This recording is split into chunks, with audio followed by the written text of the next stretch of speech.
private sanitary sewer system on which rehabilitation work was performed, and that there is still an open sewer repair permit that needs to be closed out. Conservation advised P&Z it had no concerns regarding the proposed lot line revision. The IWWA issued a green sheet sign-off dated 4/11/24 noting no wetlands present and that the lot line revision does not require an IWWA permit. The CEO did not comment. The existing lot areas on the improvement location survey shows 75 Maple Avenue as 29,880 square foot, inclusive of a 4,365 square foot access way, or the 25,525 square foot zoning lot area. The commission hereby finds this application to be neither a subdivision nor a re-subdivision. As such, an open space parcel is not being required pursuant to 627. However, a Mylar shall be filed on the Greenwich land records to include all the standard notes for subdivision maps and to provide for signature by the P&Z chair. Do I have a second? Second. On all other standard and all other outstanding departmental comments. Mr. Levy has seconded. Mr. McRae, how do you vote? Aye. Levy? Aye. Wells? Aye. Lowe? I'm He's sorry, not here. Yeski. Wells for Aye. Lowe? Yeski. All righty. And with that, thank you very much. Albin is also aye. And now, thank you very much. You're not staying, right, Mr. Hegney? Not for the next one, Madam Chair. See you But later. I'll be back to you. All right. See you.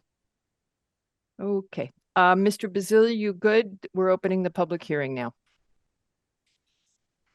Yes, I'm very, very happy. So As we go into the public hearing, please be reminded that Mr. Basile is our court reporter. If you're a member of the public and wish to speak, make sure that he has your name clearly. If it appears on the screen, that's satisfactory, but please make sure that you do have your name. Our next application, shall we let the applicant in? There's Mr. Turner. Anybody Madam else? Chair, since I'm recusing, I'm turning off my video and sound. If you wish to provide any introductory comment, well, you gave them to us at the briefing yesterday, so I think you're good. Yeah, Mr. So- Turner's going to do that. Great. Okay. Anybody else from the applicant with you, Mr. Turner? Anybody else? Steph Cowie? Yes, Madam Chair, there are 2 or 3 others that are being brought on board right now, I think. Okay, raise your hands, folks, and we'll bring you in. There's Steph. We have members of the professionals team. Okay, Tom Wamser. Interesting. Hey, Patrick, could you give me co-host? Oh, there it goes. This is weird stuff. All right. Very glitchy today, not gonna lie.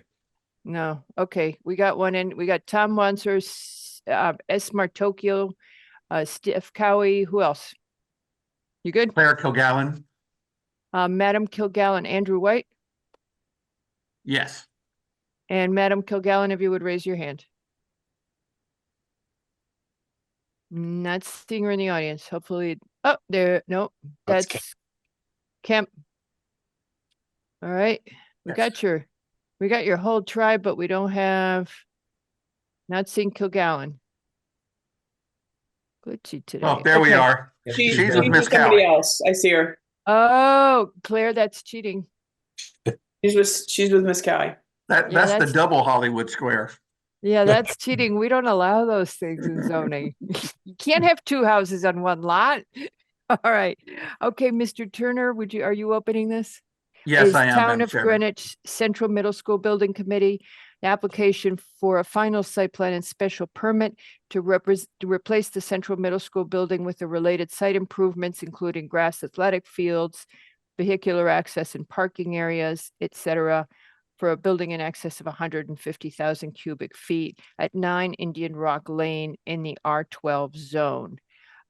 For everybody, just to remind you, this is a must close for the commission tonight. We will close this item. However, I do not anticipate that we will be deciding it tonight. This is a big application. And I'm expecting that the commission is going to want to sift things through. It is a very large project, and we're going to want to sort things out to put everybody will contribute eventually to the motions. Okay, with that, Mr. Turner, over to you. Okay, thank you, Madam Chair and members of the commission. The first thing we want to do is to be sure to say thank you to the commission and the planning and zoning staff. You all have been tremendously helpful to us, particularly Dennis Yeski, who has been our ex officio member on the committee representing the Planning and Zoning Commission. I have some very brief remarks to introduce our panel. But first, you know that we are here tonight to ask for approval of both our final site plan application and the special permit.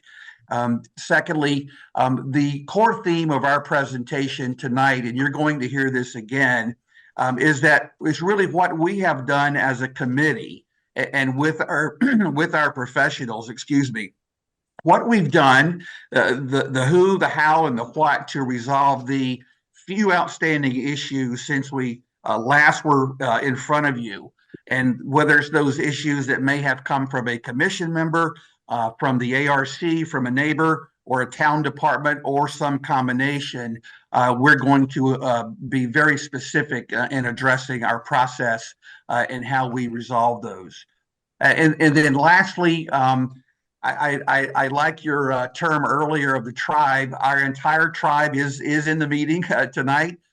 We have 5 professional teams that have all of their representatives here, be it our traffic engineer, of course, our architect, landscape architect, our construction manager, and representatives, from both of our owners' representatives, one of whom is onboarding at this time.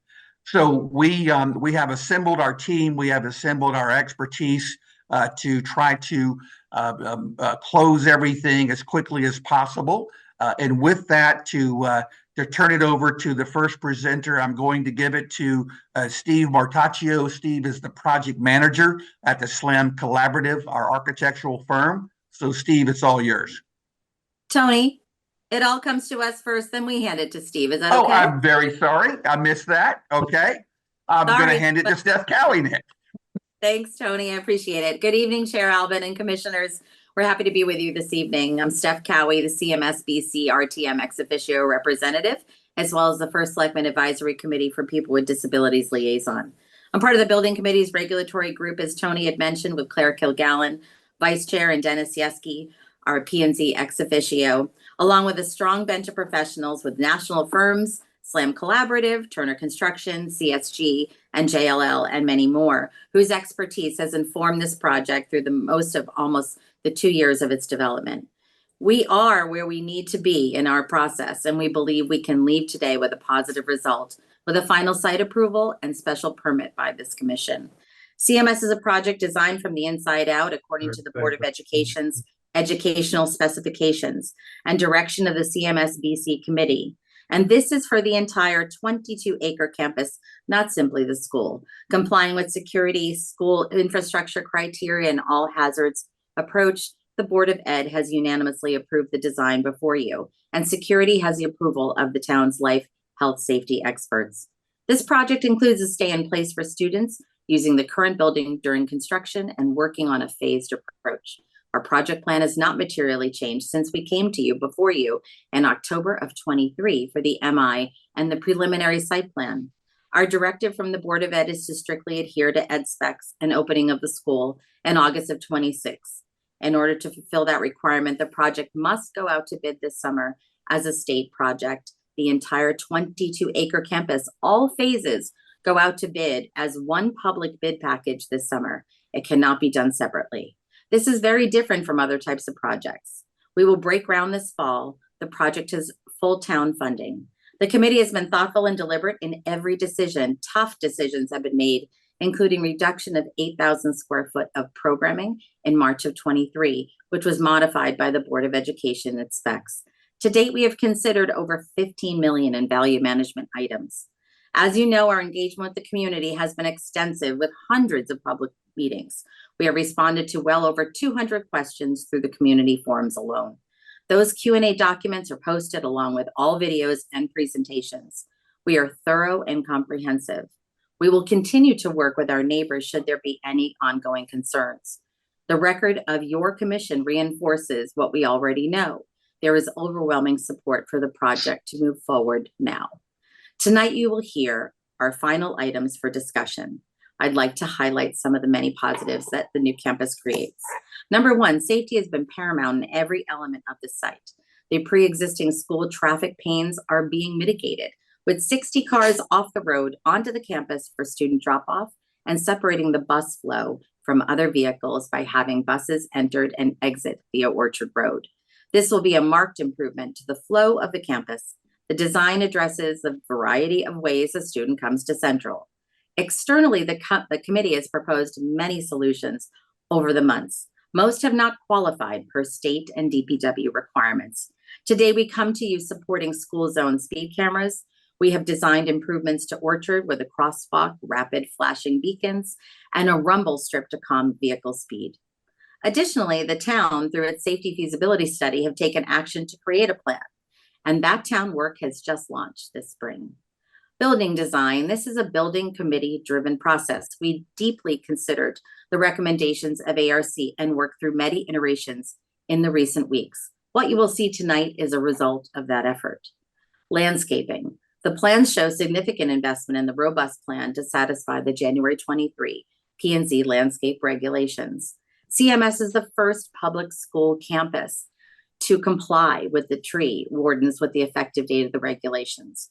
We intend to comply with the tree warden's May 20th decision and will work through the details of the conditions and their budgetary impact with the tree warden, GPS, and the Board of Education. Note that these conditions are not eligible expenses under the state school construction grant. The new engineered irrigated natural grass fields, which are optimally oriented, a first for our town, where Parks and Rec specifications have been met. They serve as a significant asset to the community with multiple teams, leagues, camps, and summer school. Parks and Recreation programs are over 1,600 hours of use, in addition to the rented uses of playfields. This is a substantial investment that benefits all taxpayers and residents. Tonight, we're asking for the commission to approve the Central Middle School final site plan and special permit. We thank you all for your time that you have spent with us on this project since pre-app last year. I'll now turn it over to our architects, Stephen Martuccio of SLAM. Good evening. I'd like to also thank the commission, Madam Chair, Patrick LaRoe in particular for spending some time with me over the last few weeks, giving me some key guidance. Our hope this evening is to touch on those few outstanding items as been mentioned by Tony. We are seeking our final site plan and special permit approval, and hopefully this evening helps us get there. Okay. So I want to quickly review some of the updated drawings that you folks received. Everything that you received in the package for this submission is specifically related to the Orchard Street issues that are outstanding, the bus turning radius and the all stop. So what we delivered in this package was a series of both civil, traffic, and landscape drawings, all of which we can dive into a little bit deeper as we get into those topics. Each of these items zones in on our upper quadrant in each one of these packages to address what's happening at Orchard. We'll talk a little bit further in a few of those slides later. I want to jump into the ARC review. Regarding ARC, the couple items we want to report on. So ARC touched on both fields, touched on some of the exterior architecture at the front of the building, and also touched on some of the issues raised by some of the neighbors. Talking to this slide, one of the things that's important to point out here is the pink line that runs around the perimeter of the property. Pink line addresses the current existing tree line. I want to remind the committee all the restraints that we had as we were tucking our building onto the site and how we went out of our way as we were aligning both the building, the fields, the parking, the bus lane, the parent drop-off, doing as best we could to stay out of that tree line in as many places as we could, especially at the fields. For us, the fields, the way they're oriented today, represent the best options for all the things that we just discussed. Safety first for the children. This orientation is optimal for the safety of the kids that are playing, and it meets the project's ed specifications. For us, alternatively, as we looked at any other orientations, we would either start to lose trees in this area, which was really part of our give back when we requested from the tree warden to remove the rock outcropping. So if we had to rotate that field, you can start to see all the trees you would remove, and we would have a very difficult job getting back and meeting the town regulations for the new trees on site and meeting those new tree regulations. Well, isn't it also correct that the Parks and Rec department prefers this existing the orientation you're proposing because it is optimal for players? 100%, Mrs. Albin, Okay. you are correct. Not only that, the other thing that we did that may have gone unnoticed through the last reviews is we've worked hard to reduce the heights of the fencing and the backstops. We've kept only the height at the backstop as tall as we need it, and then we reduced all the fencing that runs down each of the foul lines on all of the fields, dropping that down to 8 feet across the majority of that length.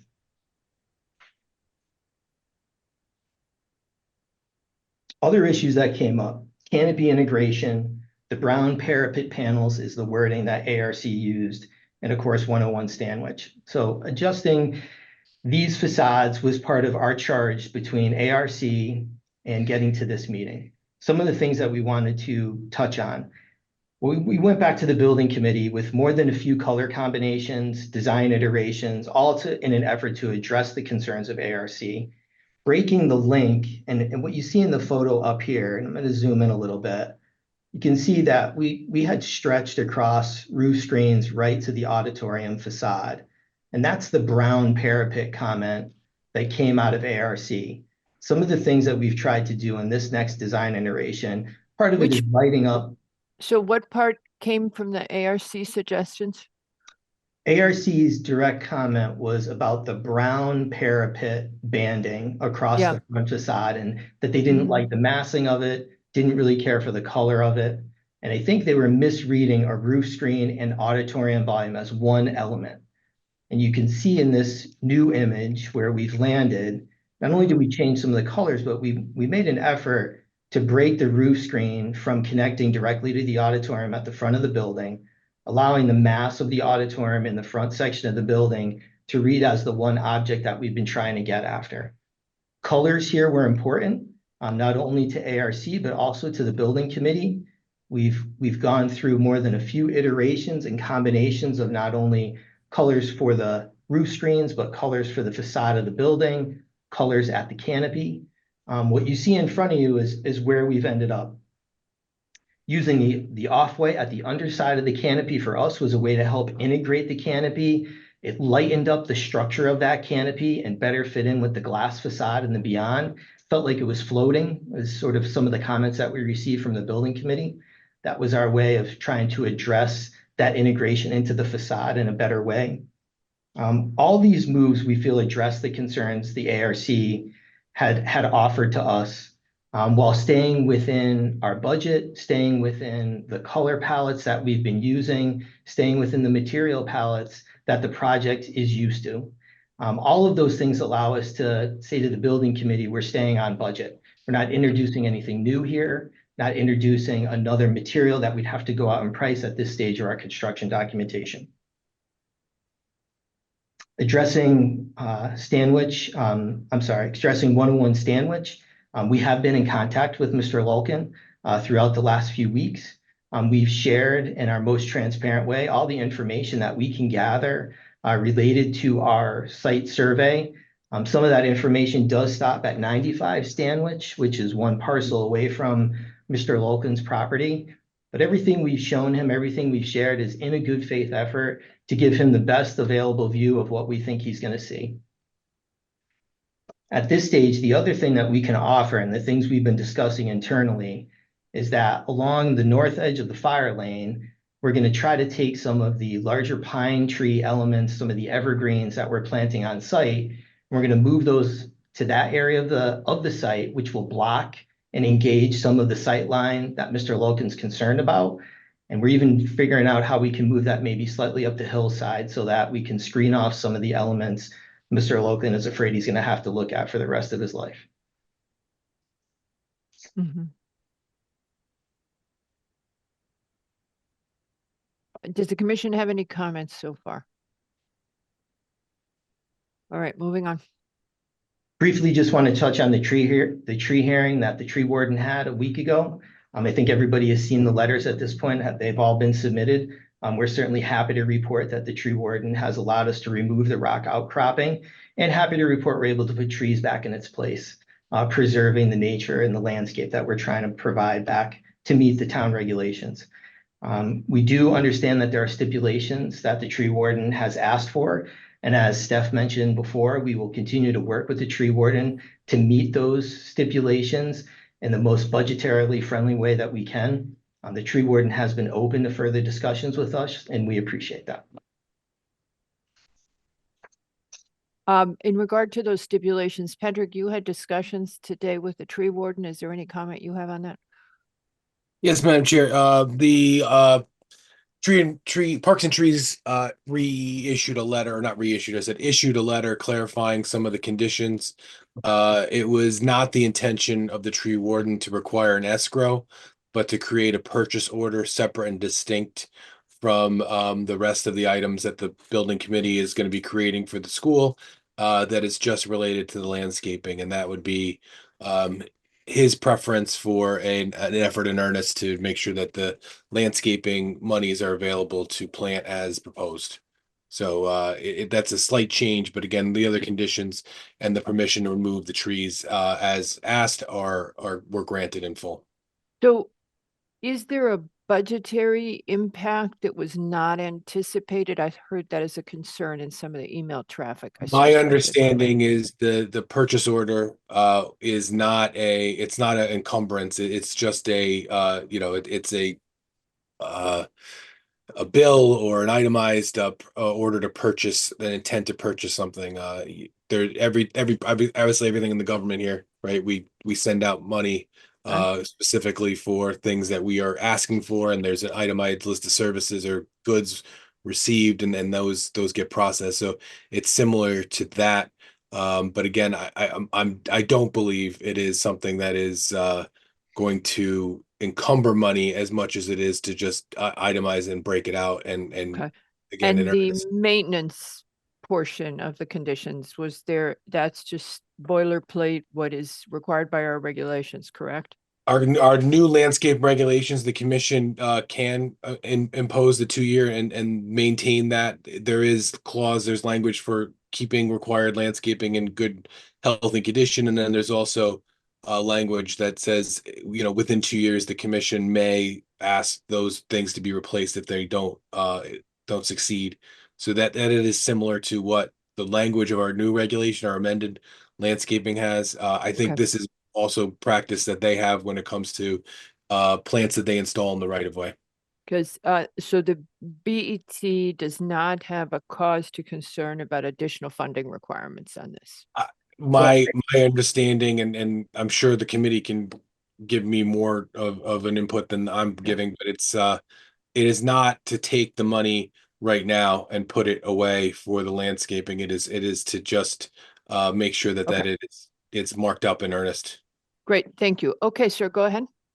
I do think a few of the stipulations are worth discussing, a few other stipulations, some of the overhead tree protection and some of the equipment and means in which demolition along the site that's described in the specifications are some of the places where that are outside of our normal construction restraints. Those are the spots for us that we think we're going to have to address, and that will have some additional costs differently than what we planned for. Those are the areas I think that we're concerned about now. We've asked our construction manager, Turner Construction, to review those things, try to get a feel for that so we can report back to the building committee what additional costs are there. But outside of that, we are meeting all of the new landscaping regulations.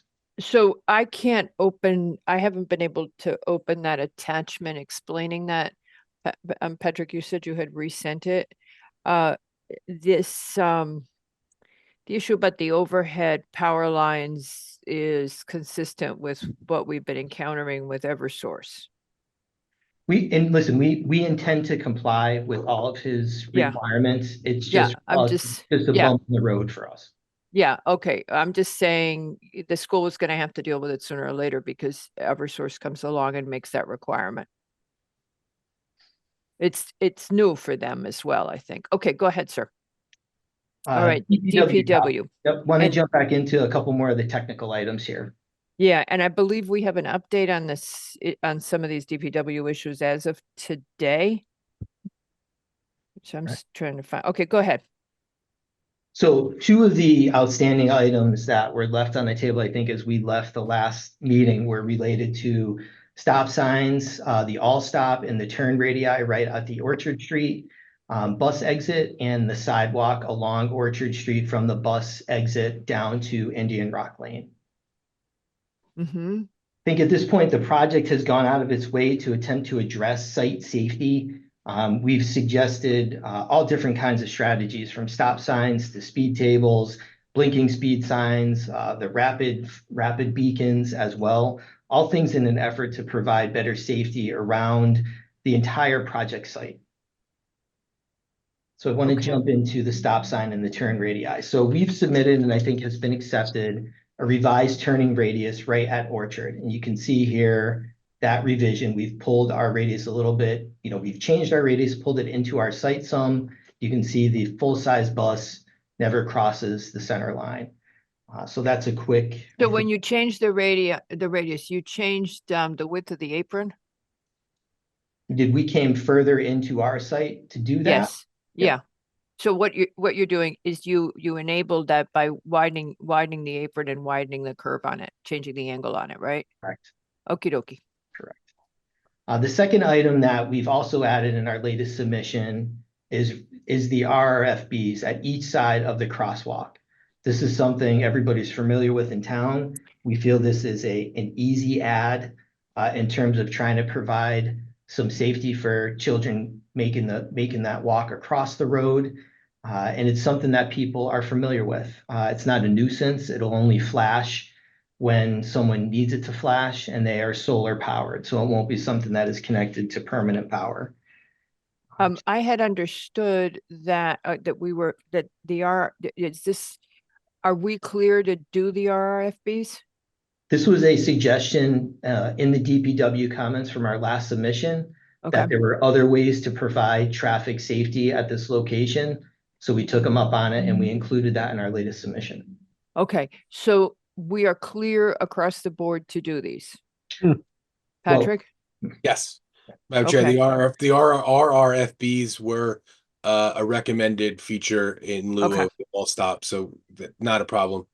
Yeah, okay, so just so you all know, if we don't get to a good resolution on all the safety, what we might end up doing, and we discussed yesterday, is we would decide on your entire site plan with a potential condition that you come back when you've completed all the safety measures, just the safety measures, and the commission have another crack at them, so that we don't hold up the process for the safety measures, but that we all keep having the dialogue on it.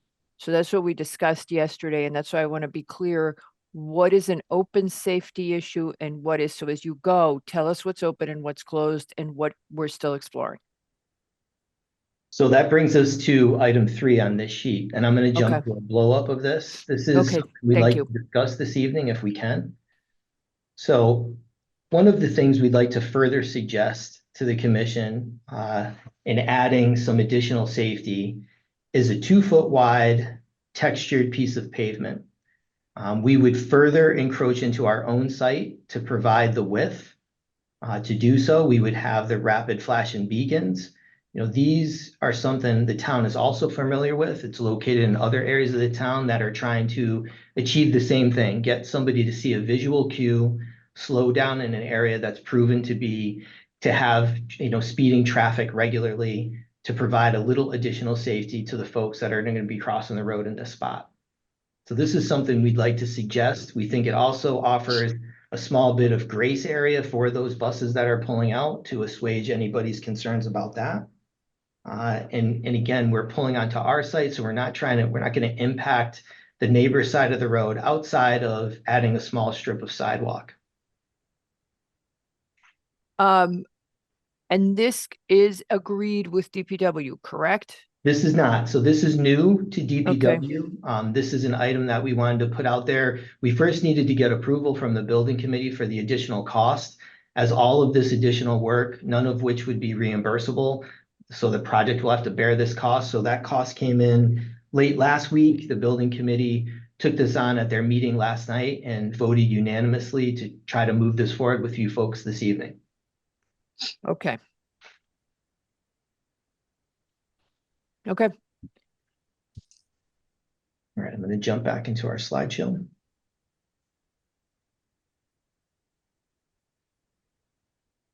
So that brings us to our sidewalk. So this sidewalk was originally shown in our earliest safety. While we're on the safety issue, if it's okay with you guys, I think this is a really good time to jump in on the possibility of having the camera enforcement of the speed limits in the area. Yes. I spoke with the police chief this morning and he wanted to clarify because apparently he called me because he's getting a very large volume of emails from people who feel that because they're in proximity to the school, the speed cameras would also be by their house so that it would be a very wide application. And what he wanted to convey is there is going to be a traffic study done at every school in town that's a candidate. And based on what is happening with the traffic and what is happening with the detected speeds in the area of the schools, that's where how they will decide the camera enforcement. So if you're half a mile from the school and there is school related traffic, but you're not really in the school zone, you may not get the camera. So that I want the neighbors to be clear on that. The cameras are to enforce limits within the school zone, and they'll be based on the traffic study itself, which is forthcoming. I believe they're already working on it. So it isn't everywhere in town, so that if someone it is in the school zone only, and that is what the state law says. Okay, go ahead. Go to your next one. Sorry. Before I jump to the next slide, I apologize. In adding the rapid beacons, we also have confirmed to remove the all stop. We heard, which is what DPW was saying to you that we were never going to get from the state. Yep, we heard DPW and the commission last time, and this is sort of our hope to get some additional safety, but that was stated in the last report as still being in there. So I want to make sure. We were okay. We didn't know. Okay, we thought it was fine, but so we didn't really comment on that. What you got was the DPW told you that everything we do has to be endorsed by the state, and that the road doesn't come up to the standards where the state would approve it. So okay. So you've removed it and you're doing you're going to do the RFBs and you're proposing the textured pavement in the area instead. And, all right. Excuse me, one quick thing, just so we confirm that Michael Kislak has approved that. So we just want to make sure that that is an approved mechanism that he's approved, that DPW. I'm sorry. Beacons are approved. The beacons the RFBs are approved. It was the always stop that it was not. Correct. Yep. Yes, we got that. Okay, thank you. What's pending, however, is the textured pavement. Okay, go ahead. Yep. Want to just give everybody a quick visual for the area of the sidewalk that's been requested by DPW for the project. We took a couple, screenshots from Google Earth, put some pins on the mark just to get people familiar with how close to the road the sidewalk would have to be without significant impact to the stone wall and trees that work themselves along this portion of Orchard. It's been said before that, it's easy. You just have to put the sidewalk right on the road edge.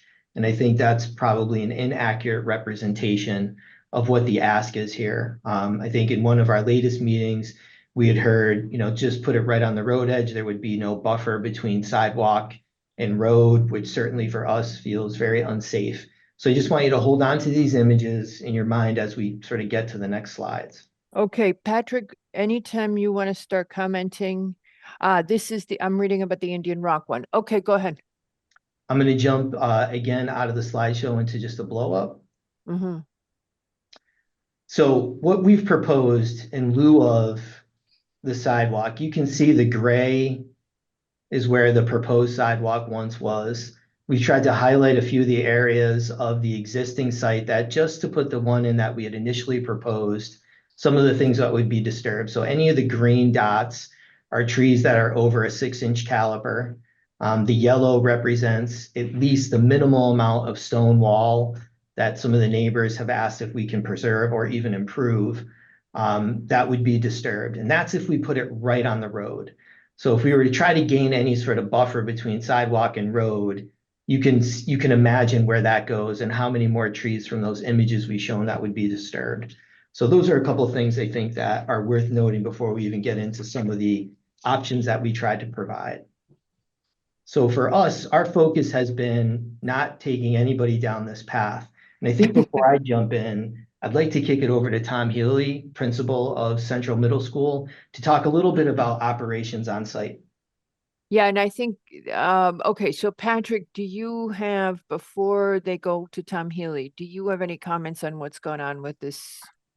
Oh, yeah, I just wanted to, I had asked DPW to clarify the sidewalk item and where that was in the priority of things for the project. And I did get a clarification this afternoon, right after the meeting started, that it is a requirement that they're asking for that this sidewalk be built and that it be built in the right of way, because the property, although it is public property, regular residents are not permitted to be on the property during school hours. And so having that access way not be in the right of way would preclude people from walking on it during during the school day, and that they are asking that this be Wait. installed along the shoulder. So you wait, this isn't realistic. Everybody in town is on all the school properties. There's no signage that prohibits regular people from being on school properties when school isn't in session. I see people walking and playing at all sorts of times at the Coscop School, which is the one I'm closest to. During school day? After.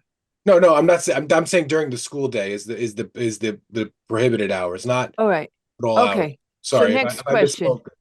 So if this is for the general public, right, could this sidewalk that the DPW wants be placed inside the stone wall with some sort of fencing separation so that they are not able to go onto the school property, onto the rest of the school my property? understanding is that they met with the consulting team in the field and found a path for a 48-inch sidewalk along the shoulder of the road that could be accommodated without impacting the wall or trees. That's what DPW expressed to me today. Oh, I don't know. Nick and Levy are better scalers than I am, but do you guys see 48 inches in that middle picture?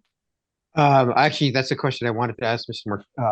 Marketico before we move on to Mr. Healy, was generally from edge of asphalt, how far in would be the site disturbance to construct the standard sidewalk for the town? So for just graphically speaking, I think we actually, if you can use the Google Street Map so we can see the edges asphalt, that's the scale I'm really kind of getting to. Okay, let's go back. Yeah.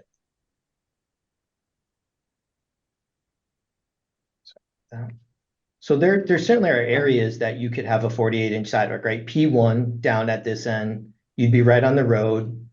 I would think you'd be hard pressed to not disturb that site wall, even at 48 inches. I think your scale of 48 inches is somewhere probably in this zone.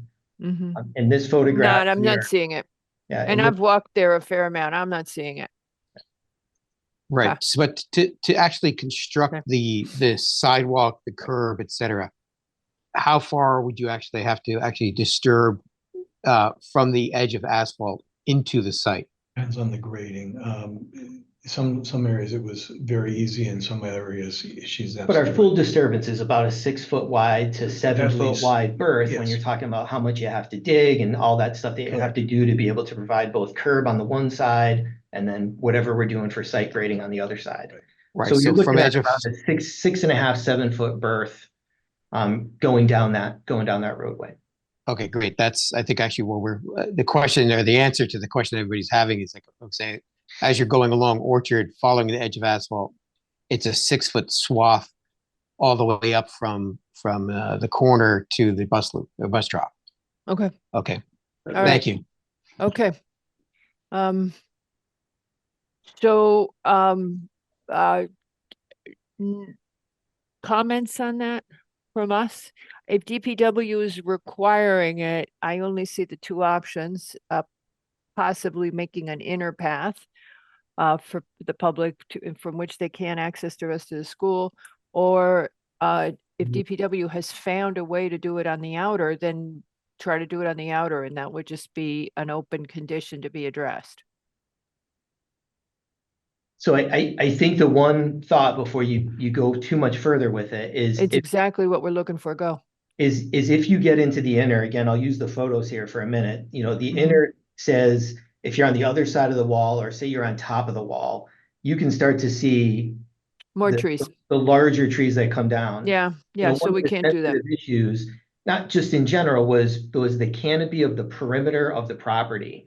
Back when we first started this project, there was neighbor comments about, are you just gonna clear cut down all the Mhm. trees that edge that property and start building the school and Yeah, parking lots and okay. those things? So we're going back to, so that doesn't work, just an idea, that doesn't work. So what we're gonna do is there should be enough room from the edge of the asphalt.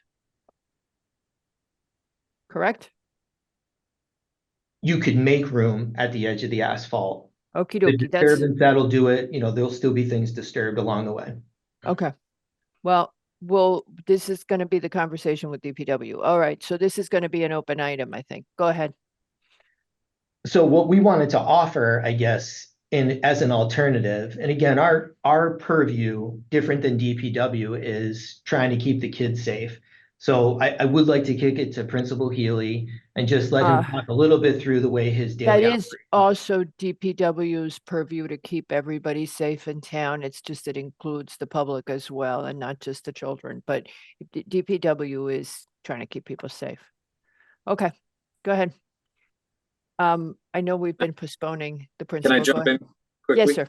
Yeah. So again, just from our side of things, or my side of things, I think that while I understand the purpose of the pedestrian safety and keeping them off of our campus during school hours, putting a sidewalk there to me presents two major safety issues. Number one, it's going to invite traffic problems because parents are going to ignore the routes that they're supposed to go on, and they're going to start dropping their kids off right on that sidewalk, and you're going to create traffic backup through that entire intersection. They already don't follow the rules, and this is just going to be another opportunity to stop and bring the kids closer to where they want them to bring them, where they think is faster with less parent traffic. My other major concern is that's where our buses are entering and exiting. And as students are walking along that sidewalk, if they were to go that way, the narrowness of that road and the closeness of that sidewalk and the wideness of the mirrors of buses, I'm very concerned about students walking on a sidewalk that buses are going to be driving right by very closely. Yeah. I think that presents a lot of safety concerns for them, aside from the 5 people that walk down the sidewalk during school hours on a given day, maybe 5. I mean, it's few. And So don't forget that the person who was killed in Glenville was walking her dog. Glenville Right. and the car jumped the street. So it's a concern. The other thing that comes to mind is if you have a sidewalk and it's lined up like that, how do you avoid it becoming a drop-off area? That's one of our biggest concerns. You hit on it before I could say it. Our two biggest concerns is we don't understand the link to the overall sidewalk plan that we've heard about in town. So this walkway, although for the public, if they can't come on the property, there's no purpose for the walkway because it only links to the property as you walk up Orchard. It only goes to the bus exit and then onto the property. And then the other piece is just what you said, is as soon as you put this right on the road, it's going to just be a pullover for parents to do what they're already doing, what we were trying to avoid by giving them the big 60+ car parent drop off loop, they're going to just stop right here. I have a bunch of, I have a bunch of hands up here. If you guys would let our hands address, it's Mr. McRae, Mr. Levy. Okay, in sequence, Mr. Levy, then Ms. Jenkins, and then Mr. McRae. I believe The Mr. public McRae has was to actually wait. First. Go ahead. I believe Okay. Mr. McRae was actually first and your hand went down, Nick. I'm Yeah, sorry. it's just a very simple question to the applicant. On the Stanwich Road side, there is a sidewalk that comes up Stanwich Road, but it does stop at the site. It doesn't continue past Stanwich. Is that correct? Yeah, we didn't extend that the No, sidewalk up yes, that road. that's correct. We left what was there, and that was that. So That it is comes up correct. Stanwich Road from the south and then stops at the corner of the school property and crosses over to the school property. So Correct. the condition that's being proposed at the far side of Indian Rock is the same as the one that's on Stanwich Road. Okay. Thank you for clarifying that, because I think actually we're kind of creating a sidewalk along a street. It almost like we're building it, a sidewalk to nowhere. I'm still kind of befuddled as to what this connects, or how it connects, or why it connects. Thank you.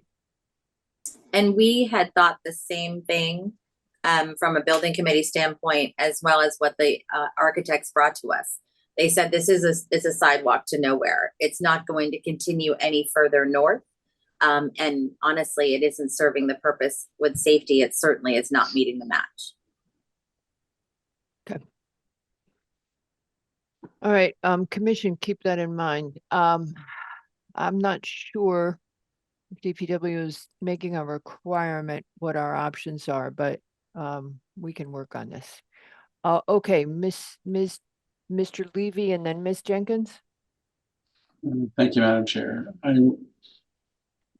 I think I got confused about this. So it looks like a sidewalk along where along Orchard Street is very problematic and maybe not necessary. So I really think that that's something to consider if there's either an alternative and such as this blue or purple or orange alternative to a pedestrian traversing the site. Seems to be a reasonable idea.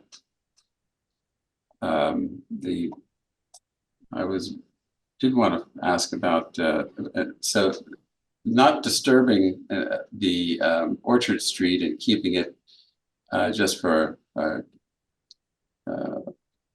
car traffic and the buses seems to be not such a bad idea. It can always be revisited some other time, maybe. Yeah, I was thinking the same thing, Mr. Yeah. Levy, that our request, I'm just going to put it out there, our request would be that DPW wait until there is a possibility for said sidewalk to have connectivity to other portions of sidewalk. But to put in a piece of sidewalk at a time when it has no connectivity, I'm not sure why they're going there. Right, and right now we have the sidewalk going out to Orchard from the site. And the question is, I don't know, do you need that? I have no idea. So wanted to ask about the archaeological study. Okay. Where are we with that? And are there any, has there anything been done? Has anything been found? Nope. We've received a letter already from the state agency. I think that was submitted in our early April application, the April 10 application, and they confirmed that there's likely no archaeological stuff on this project site. They determined that for some reason. Is there Yeah, Mr. Levy, they described the site as not being likely for prehistoric inhabitants, and that any work that has been done on the site already would have disclosed any archaeological items, and if there are any that come in contact, the excavation team will know what to do about it. But they have no concerns about the site being of a prehistoric nature. Because as we now have learned in great amplitude from the work they did, where the school's going to be sited is actually got, how much of the area is fill? Construction people? 4 feet. 4 No, feet? No, About- no, square. How much of the area? Oh, How no. much the area? Most of the area. I know you guys didn't take geometry. How much of the area, not the depth? Most of the field area is fill. So And that- most of this existing field, Peter Levy, is fill. And then you have the area where the school sits, which is obviously significantly disturbed. Part of the problem was, from what I've understood from the committee, is that that the whole field being fill was really not clearly, nobody really realized it. It's been a lot of years. So that's why there doesn't seem to be anything on the Oh, but there are other areas too, just beyond the field. You're removing the yeah. outbuilding and other things, and the Yeah, there's a further find. So we Conservation have, Commission is yeah. not blowing air when they're suggesting that there no. the potential. So what is the potential for this So area? what they did do, you guys can correct me, but from what I read for the April meeting, I remember that there was an archaeological evaluation that said that this site is also too far north. That there are a couple of things. One is that the area is so largely disturbed already and has been over time. And the second thing was that because of the location of the site, it isn't where there would have been natural activity. And somebody else can add to that from the committee? No. Okay, so I said it right. Okay. Is that it, Mr. Levy? And I'll just add, Madam Chair, that it was done by the state archaeology office. It was not done by a consultant to the team here. This was done from the state office of archaeology. So they looked at the plans, they understood the area. It did not raise to a level of concern that would have required further analysis before they start doing the work. Okay, Madam Jenkins. Yes, just a quick question about the crosswalk. What does the crosswalk attach to on the east side of Orchard Street? Are there public sidewalks over there? I assume you don't have a crosswalk to nowhere either. There is not. In fact, part of our revision when we requested DPW to look at the textured pavement is also including a small strip of sidewalk that would run between this property's driveway and this property's driveway. Again, we've heard that there is a plan in place for some townwide sidewalk project. Our assumption is that it's more likely to be on this side of the street than on the side that's been proposed. Just an assumption only because people live over there. But we wanted to provide that piece, and the committee also voted yesterday to include this in our base bid of project at full cost. Because we want to make sure anybody who might be disabled, might be walking with a cane, would be able to come up and not have to cross gravel or dirt or grass to get to that sidewalk. Right now, this sidewalk is really intended to serve this very small community across the street. So we want to make sure that something can be shoveled, all that kind of stuff can be provided, allowing them to have a clean pathway onto the project site. Okay, so there is actually a portion of sidewalk on the east side of Orchard that attaches to that crosswalk? It doesn't exist today, but it is part of our project that we'd like to propose to DPW to add. And Okay. Steve, can I just make a comment that the reason why that's necessary too is without this crosswalk today and that strip of sidewalk, all of those kids in those houses actually qualify for a bus to school because there isn't safe passage right now. I have heard that fact pattern, and it's still kind of bewildering to me that it's cheaper to run a bus for 3 families than to put a small sidewalk in, but I'll keep that for another time. Thank you. Thank you very much. Also, for the court reporter, when those of you who are sharing one, I'm trying to rename you, how many people are with you, Steph? We have three. It would be Steph Cowie, Tom Healy, and Claire Kilgallen. All right, okay, just You want us to identi- names Yeah, each time? just make sure that we know, because when Healy came on, it still said, okay, I've renamed you so it shows. And the Okay, court reporter has that. Okay, go ahead. thank you.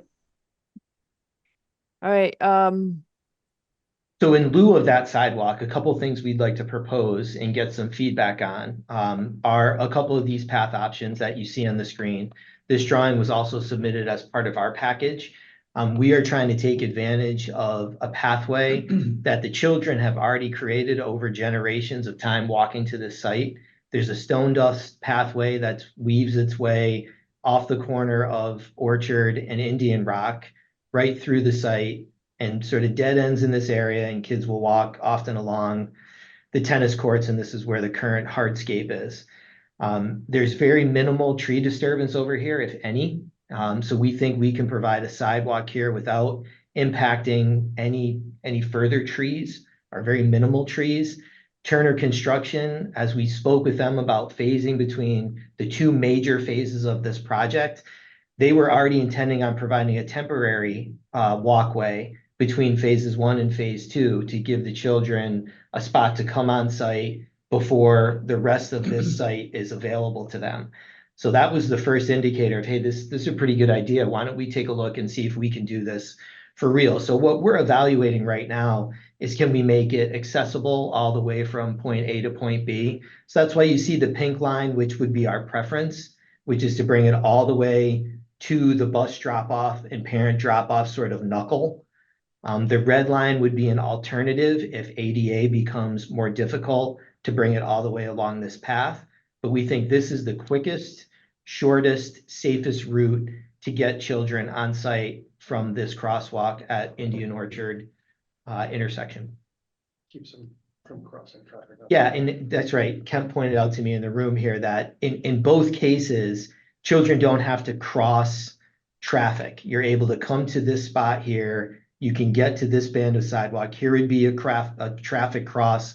If we're red, if we're able to get the pink, we can provide children to never have to cross traffic and get to our main entrance, which is just off the page here. So that's our goal.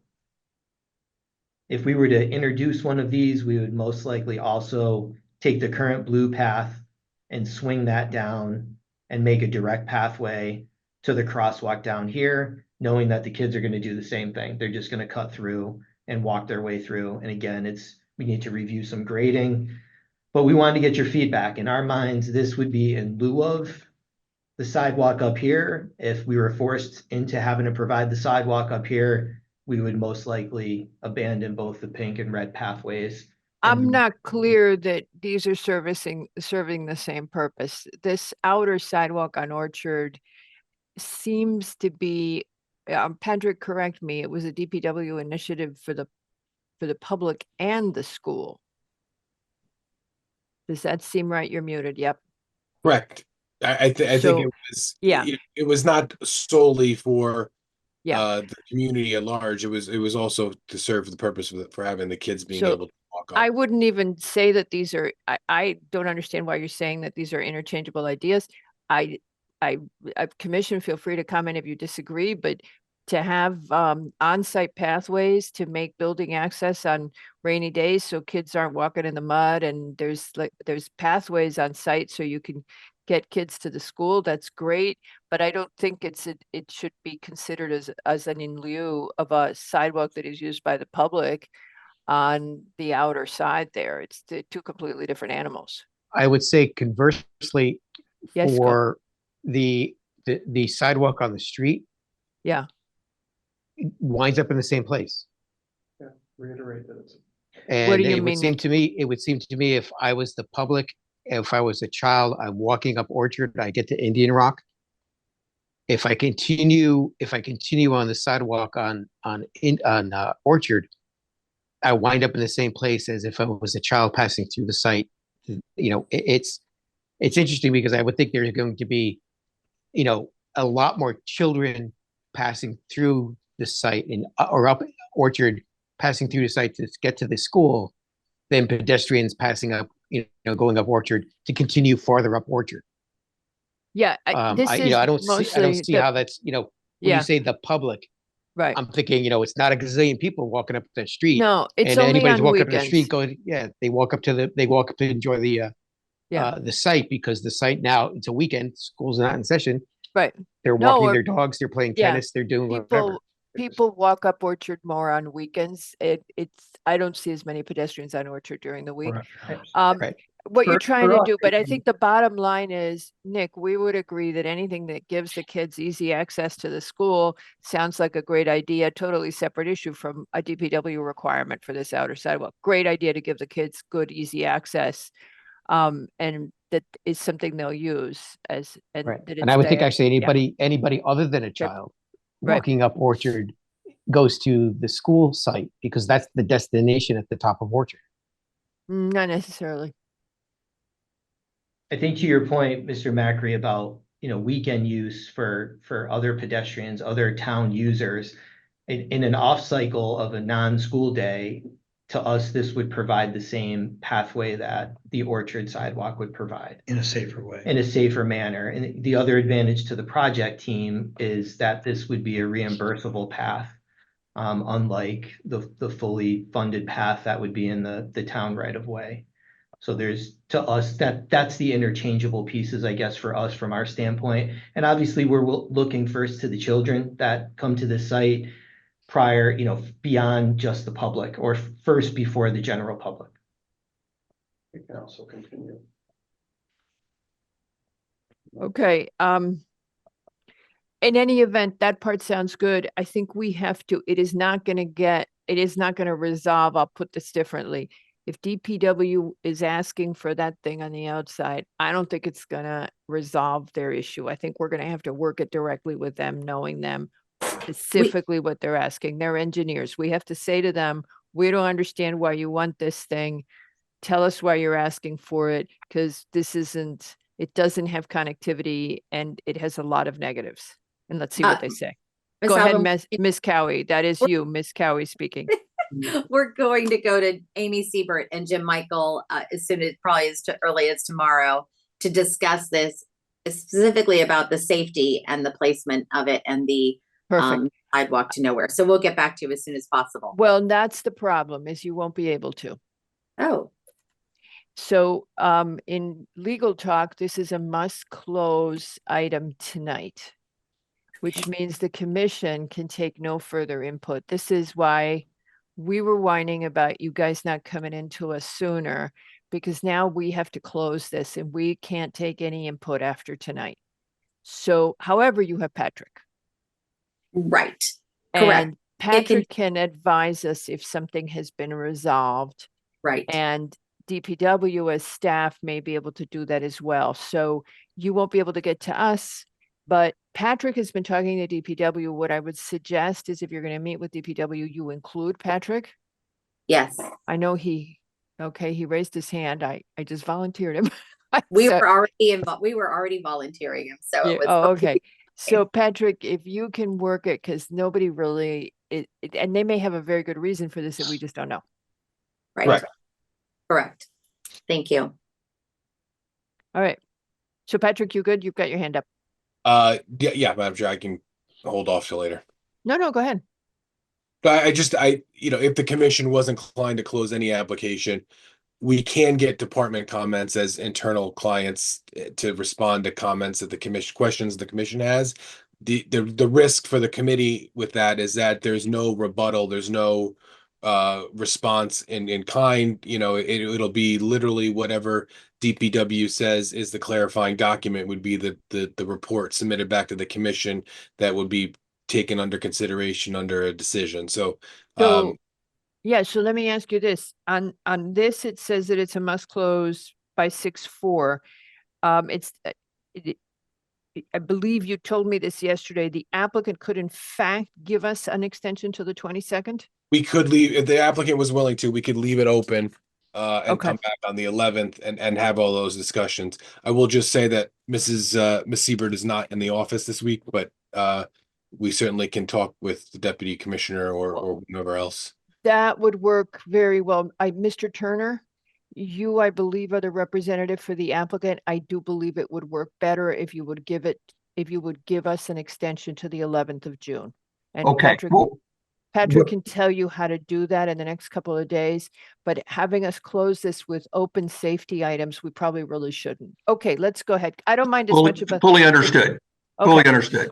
All right, okay, continue on.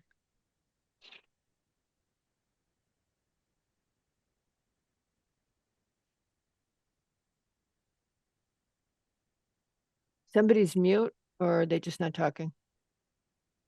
I was muted, I apologize. Okay, well, you were fascinating. The other technical drawings, I just wanted to touch on that, were submitted as part of the April submission, all of which were related to the Orchard Street work that we talked about relating to the all stop and the turning radius, most of which is stuff we talked about this evening. If you guys wanted to go back to any of that or talk about any of those other drawings in detail, we're certainly here for that conversation. Outside of that, we think we've touched upon all of the outstanding items that we've heard. And we'd like to, again, thank you for your time this evening. And we respectfully seek that final site plan and special permit approval, but sounds like we maybe have a different path for this evening. And I'd like to turn it back for some closing comments to our building committee. Sure. Claire, Claire- hold on just a second before you do the closing comments. Mr. McRae has his hand up. Yes, Mr. Martocchino, is that the way you say that? Martocchio. Martocchio. Yes. If you could go back to the rendering of the front facade, I have a couple of questions real quick. The rendering, I guess it's east to north. Do you have one that's south to north that shows the opposite side of the front entrance? My question is, does the auditorium mass connect to the clear story of the front door? It does not. It does not. Okay. They're I think a good, got to be Cover page. cover page. I don't know if it's got it. Slideshow. Yeah, there you go. You can see some. of the Perfect. That's what okay. So okay. Yep. Now, when you were talking to ARC, they were having issues with the color of the upper mass of the auditorium. Mhm. Was it specific to the mass of the auditorium, or was it the visual screen for in between the aluminum? We believe, and in the discussions, what we heard was they referenced this entire piece of this as the brown parapet. And our perception, the way we interpreted that comment in the discussions, is that it was all of it, including the screening. And that was where we started to not only think about color, but trying to create that break so that the auditorium box itself and the volume below it can read as that one central singular element that we were really trying to pull for. Got it. Okay. Now, in your initial designs, did you always have the upper mass of the auditorium in the other Nichiha color? We did. We carried that through as that dark bark color through almost all of the design iterations up until now. Okay. And what was the reason for that? At that point, we were trying to create some contrast between the volumes. We felt that would read better from a distance. What I think we didn't recognize at the time when we started to introduce the roof screen, that was a very budgetary decision. We were sort of connecting point A to point B in a very linear fashion, not spending additional budget money on a longer roof screen. I think we didn't understand how that would be read. You know, as you look at something for so long, we understand the volumes, we know what our goals are. And I think it wasn't until this last ARC, the way they described the brown parapet band, and they used parapet and band together. And that's where, you know, it came clear. This whole thing is reading as one large mass and not really given that differentiation. The other thing we're exploring, and we think we're getting close, is being able to take this roof screen flat element that's facing us and be able to push that back a little bit further than we show to create a little bit more definition than we even are getting in this rendering. And that will put that into a little bit more shade on most parts of the day. And again, we think that'll accentuate that central volume. Okay. And that material color, although I'm sure it hasn't been chosen yet, is that going to be the screen, the aluminum screen material? Is that going to be a gray similar to the stone it's against? It is, and we studied this gray in the Nichiha as well. One of the iterations was putting the gray up in this upper band, and that didn't play well. We had even changed the whole central core to gray as some of the iterations with the building committee. Through voting, this is where they landed. But right now, we're going to key off one of the grays within this stone palette you see over here, probably one of the lighter grays, to sort of let that just disappear into the background. Okay. The top of the Nichiha mass of the auditorium, that's going to have a coping on it? Yeah, So the Uchiha panel allows you can even see it here, allows you to have a very minimal coping. Because it's a rain screen, you don't need to really protect the panel so much or the cavity behind it. So we don't need to cap it with something as heavy as what you see in some of the other building elements. Also lets that seem to be a little bit lighter. Okay. ARC has not seen this rendering? No, they have not seen this version of the rendering. Okay, great. Now, can you zoom in on the canopy? Just real quick question for you. I see the lighter underside. That's great. I can appreciate that. Just quick question about the columns themselves. Are they wood, or what material is that going to be? They will be steel. They will just be painted out to match something close to the cedar. We value managed out all of the wood and timber elements that we had in the project once before, and didn't feel that, as part of our value management was to reduce the overall canopy size and the structure type down to something simpler. So we didn't want to backtrack to Right. Okay. Okay, so Mr. McRae, before you go to your next question, did you have a chance to look at the comments from ARC from their 5:15 meeting? So when they looked at it, you're exactly right. It's the canopy, what they're calling the brown parapet panels. And they say they feature two different tones of material, and that it needs to be corrected and the mass needs to be broken up. And so that was what happened, is that it's two tones of brown in the upper left corner. And so now it's two totally different colors, thus breaking up the massing of it. But they have not seen this. And what they requested in response was for the committee to return post our decision and address this, as well as they aren't satisfied with how the canopy integrates into the front of the building. And I think you saw the comment, it needs proper orchestration of materials and massing. And of course, they're very pleased with how they did the GHS one, so they referenced that. So those are the two items that they would, and they're saying there's really no cost associated with this. And in fact, when they redid GHS, they reduced the cost. So they're saying after we make a decision, could those go back and be addressed? And I would like to send it back to them, because they really struggled with this design. They would have made a lot of other changes, and this is the last thing that they're battling for. Does that answer you? And then I'll go on to the others. Are you talking to me? Yeah. Oh, no, I have more questions. Okay, go. Okay, and then after you're done, it is Mr. Wells. Go ahead. Right. So going back to the canopy, if you can zoom in there. So the columns are just a tube section. Was there any consideration of any kind of articulation to the columns themselves as they connect to the sidewalk or the actual canopy? Is there any kind of detail there, or is it just, it's embedded in the concrete and goes up into the roof? We're working through a stone-based detail at the bottom of the columns. We know if you leave that steel exposed over time with the salt and things that'll get thrown at it, that regardless of how you treat it, whether it's a Tnemec high-performance paint or some primer galv, you're going to get some rot. I think you can see that in the current project. Outside of its canopy, I think all the bottom of the base of that canopy is all rotting away. So our intent here is to provide we're looking at granite or a cast stone product that can sort of wrap the base of that and get buried below the cement. to protect the base of these elements, let them just attach to the foundation below.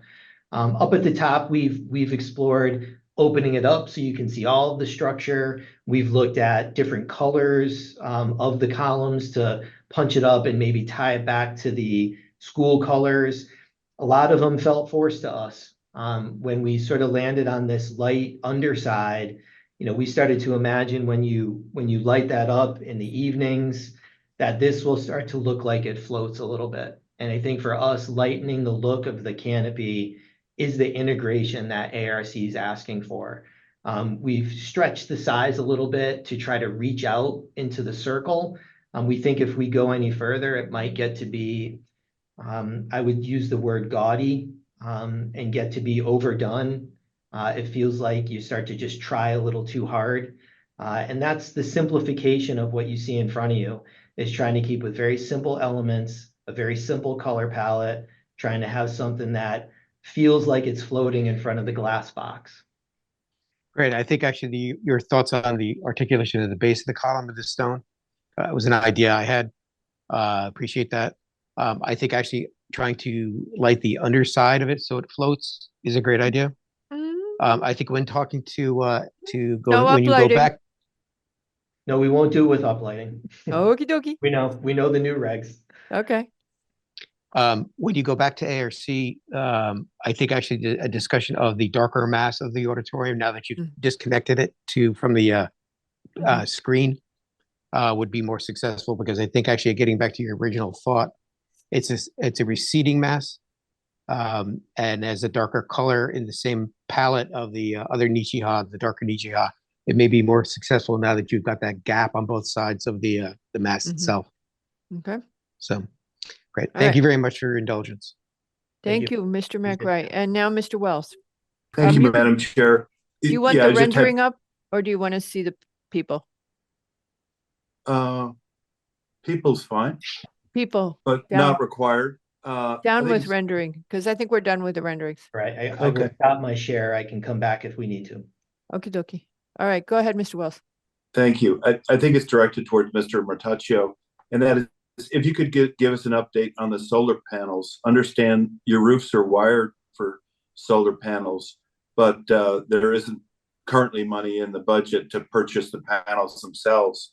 Could you talk about the process for, achieving solar panels and what the timing might be for that? Or in other words, are you going to explore leasing opportunities? So the project right now is set up for a PPA agreement post occupancy.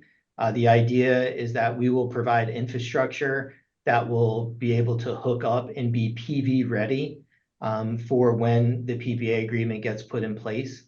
So we're planning for a certain size system. All the studies that we've done can outline what we think the roof can support. So all of the infrastructure we'll provide in the base bit of the project will be set to support that. Our hope is that we can get all of what we're looking for out of a PPA agreement, but that would be something that would be handled on the town side. Okay, thank you. Mr. Wells, do you have any comment on that? No. All righty. Anybody else on the commission have comments before Ms. Cowie reads the close? Questions? All righty. Ms. Cowie. Sorry, for the record, Claire Kilgallen. Okay, good. We're trying to optimize by using one device. We're together at CMS. Just Okay. wanted to thank the professionals and for addressing all the items raised by the town departments, ARC, and the commission. We noted yesterday's briefing and appreciate the town planner's assessment that our campus design does a lot to get school traffic off the street. Michael Kiselak is our DPW representative. He couldn't be here today, but he did say that I was remarking that on New Lebanon, it also had a similar situation where traffic on campus was being pulled on and creating a better condition. And that at that time, DPW said they wanted to look at it after things were in place 6 months in real conditions. And Mr. Kiselak echoed that. So he said he would, that DPW is open to the monitoring of the new condition and seeing that. So I think what we want to do is look at that as a possible thing for the future. I also wanted to just acknowledge all the support from everybody in the community, and that as of 2 p.m. today, there were already over 100 pages of written public support for the project. And we would ask for your approval and specifically ask the question, can we, if the restriction could be to the sidewalk only on the item with DPW? Well, let me put it to you this way. Even if we closed it tonight, it would take us a while to put together the motion. This is a big motion. And we would do it at the next meeting, which is in 2 weeks. It makes a lot more logistical sense to get all the T's and I's done and just have the motion be complete with everything and try to address this, make sure that we've tied up everything. At this point, the only thing I'm really hearing as being open is post-decision, you guys would go back to ARC, the architects would go back and fool with the color and the canopy and stuff, and it's already an application that's approved. The only other thing that's outstanding is the question of safety. Have we fully addressed all the safety considerations? Is DPW content with what's being proposed? I would like to have an answer on that, and it's not going to hold you guys up. Okay. So we would decide it 2 weeks from yesterday. Is it that correct date? Yeah, 2 weeks from yesterday, right? So we would make a decision then. Because this is even when, for example, when we do an 830G, those are 7 pages long, those decisions. We just did a couple last week. I mean, they're long. It's the same kind of thing. You guys are spending a huge amount of money, so we try to cover everything. So the motions aren't ready for this evening. Is that what we're hearing? I don't think we're going to do what I heard everybody say yesterday is they wanted to hold off so that they could make sure. So we wouldn't make a motion tonight. That's my guess. And since we respect the desire of any one person who wants to make sure it's done, we'll probably do that. I believe, and we're going to hear from the public next and see if there's anything outstanding raised by the public. I'm not seeing a lot of outstanding issues. Do you guys on the commission see anything else other than the safety questions that need to be addressed? No. All right. I mean, if you guys have a deadline, we could technically decide. What is your max out deadline? Kim? Yeah, I think for us, we're getting ready to go to the town planners for their review in a week. They're going to start That's us. I'm sorry, the town building officials are going to get a 90% set of documents from us. Yeah. That they're going to start their review process on. Yeah. We will then be delivering 100% set of documents. Patrick, you can pave the way for that without us having closed it, correct? Ask that question a different way. I'm sorry. They want to go to the building department already, even though we haven't decided it yet. Certainly they could schedule a review with them, and if the building department, Has a question. So you can has go a ahead and question, do we that. can go for it. Yeah. We'll pave the way for you. Make sure Patrick will pave the way for you. Make sure you have no problem. What else? I think for us, we're doing a early procurement package for some of the long lead mechanical items. So that'll be a phase 1 PCR to the state. Without P&Z approval, that would get held up. How close are you? That package that we're trying to deliver, start to pull together, I think within a week of that June 7th deadline, we start giving documents to Turner Construction for them to package that up and get to the state towards the end of June. That's All why right, we're so- at Yeah, closure. we should be, I think it sounds like we're okay. I'm not hearing a problem. What's our meeting date, Patrick? Is the 11th, right? Yes. Yes, Madam Chair, may I speak? Yes, of course, Mr. Turner. Yeah, just very quickly, I think, of course, we would prefer final tonight, but in listening to the conversation, particularly noting safety issues are still outstanding. I know everybody has had a can-do kind of attitude, and I have very high confidence that we can get everything wrapped up and back to you at least by the 11th. I will say that the 11th causes us to begin to bump up against some very, very critical dates. So the next 14 days will be extremely critical, Well, but I I have would s- confidence we can do it. Well, I would say this to you, if we don't have all the safety stuff resolved, we would just split it out and say, you have the approval and we will continue and come back to us if there's changes in the access or the site plan regarding safety. And if assuming that we moved it forward, you just never know, okay? I can't predict what 5 people are gonna do. I think Okay. the only other risk for us is the next ARC meeting is June 10th, would be the day before we'd come back to you. And that if there were, I don't know. ARC does not meet on a Monday. That's their sign review meeting is on Monday I morning. believe they meet the first week in June. They meet, I have a feeling they meet, is it June 4? June 5. June June 5. 5. So then you're in great shape. You could talk to ARC, but you don't have, we left it at, you could do that post P and Z decision, go back to ARC. They are cool with that. I don't think you need to wait for 50% CD to do it. Just go, but you guys call it. Okay. So I think we can work this. If you're not done, if we can't get everything cleaned up, we're still going to make a decision. Whatever it is, we're going to make a decision and we will get it done on the 11th. It will be the first item that we do on the 11th. Patrick, you're looking puzzled. I'm Chair. You're muted. I'm reading. Sorry. You were reading. Okay. In English Okay. puzzled me, Madam Chair, not your words. Okay. All right. So with that, we will turn to the public for comment on the Central Middle School. And we ask that you limit, how many hands do we have? Could folks raise their hands? Let's shoot for 3-minute limit. So far, I'm only seeing 5 people. So that'll give us about 20 minutes of public comment because usually we get some more people. All righty. One of the Nogakis is first. I don't know if it's Shiro or Katie, and followed by Laura Costin.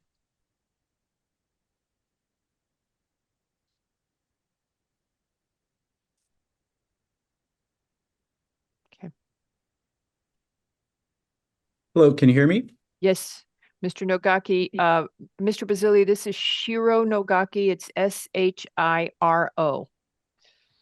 Yes, good Go ahead. afternoon. Can you hear me okay? Yes, sir. All right, great. Thank you very much. Madam Albin and the commission, thanks for taking the time. Before I just make any comment, please understand that I'm fully supportive of the CMS project. Having said that, I think it's been echoed that firms believe that the perimeter safety requires more attention, and I'm happy to spend more time with the design team. I have just 2 questions and 1 comment to Mr. I apologize, Martopio, regarding the modified design on the Orchard Street exit.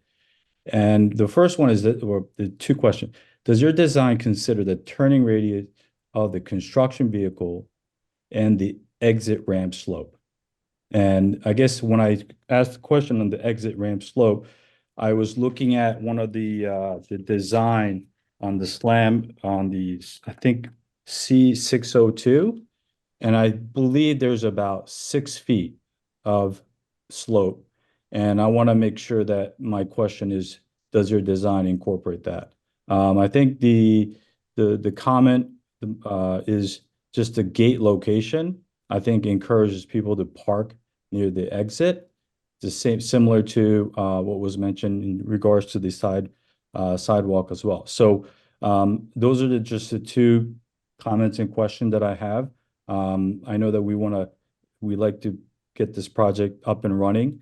So I'm happy to spend some time offline if that's possible. I like to be involved in some of the conversation because I live right across the street. And that's it. Thank you very much for your time. Thank you, Mr. Nogaki. The next speaker is Laura Costin, followed by Karen Kraus. Go ahead, Ms. Costin. Can you hear me okay? Mm-hmm. I just want to thank you all for your time and consideration on the important matter of our school. I am Laura Costin. I'm a member of the Board of Education and the board's liaison to the CMS Building Committee. In Connecticut, boards of education exist to carry out the educational interests of the state. And in the statutes, we are tasked with providing a safe and appropriate learning environment for all students, which includes not just books and supplies and materials, but also facilities. This school project not only fulfills that mission, but it exceeds it. The Board of Education developed the ed specs for the new CMS over the course of months. We collaborated with educators and school administration. We deliberated, we brought in experts, we refined and refined again. The building committee was formed in July of 2002 and spent nearly 2 years to get to this point, presenting to you a project that incorporates a well-designed campus, optimized fields, improved traffic flow on the site and surrounding it, and creates an asset for the community that we will utilize for decades to come. When our building had to be vacated twice, our school community remained steadfast in its support of this mission. Parents have spoken at Board of Ed meetings. They've attended and still attend our building committee meetings. They have advocated for funding, and they have attended our forums. Some of them have also spoken to you. And we, as a committee, have been listening to that parent community. And we are working diligently to complete construction by August of 2026. I believe that there is no more solemn obligation we have than educating our children and providing them with a building that will support their learning inside and out. And I ask that you partner with us in this endeavor and approve our project tonight, especially given that a lot of the safety and DPW issues that are outstanding for the commission are external to our site. So thank you. Thank you very much. The next speaker is Karen Kraus, followed by Michael Loken. Good afternoon, Madam Chair and members of the Commission. My name is Karen Kraus. I'm the parent of a Cos-Cob School third grader, and we live just 2 blocks from Central Middle School, where our daughter will matriculate in the fall of 2026, just as the new Central Middle School is scheduled to open. As members of the community, we also enjoy Central Middle School tennis courts and fields on the weekends. I appreciate the opportunity to express my strong support for the final site plans and special permit before the Planning and Zoning Commission today. I'd first like to express my gratitude to all of you, the Board of Education, the CMS Building Committee, and all the parents and teachers who shared their suggestions and helped advance the project to this point. I think we're all here today because we want what's best for Greenwich. And I feel strongly that what's best for Greenwich is approving the current plan for Central Middle School and breaking ground as soon as possible. Greenwich's reputation for great schools is what drew so many of us to this town. But today, Central Middle School doesn't meet that high standard. It's no longer fit for purpose and it needs to be rebuilt. The plans before the Planning and Zoning Commission today have incorporated input from subject matter experts and community members. Ample opportunity has been provided for concerns to be heard and considered. The plans before the committee today create a suitable learning environment that prioritizes health and safety of students and teachers, and I acknowledge the recent concerns about the sidewalk and appreciate the committee looking into that. The longer we delay, the more building costs will rise and the more safety-related disruptions of our middle schoolers will occur. I urge the commission to approve the proposed site plan and special permit as soon as possible so work can begin. Thank you. Thank you very much, Ms. Kraus. Our next speaker is, where did he go? Michael Loken. Yes, Michael Loken, go ahead. Hi, well, good afternoon, everybody. Followed by Karen Hirsch. Go ahead, sir. Thank you all for your efforts and for the hard work. I'm excited that if this phase will get done, that I can have a free Tuesday mornings because I've been watching intently. Mr. Martuccio, actually, I'll just skip over what I might have said. He had great suggestions. I would simply ask that, given the history, and I'm sure there was good faith on their side, it didn't feel like such good faith on my side, that there be a requirement that they actually meet with me and implement mitigation steps to put up put in evergreen trees so that when a winter view looking down, it's really, the terrain is terrain. There's really not much to discuss. If you look from one angle, you'll see something. If you turn your head, you see something else. You have to look towards the school, not into a berm, and it'll be plain as day that things need to be done and there should be mitigation. So I'm simply asking that if you approve it, and I have no objection to you approving the school, that you put a condition on that they shall be obligated to work with me, and it's not a best effort, but they actually do it. So that's my simple request. And I thank you for your time and everything you guys do. Thank you very much, Mr. Loken. Karen Hirsch is next, followed by Matthew Kane. I was gonna say good afternoon, but I guess it's almost good evening to the members of the Planning and Zoning Committee. Thank you for giving me the opportunity to speak. My name is Karen Hirsch. I'm a member of the Board of Education. I simply wanted to come on here to speak in support of the Central Middle School Building Committee's request for approval of the final site plan. As I'm sure you know, and you've heard from other speakers, the committee's worked for over 2 years to refine the ed specs and designs that were presented to you today. As you know, they were refined through countless meetings of the committee, the Board of Education, and public meetings, and have incorporated the input from community, neighbors, and countless other town bodies, all in an effort to create the most up-to-date school facility and site, one that prioritizes the health, safety, and educational needs of our students, and is hopefully going to be a facility that will be used for many, many years to come. Committee has been working diligently to address the many items and questions raised through the multiple positions of approval processes through the town, including the questions raised by this committee. And I really wanted to simply just come on and to support the request, as I had said earlier, and thank you all for your time and diligence in reviewing this application and for your attention in the approvals coming, we hope anyway. Thank you very much, Ms. Hirsch. Following is our last speaker is Matthew Kane, who has an incredibly tidy background. I'm hoping it's fake. 100% authentic, actually. Thank you, Chairwoman Albin and members of the committee. My name is Matthew Kane. I am familiar to some, I think, as the co-president of the CMS PTA, but I am speaking individually. And I have a very, very brief request. I want to thank you all for the time and attention you've given this project, the same for professionals and the building committee as well. But I would urge that you take up a motion to approve the final site plan and special permit this evening, with leaving open conditions, the one or two items that were mentioned. I think that would need to be addressed further.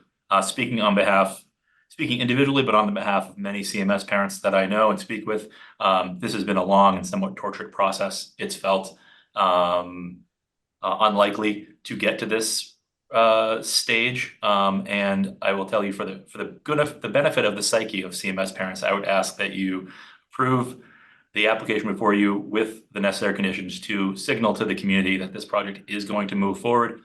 The 2026 academic year opening date is still on track, and that there'll be no further obstacles. Thank you all very much. Thank you, Mr. King. All right, that completes our public comment. Just to clarify, Ms. Costin is correct. It's an off-site issue, the sidewalk, technically. However, our special permit requirements are such that we do have to resolve a comment by DPW regardless of where it is. So we will do that forthwith, or Patrick will volunteering again. Mr. Turner. Go ahead, Mr. Turner. Oh, yes, Madam Chairman, just in listening. In a closing remark, we would love for this to be closed tonight. We understand if you can't, but I just want to put sort of a bow on the box, if you will, that our objective is that it be closed tonight if at all possible. That's Okay. all. All And right. thank you. Okay. Thank you very much, Mr. Turner. Okay, so folks, what do you want to do about closing? We could close it tonight, and Patrick can still give us advice before we do the decision. I don't see us having a huge issue of actually making the decision in 2 weeks from yesterday. But we could close it if that's what their preference is. So that in reality, the two biggest issues are the Orchard Street sidewalk and outstanding comments from ARC. Is that how I understand this? No, ARC asked if we could just condition that they return to them after we've made the decision. Possibly around 50% CD. And I think you yourself said in the briefing yesterday that waiting to 50% CD doesn't really make sense, that they should just return whenever they get a chance. Patrick? Yeah, I just want to clarify one thing. I believe DPW's stance as it is right now is the sidewalk path needs to be along the shoulder. They're okay with the RRFBs and the other traffic controlling devices proposed. The thing that has not been viewed because it just came in plan tonight is the restriping or the sort of area of refuge that's being created across from the entrance. DPW does not know about that, Mr. Does not McBride. know about that, so I just want to make sure that's out there. But it seems to be well, the commission can tell me otherwise. I'm hearing the commission is interested in understanding DPW's rationale for the sidewalk on the shoulder and why an alternative path or why any path at all is needed. So, if there's anything other than that I'm not hearing or the applicant needs to address, it seems like a very succinct list, I guess. It's not many. So again, seated on this is Albin, McRae, Levy, Jones, and Wells. Where do you guys come out? We can close it. It's a little, Pat can still give us feedback, but if the feedback results in a slight change of the site plan, now we have it closed. So what we heard tonight is more difficult to do because we would have to write around it. But we've done that before. So your call, what you guys want to do. The bottom line is DPW hasn't seen their latest suggestions and we want to understand. And I personally would like to be able to talk to DPW if we could. Madam Chair. Yes, ma'am. DPW has seen the walkway, so they have. Yes, we know that. Okay. What they haven't seen is the textured pavement with the RFBs. Yep, we got that. Right. Smarter than we look. No, Okay. I was getting them both confused myself, so thank you. So, okay, so that's the question, you guys, your call. What do you guys want to do, voting people? I would say, think- I mean, as close as 50-50. I would say there's more to lose closing it tonight That's what I think. than in 2 weeks, because we're going to be voting in 2 weeks anyway. I Yeah. think we gain a little bit more information. And I think for the person who's drafting the resolution, the 20-page resolution. It's probably will not be 20 more pages. specific. Patrick's Well, it's going to laughing. be more than 7. They think I write War and Peace when I write resolutions. You heard me make If anybody, uneasy. I add to the length, Madam Chair. So And then I asked don't Patrick what take he this home. thinks. Okay, so But I'm you know, just he one. sends me ideas. All right, so I think we would serve you better if we close it right before we decide it. And we'll be ready to go in 2 weeks. I think we serve you the best that way and that we serve the purpose of the students. Mr. Levy, you've made no comment. Do you have one? Not at this time. Okay, is there anything that is open in your mind that you would like to have addressed? Mr. Levy? No. Okay. Madam Jones? I don't have, it's already all been discussed. I think the outstanding issues are what I'd like to have addressed in the conversation with Okay. Okay. Your sound kind of went funny. Okay. All right. So if you guys would give us the extension, we will leave it open. If you don't give us the extension, we'll have to close it on June 4th, which is always a possibility. Yeah, leaving it open on the premise that we close and decide at the next meeting. Yes, sir.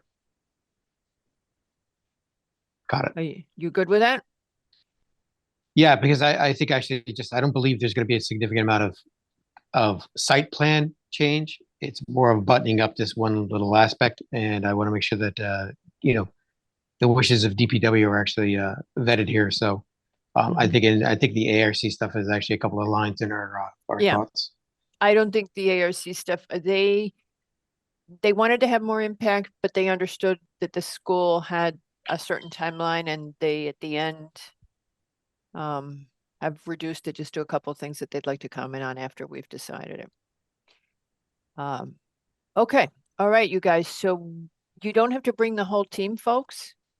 In 2 weeks, you don't have to bring 1 million people because I know that costs money. So don't bother. Madam Cowie.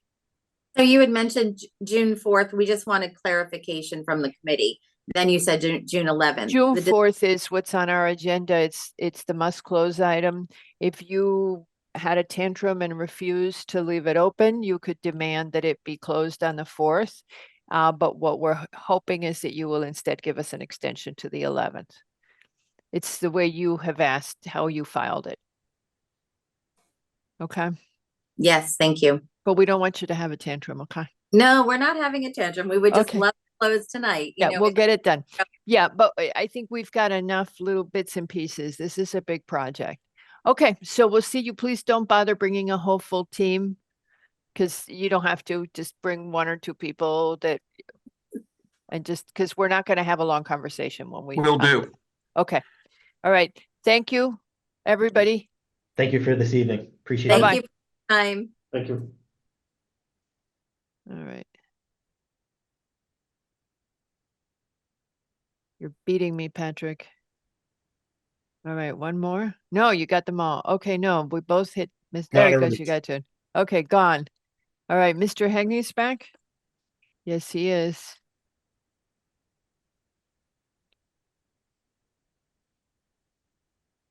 I come back. Yes. All right, Mr. Hegney is back. So now we go on to item 3 on our agenda. Hard Rock LLC for a final site plan and special permit. This is to renovate the dwelling with some modifications in the dormers, etc., and to remove the tennis court and install drainage and landscaping. Seated on this application are Albin, McRae, Jenkins for Levy, and Wells for Yeski. I'm sorry, Wells for Lowe and Mr. Yeski. Again, Albin, McRae, Jenkins, Wells, and Yeski. And with that, Mr. Hegney, if you would proceed. Thank you, Madam Chair. Good evening, members of the commission. For the record, Tom Hegney on behalf of the applicant. We were before you at the last meeting, and at that point, we reported that we had gone to the Historic District Commission twice, first to review the changes to the building itself, and second to review the landscaping, which has been accepted by them unanimously. It's a very extensive landscape plan, and I think they were appreciative of that.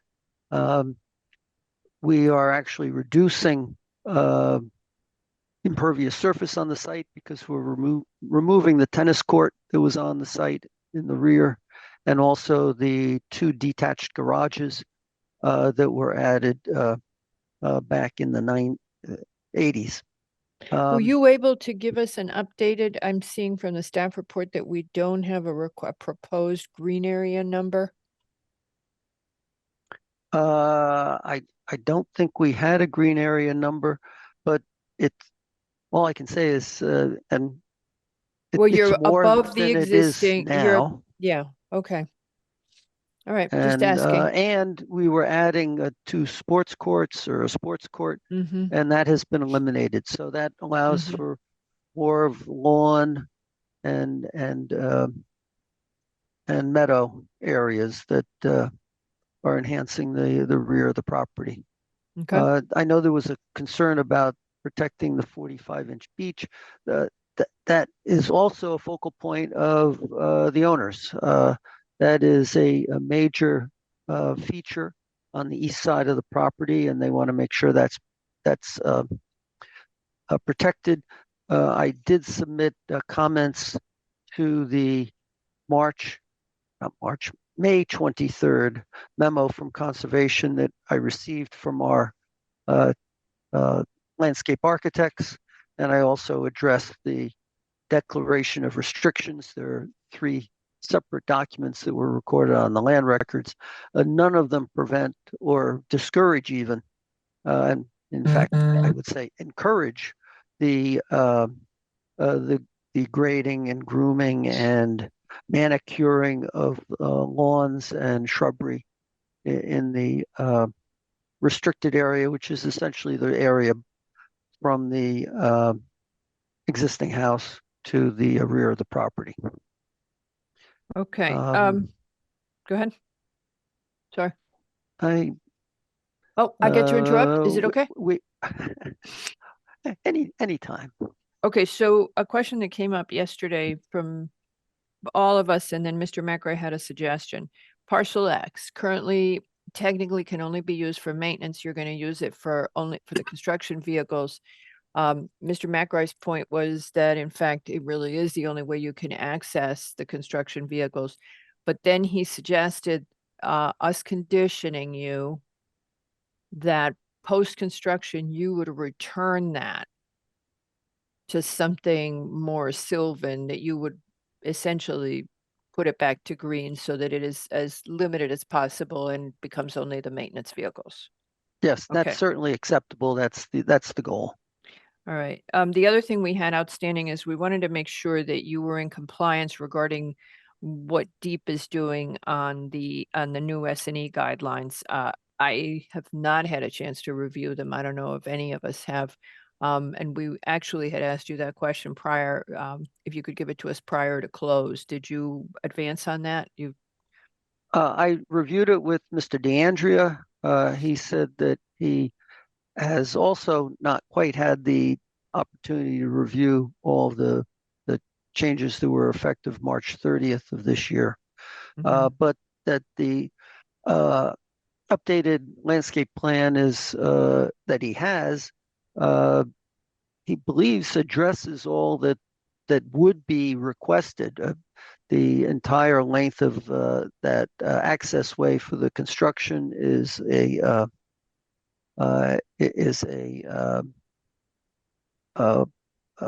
gravel path that would prevent the dirt and other material coming out onto the road. He did point out that the plan that he has for S&E has 21 separate notes on it. And one of the last notes is that you have to be out sweeping the street every day. So I know Mr. Levy had brought that up at the briefing yesterday. That is actually a note on the plan. Okay. And one that can be enforced We'll have to drive by and Public make sure. Works or the commission. Yes. Mr. McRae. I'm sure there are plenty of people that will drive by and notice. Mr. McRae. So, Mr. Hagney, by reclaiming right now, that's my understanding as I saw it out there. It's basically two concrete paths for tires that run the length of it from the street to the site. It's not completely overgrown, and there's really no landscaping. So we could get back to that level of natural state. Leave those two paths and just let it grow back in the way it is. That's good. Yes. That's good to go with you guys. Okay. Yes. Now that's fine. I'm not too sure what happens at the top, but once you're actually inside the property, I know that the site plans themselves indicate the path continues. Is that what the current condition is, or is it going to be graded out? There is some grading to the north of that path, but for the most part, there isn't an awful lot of grading that's occurring in that at the end of the path itself. Okay. So, Mr. McRae, given that we keep raising this question and that conservation raised it, because the declaration allows them to keep it as, right, it allows them to keep it as manicured, et cetera. But should we ask that the grading plan be submitted as a condition of approval and any impact on that conservation, on that area? On the conservation area be reviewed with Conservation Department. Right. It's on the drawings already. Okay. I don't think it affects it, but we can state something to that effect. I think actually restoring the path back to with the current state, which is kind of overgrown, I think actually would probably be sufficient for what conservation is looking at. And then the grading inside actually is, it's just a matter of the landscape, which I think has been approved or been reviewed by everybody at this time. I did receive and actually read the DEP March 30th updates to the soil and erosion. Yay! It's not a significant amount. I think if anything, actually just in addition to the copious notes on this soil and erosion plan, just a note to the effect that actually it would meet that current DEP mandate, March 30th, 2024. It doesn't do anything, I think, more than what Mr. DeAndre already has in the plans. There may be just some slight differences. I think the biggest thing is just to make sure we have a periodic inspection to make sure it hasn't fallen down or been compromised in any way. And that's the best way of going out to make sure that actually it's working, is making sure that it's still, installed and hasn't been compromised. Okay. Go ahead, Mr. Hagney, did you have anything else? I just had one other comment in that regard. There are wetlands on the site. We do have a wetland permit. Yep. And the wetland agency does go out and review sites regularly as part of monitoring the approvals that they've given. So, the grading that is in the deed restricted parcel is what we're asking you to review with conservation. Mr. McRae and I were talking about the Parcel X road, but also then the grading that you're going to do there. That's what we would condition you to review with conservation. Although you are allowed to keep it manicured, the question is, how are you impacting the natural soils, et cetera? So we'll just send it because they raised the issue. So we'll send it to conservation. Nick, you're okay. Wells, Yeski, Yes. Yes. Jones. I got to keep looking at this, my cheat sheet on who's seated. No, I got it wrong. It's Jenkins, not Jones. Sorry. I have Okay. nothing else, Madam Chair. Mr. Hegney, then we're going to ask, does anybody in the public have any comments? on Quick, before we move Yeah, to yeah. public, a quick question. Mr. Hagney, the parcel 2R is the deed restricted? It's the triangle with the wetlands in it? No, actually, it's the area to the north of the house where the below ground garages were located in the tennis court. So that's what constitutes the restricted area based on the restrictions from the 80s. Got it. Okay, thank you. And so that's what we're asking. And if you look at that language, I think we all looked at it over the weekend, but if you look at that language, it doesn't say you can disturb it. It just says you're supposed to keep it consistent with the rest of the property.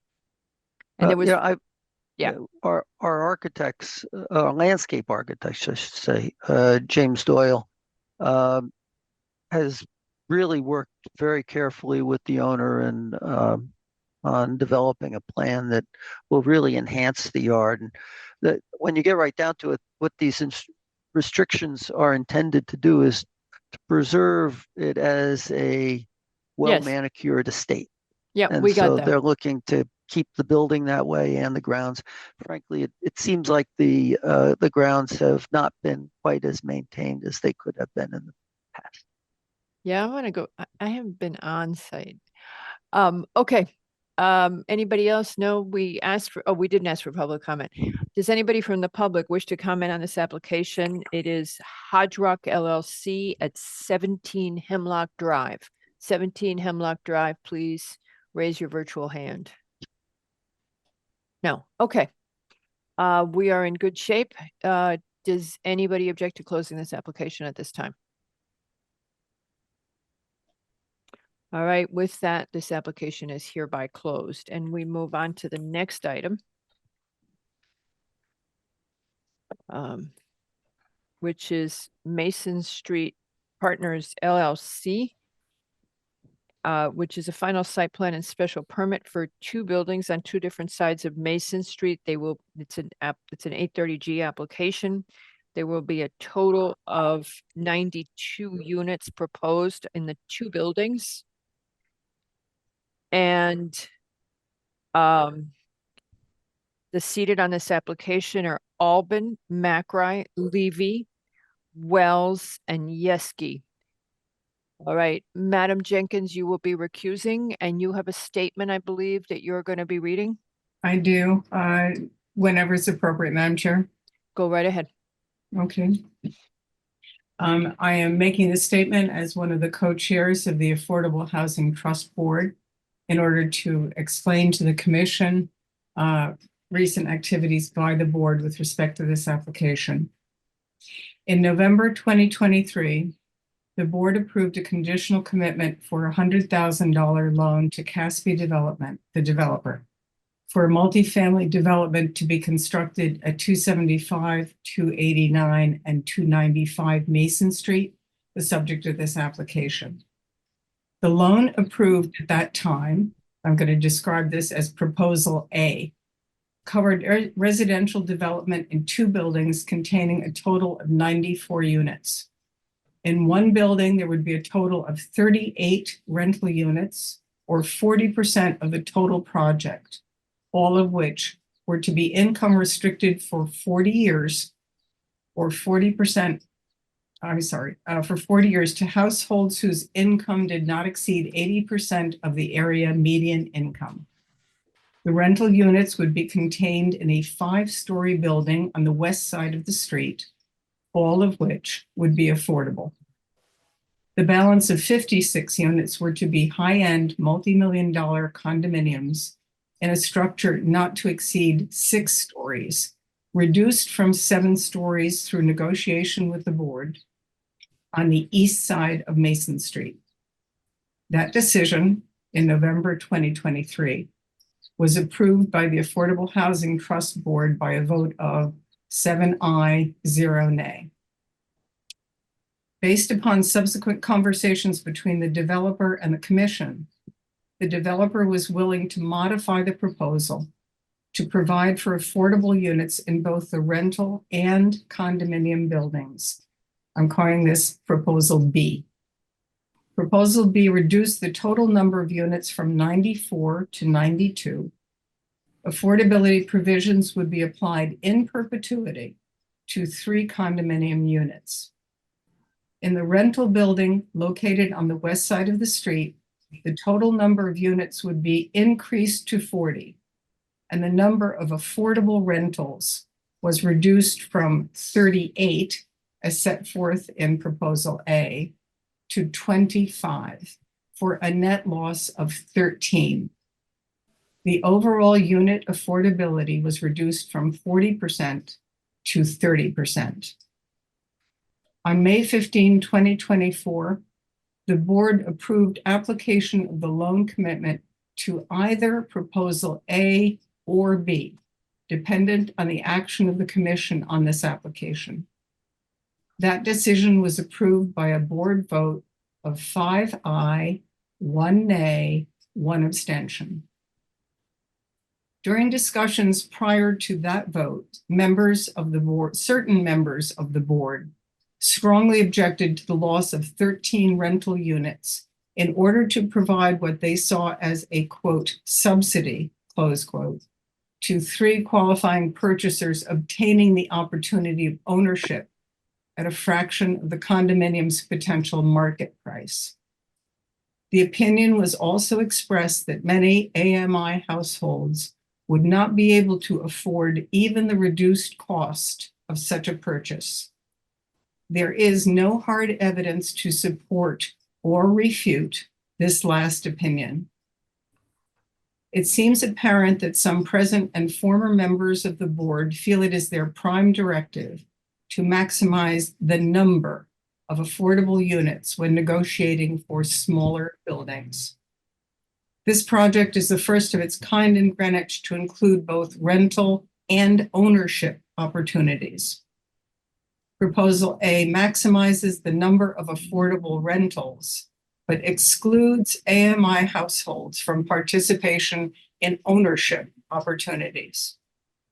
Proposal B provides such opportunities with the financial offset of reduction in the number of affordable rental units.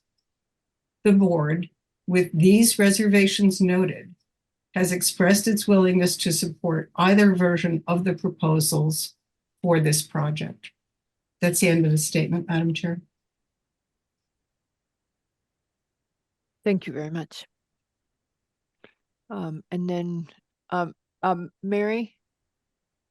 Well, okay, I was gonna say, if we have any, does anybody have any questions for Mary before she blanks out?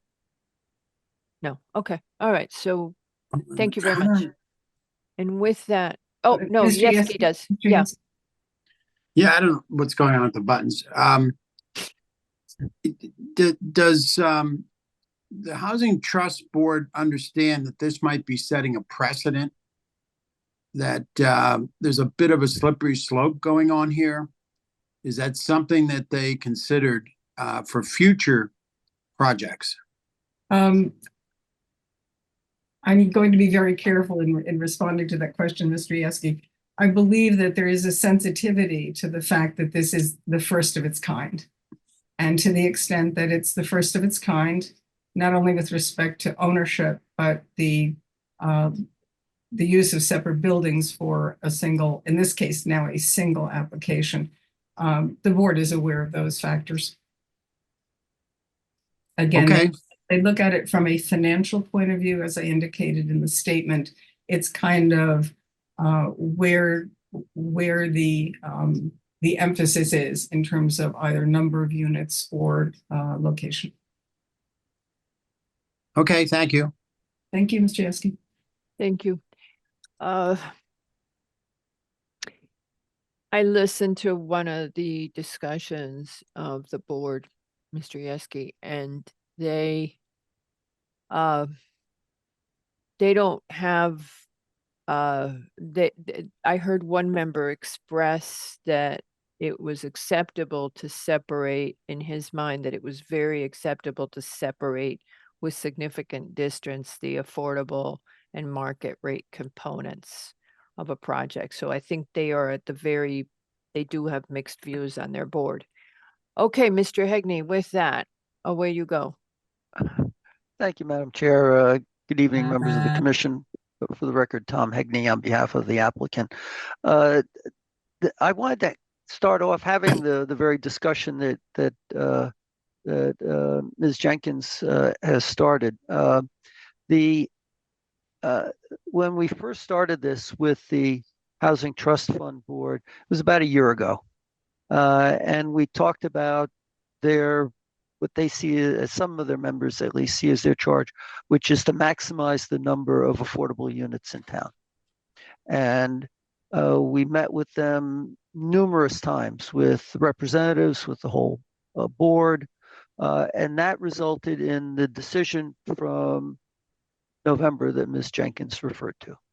Then we came to you with a pre-application hearing in December, and we got a different read. And it was, you really need to mix the units that are affordable and market. And that was not the plan. It was one building of affordable rentals and the other of sale condominiums. So we reached out to a couple of law firms that specialize in affordable housing projects. And we had two memorandums that we shared with the town law department and with staff.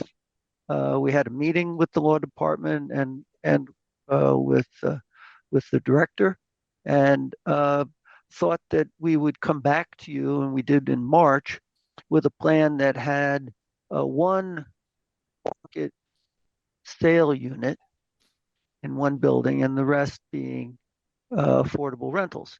That didn't seem to get a lot of traction at that meeting in March.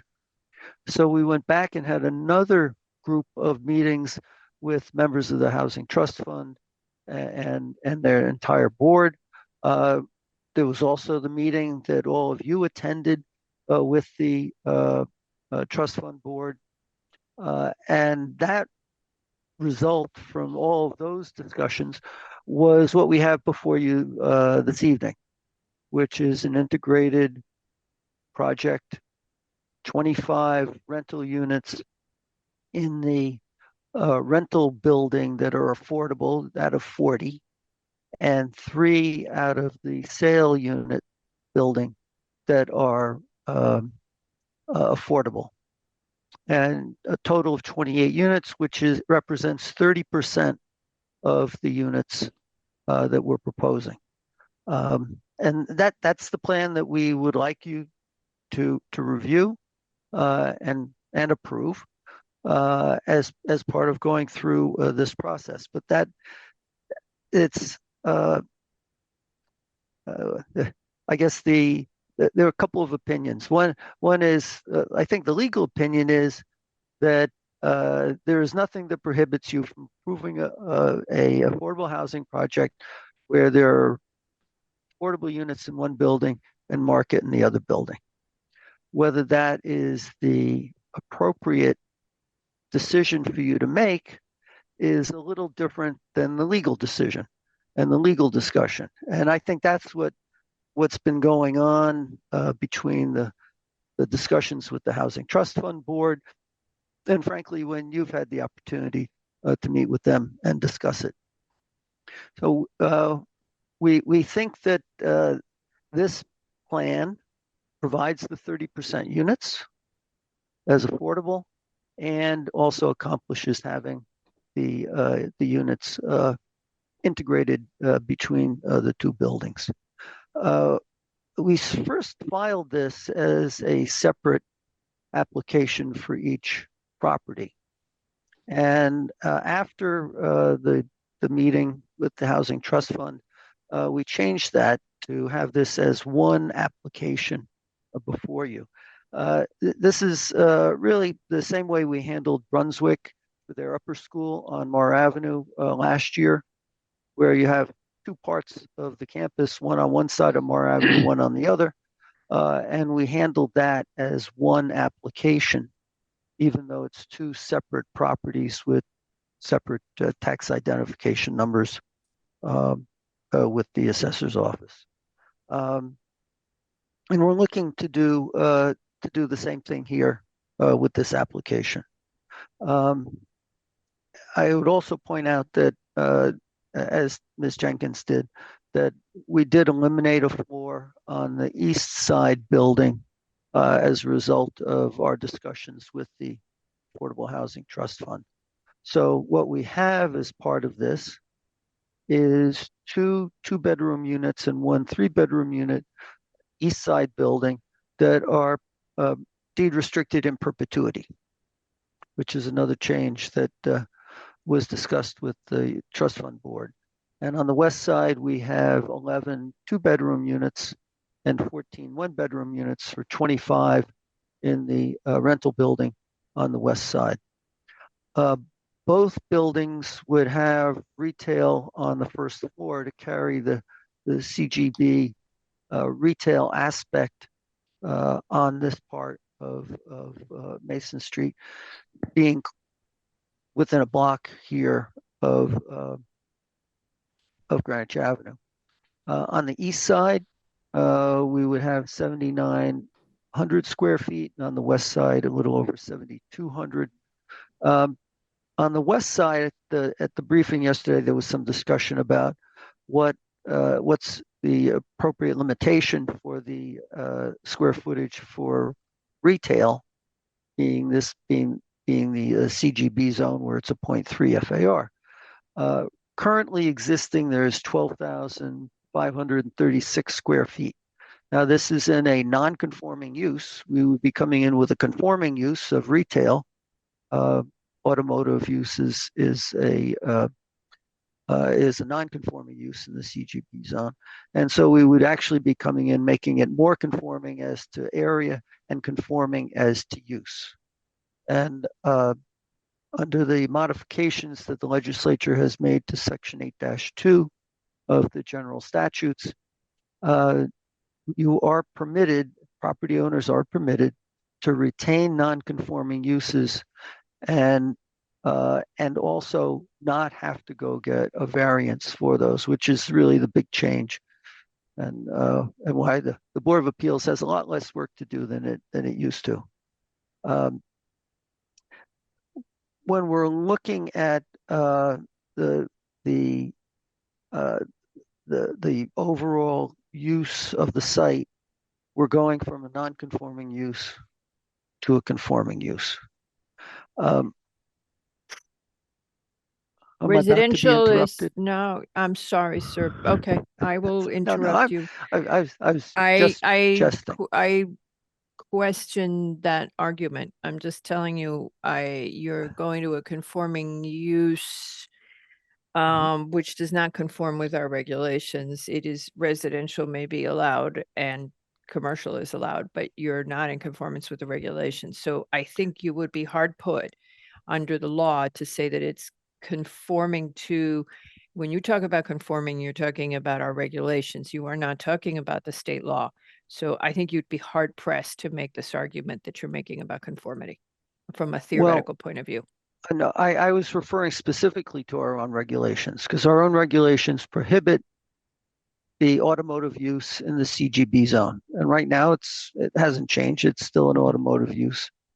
That could be refurbished and used I'm not again. going to debate But you now also- on the issues of the conformity. Go ahead and finish your presentation. I'm not going to debate you on Okay. it. I disagree theoretically, but go ahead.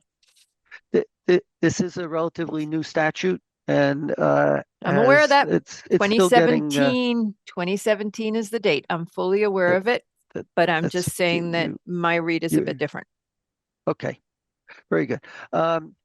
At the briefing, there was also a discussion on how does the commission, and this is a big issue, I believe, ensure that both buildings are going to be constructed, that you don't have the approval for two buildings and the condominium building gets built and the rental building with more of the affordable housing units in it does not get built. And that's something that Mr. Caspi has been discussing with his investors and lenders.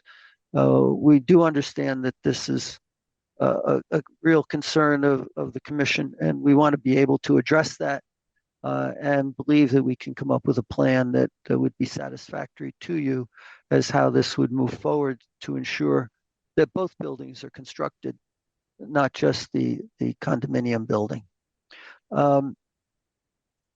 The project is very much integrated through parking, and I'll just give you an example. The West Building has only 16 parking spaces, and it has a requirement of 36 for its retail use and 40 for its residential. So obviously it's well underparked with 60%, 60 unit spaces not on site. Those spaces would be on the east side and would be made available for the residents and for the retail use on the west side. And that's important because we are looking at being conforming as to the parking requirements, both for the CGB retail uses as well as for the 92 residential uses. Other big issue that was discussed yesterday, and I know you haven't had an awful lot of time to look at it, and it's something that we're also dealing with, is the question of soil remediation that's needed on site. Langen Engineering was retained and prepared a phase 2 environmental analysis. And because it was both an auto dealer, previously a gas station, and has a dry cleaner right next door, it is considered an establishment under the Connecticut statutes. And any transfer of the property requires a filing of certain forms, in this case, Form 3, with the Department of Energy and Environmental Protection. requires that you hire an LEP, a licensed environmental professional, and that person has to supervise and develop, and not only develop, but also supervise the remediation plan for the property. As part of any sale, question is who is going to be responsible for this? There has been an escrow established as part of the sale to Mr. Caspi's group to ensure that the remediation will be carried out. And also the work is monitored by the DEEP. So this is very much a state issue. It's a major issue on any property like this. And we would need to satisfy that in order to have not only the retail, but also the residential use on the property. Langen is a very experienced firm in these regards. Town uses it for dealing with the 3 playing fields that have been remediated and are being remediated. Having said that, we would not object to a third-party review of their plan. We would want to ensure and assure everyone that the cleanup is certainly being done properly. Other things that came up in terms of setbacks, square footage numbers, whether we get to grandfather our existing square footage on the west side of the site, are items that we'll be going over with staff. And rather than going through those now, we'll meet with Pat, go over those, and then be able to come back to you with that. We're continuing our discussions with the town fire marshal. Fire suppression for battery charging locations is a significant interest and concern of his. And we're talking with our mechanical contractor on how we can address that. We don't have much of an issue with gaining access to the roof on the east side. On the west side, it's another thing that we're looking at and we're resolving with him. Bernie Adler has reviewed the beta comments and is going to have a written reply to those. And lastly, the engineering comments, Tony DeAndrea has reached out to our town engineer to schedule a meeting to go over those so that we can provide for water quality and treatment as it goes into I think it's an 84-inch pipe in Greenwich Avenue that goes out to the Sound. Sewer is not an issue here. Again, you have a major sewer main right on Greenwich Avenue, and the lines in Mason Street are adequate. We'll review that obviously with the sewer department as well. So there are quite a few things we need to be reviewing with various town departments and with your staff. And our plan is to do that and then come back to you with the answers to the questions and concerns that were brought up as part of the briefing yesterday. Okay, with that, Mr. Yeske, you had a question? I have a construction question, but not a zoning. I know if you have zoning questions, maybe we should take those first. Yeah, it probably makes sense. Mr. McRae? Mr. Hegney, the premise of combining the projects is based solely on the thought and the argument that Brunswick School was like that. So that's why you're doing this again here? Or is there something that ties it, is there a stronger tie? No, it is very much a stronger tie. These are tied together through the 8-30G application itself, and the parking is a significant link between the two sites. We couldn't have any retail on the west side if we didn't have parking that's provided on the east side. So without the parking, the west side doesn't work. It doesn't have enough parking for either the retail or for the residential. And we need the east side in order for the west side to work. Okay, and how does that work? It's one of our regulations? One of the regulations that the commission does have is if you have parking within 1,000 feet, you can use it as part of required parking. Okay, for, so we take other advantage of uses. some regulations, but not others. Disregard others. Okay. Did you have thoughts on how the applicant would say or applicant confirm that we would get both buildings constructed at the same time? That's something that we've had a couple of calls on both yesterday and today.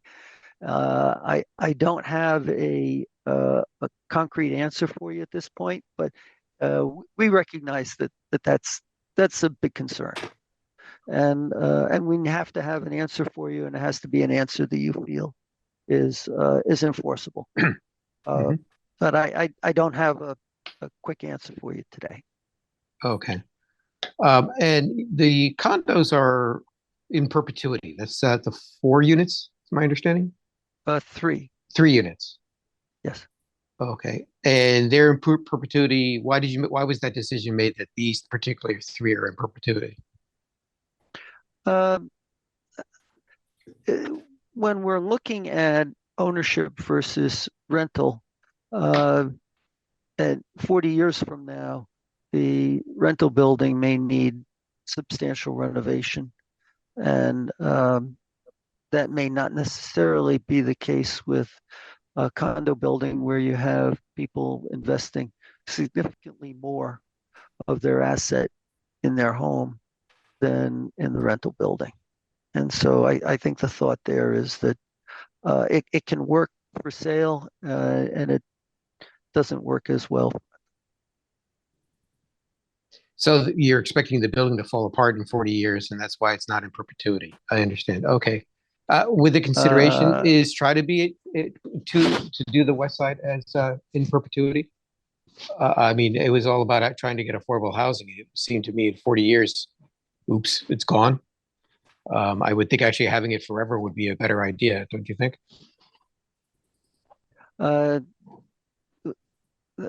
That's something that we did consider and did not think that that was viable. Okay. And then there's retail on both sides of on both sides, correct? Right? First floor? Yes. Why is the building on the east side have such significant floor to floor heights as opposed to the west side? I know that was brought up yesterday at the briefing. I haven't gone over that with the architect to be able to give you a better answer than I don't know. Okay. And Mr. LaRoe, just correct me if I'm wrong. Because the retail's on the first floor, it's really not subject to the 830G provisions. Is that correct? There's no ability in the regulation and the 830G regulations to talk about mixed use as being a waived action with regards to having as part of an affordable project. So the commission's only decision on something like this in a mixed use building related to an affordable housing project is to consider the commercial as an conforming action under the site plan approval process or site plan special permit, and then the affordable being a addendum or an appendage to that and treated as under the state regulation. So that's been the practice of the commission, but again, only once. So the retail portion, the ground floor of both buildings needs to conform to zoning and is subject to full review of the commission according to our regulations. Is that what I'm understanding? Yeah, I would say anything that is not residential in this project would have to conform to the regulations. And to just glom on to Mr. Hegney's point, if there are non-conforming conditions with the site, I mean, the applicant is allowed to acknowledge those and the commission consider those as being continuations. But again, we would need to have a pretty extensive inventory of what those are. Oh, okay, great. Madam Chair, I think that's all for the moment. Thank you. All right, thank you. After that is Mr. Yeski and then Mr. Wells. Oh, okay. Oh, I'm sorry. We'll give it to Mr. Wells because you want to do construction. Go ahead, Mr. Wells. Thank you. So as I understand it, you're moving from non-conforming to conforming, non-conforming being automobile use. I guess my question is the retail component necessary to make it conforming, or could you have on both sites just residential, or do you need retail to make it conforming? And then I have a follow-up question.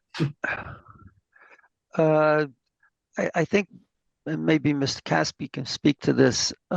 We need the retail for all the numbers to work. Got it. We spent a good deal of time going over this with the Affordable Housing Trust Fund Board and gave them very, very detailed breakdown of expenses and proposed rents and more than I was able to understand. And that's what we're looking to have that contribute to the ability of this project to be viable. Okay, so even if instead of retail, you had apartments on the first floor, that wouldn't be enough to offset losing the retail. So I don't believe so, but that we'll have that discussion amongst the this is just me. I'm not speaking on behalf of the commission. I'm just looking at different alternatives because retail is adding some complexity to this in terms of meeting setbacks and other requirements. And the other, I think, thought is that this is the CGB zone, having some type of commercial use and in this area, a retail use component really adds to the vitality of the area and the downtown part of Mason Street. So I think that's an important consideration that was involved too. Thank you. All right, now Mr. Yeski. Thank you. Mr. Hegney, part of it's been answered. You mentioned you acknowledge that we're really looking for you to build both buildings. And I understand that parking is required in the rental or in the east building to satisfy and be able to rent the west building. But the east building doesn't need the parking. So I guess this goes back to a question of construction. What are the plans to build these two buildings?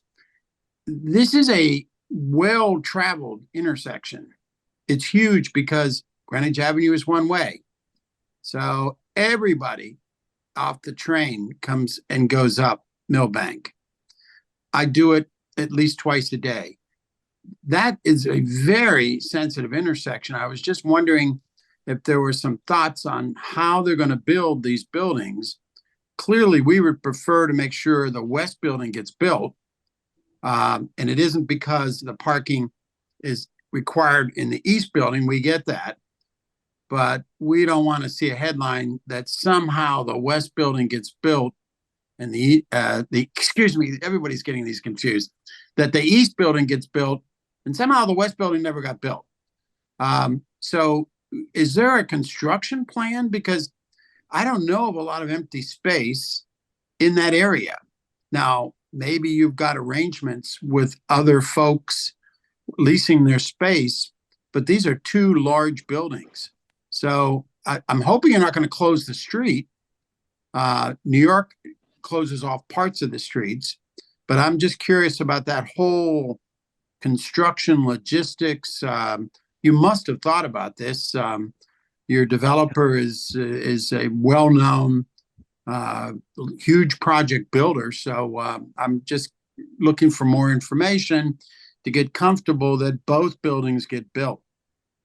Perhaps Mr. Caspi can respond to that question. I'm Mr. not Yeski. surprised he's not, I'm not surprised. I bet he can. Thank you. Hi, everybody. How are you? Can you hear me okay? Yes, we can. Yes, yes. Thanks for having me. Spending a lot of time on that site, a lot of traffic, morning, afternoon, all the time, and totally appreciate that comment. In terms of the staging of the project, I've been thinking through this for the past year, and the west site already has a cellar level that's been excavated many years ago, so the ability to expedite that side of the street in about 3 to 4 months in advance of the other side of the street is the plan, effectively. While we're going through excavation on the east side of the street, the west side of the street will be demolished at a quicker pace, and just all of the contents discarded, and we'll start prepping for the cellar level foundation, working our way up, with the superstructure. I think we'll be well ahead of the east side, to the tune of, like I was saying, 4 to 6 months. Not only because of the existing conditions, but also because we would like to be concluded with construction when we're selling the homes on the east side as well. So I think from a streetscape standpoint, and also the one of the larger components is we've been in talks with the utility about undergrounding from Bruce Park all the way up to Fawcett, all of the wires on the street at our expense, and we're waiting on that budget right now from them. But I think that would be a huge aesthetic upgrade to Mason, but it will take time and be a part of that initial component of phasing. But that's the general schedule. As far as the commitment to completion, there has been a concept that has been circulated internally over the last 24 hours since that came up. I think we have a fairly ironclad solution that we'll put forth. I want to just dot all my I's, cross all my T's, but I'll serve that up in shortly, and I believe you'll feel very comfortable with the concept. That's great, but how are you going to build these buildings? The materials, the deliveries on trucks. I get the separate issue on commitment to complete, but now I'm talking about the physical construction. Sure. You built a lot of buildings. Do you have a plan? Are you renting properties somewhere? How are you going to do all that? So I think, the good news is the excavation. We spoke, so I brought in actually Tony Mazza from Urban, who built one Vanderbilt, and he built my Fouquet's Hotel down in Tribeca. We went 30 feet below the Hudson River. He's like the A-team. Brought him in last week, and we surveyed the site, and we talked about how with Andy Fox, who's my project manager, how we will remove some of that rock ledge and bring it down to the lower level of the plat and discard that in tranches with trucks. But because we have a lot of frontage on both sides of the street on Bruce Park, it'll be easy to stagger that. And then the parking lane at some point in time will definitely need to be used just in front of where the curb cuts are to stage all of the materials that will be coming into the site. I think it will be, like I always call it a shell game. It will be a process, but much easier than a lot of sites I've dealt with and not had any street closure in the past. I don't foresee any issue there, and I don't need anybody else's property for that. But that being said, I do have some relationships up and down the street that have indicated if I did need it, they would provide it. I guess a sidebar, Patrick, this is a large project, downtown construction, and I'm thinking across the street, the train station is a similar project, right? So we've got two large projects within a very small construction area. Is the town ready for this? I don't know the timing on both. Yeah. Obviously, that I would be actually- big. Funny enough, I had lunch last week with Hank Ashforth and we talked about his staging, but I think you're going to see a wrecking ball in the next 3 weeks on the theater, which will commence, and then that will become a plaza, obviously, with a beautiful a restaurant, and then the retail will be refaced. But as far as like large construction there, it won't be. You will not have tons of new materiality coming, but also they will be way ahead of me, and most likely done well before I get in the ground. Well, what's your estimate for how long the remediation is going to take? You're talking about the soil remediation on my side, or you're talking about the? Your soil, I'm not asking you about the Ashfords. We won't even ask them. No, so on your soil remediation, your soil. Yeah, no, I think I think a couple of months. What? I dug down in New York City, found ship parts. At one point, I was told I had to ship the soil to Canada. We didn't actually, but this soil compared to some of the soils that I've dealt with in other places is, that's why I bought the site, and I didn't wait. I mean, there's as you saw, thousands of pages of discovery on the conditions. It's completely cleanable, and I have no concern that we'll have that soil out of there in a matter of months, and we can be. I'm not talking about full excavation, just the soil remediation component, and then supportive excavation will commence at the same time that we're satisfying the deep regulations, which will include more than likely, a ventilation type system that is much like a radon system that'll have, a vapor barrier, and we'll have ongoing monitoring wells, in perpetuity effectively, so that we can make sure that the soil conditions are good. But no, I don't have too much concern about that. I don't think we'll be going to Canada, in other words. But I'll come back. Patrick, is the town ready for these two projects, even though they may not overlap? That, again, I'm going back to that intersection, the bottom of Greenwich Avenue. I go through it. It's very congested. I don't see anything in the report about the construction logistics, street closings, or partial closings. These are a little unusual for the town. We don't typically have this size of construction. So is that, I don't even know whether that's part of our approval, but it certainly strikes me as one that we need to consider. Well, I think the logistics are part of your approval. Is the town ready? I think with early discussions and heads up and coordination, it can be made to be a little bit easier, but I think there would be a major concern if the construction, if the materials coming for the project at the station was coming in at the same time that demolition and excavation was going on, or even construction on these sites. I think it would be a major concern. And DPW and parking services and the GPD, they'd all have would like to have a say in what's going on and in coordinating that, so there's not going to be any confusion or frustration being added to the network right now.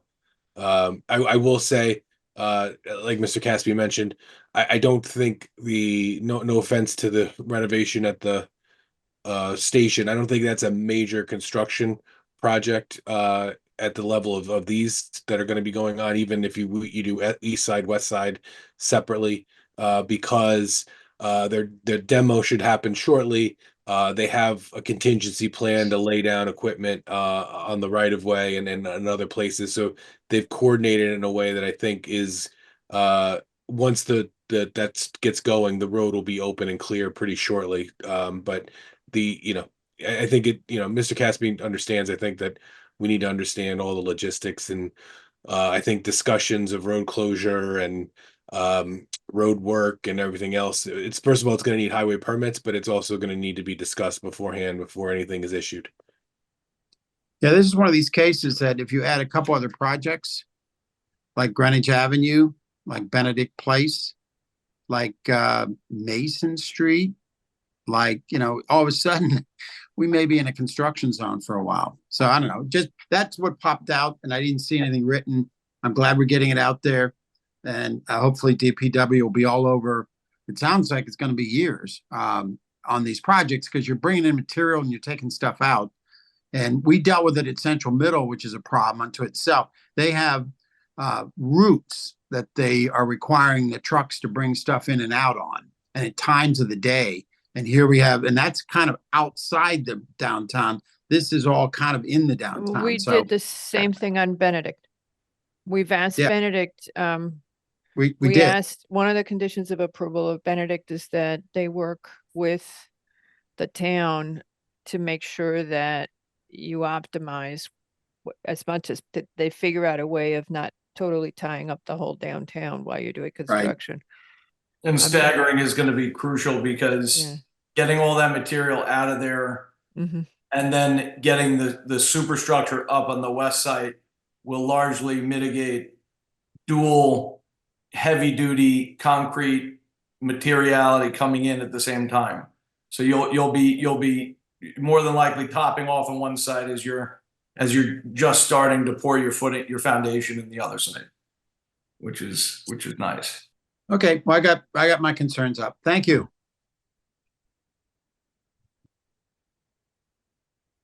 Mr. Levy. Thank you, Madam Chair. So I'm thinking maybe we should talk to DPW a little bit more about this and how they approach something as large project as this. Just to get some clarity on this. This is all very new and unscoped and concerning. So I think we need to do a little bit more work on understanding the disruption from DPW's point of view and get some good feedback. Also, I appreciate that that there's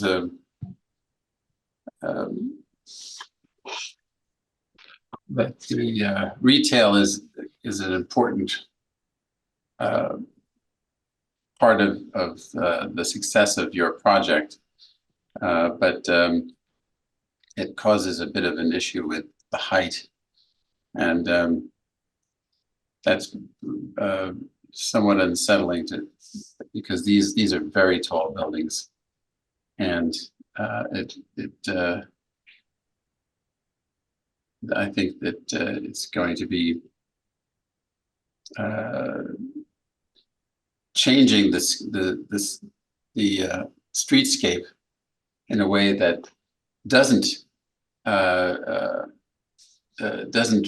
feel like Greenwich and downtown. So that's of great concern to me. I'd love you to knock a story off of each side and get rid of the retail. And just because that retail is approaching 20 feet, and lowering these buildings by that much would be a big step in the right direction. Well, wouldn't the other option be the, trying to remember the number. I think the condominium side, the residential ceiling height is 12 feet. Is that correct? Yeah, I think that's. Is that correct, Mr. Caspi? Yes, I have. We have slab to slab on some of the floors. 12 feet is correct. Yeah. Yeah, I think that given the sensitivity to the height of this project and its cavernous effect along the street, it would be a great help to reduce that floor-to-floor height. Anything that you can do, even if you can modulate the streetscape by creating less of a wall, putting in having a tower as opposed to having this rather extensive, this wall, which is 150 or so, maybe 200 feet long, is just really quite significant, and it's right on the street. There's no real setback, and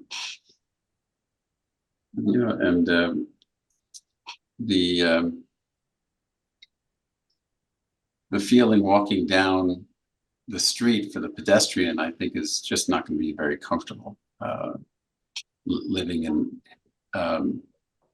this mid-sized town. This is a very urbanized development. So much to consider, and I look forward to flushing this out a little bit more. But this is something that is this is probably as large a project as there is that's come across our decks, and although we are, this is certainly a good location for such a project, I think the massing could be resolved differently. And I think one of the most important things, the elements to the thoughtfulness in the design was hiring Robert Stern, who has a deep bench, in Connecticut. And he did a very extensive study for me on the historical buildings of Greenwich. And then he tied that into some of his most classic buildings that he built. And it was very important that he was the language of both sides of the street, intertwining cast stone, limestone, brick, copper, and all that materiality that makes most sense historically. But I think, the conversation that I've had with him, and one of my biggest sensitivities is long planes of wall space, as you mentioned. And one of the things that we discussed in terms of mitigation of that was creating undulation in the plane so that you had framed out opportunities to create moments. And as you created those moments, and you have on the larger site, deeper sidewalk with more vegetation, you will have these opportunities for a pedestrian experience that's much more inviting than you would think. And that's my goal as a resident that lives here, is to have something that is spectacular for the town. I do understand your concerns about height, and I will take that into consideration. And I will look at those slab to slab heights, and as they impact the net height on each floor after mechanicals, et cetera, and will do my best to create some opportunity to listen to what you're saying and appease that. And as far as setbacks go on that building, I think it's very important to note that on the second floor, and I believe the fourth floor, we have some meaningful setbacks with private terraces that wrap around the entire floor, so that you have that wedding cake effect, and it's crowned out with some beautiful cast stone. And that is obviously intentional, similar to the rear that you made the comment yesterday about having that wedding cake experience as well in the rear terrace. So I think there's a great opportunity in that long plane to create those moments and also break up the space. And I think Stern is highly focused on this. I also think that the building across the street, which is predominantly affordable rental, I'm having him do that building because I want the tie-in to make most sense. So window lines, for example, if you take a look, there's many different window types, which obviously in construction creates a cost. But again, this is creating something that I think we will all feel very proud of once we see and touch. The setbacks on the rental building are not there because it's a smaller building. It's also not as long, but there is some features of cast stone that you'll see in I think the third floor that echoes some of those features of real setbacks on the condo site. Anyway, so I appreciate your comments as a passionate designer, and built a lot of historical things in the city, and I agree with some of your comments. Yes, well, I agree with you about those design ideas. Those things are very important, and I think they will have a significant impact, and they work to an extent. But the issues I'm really talking about have much more to do with massing, and the height, and that's a little bit more harder to mitigate because unless you have smoke and mirrors, I don't think you can do much with that. So I think that you need to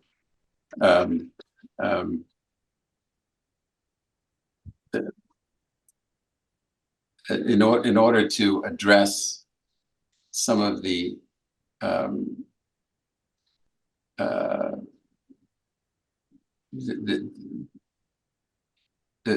to address what is going on downtown, the most significant issue really is the height, and by reducing that, you're going a long way to really relating back to the town. Because you're just not, when you're somebody looking up from the sidewalk up 70 feet, I mean, you might as well be in New York City. That's pretty significant. And there's the quality of the lighting and is significant, and also the traffic, which is going to be a tough thing to really understand how that's going to be mitigated. It's going to be a lot more cars, a lot more traffic, a lot more pedestrians right there, and there's just a stop sign. So I'd really like to understand what can be done to make that intersection a little bit more understandable. How is it going to take more cars and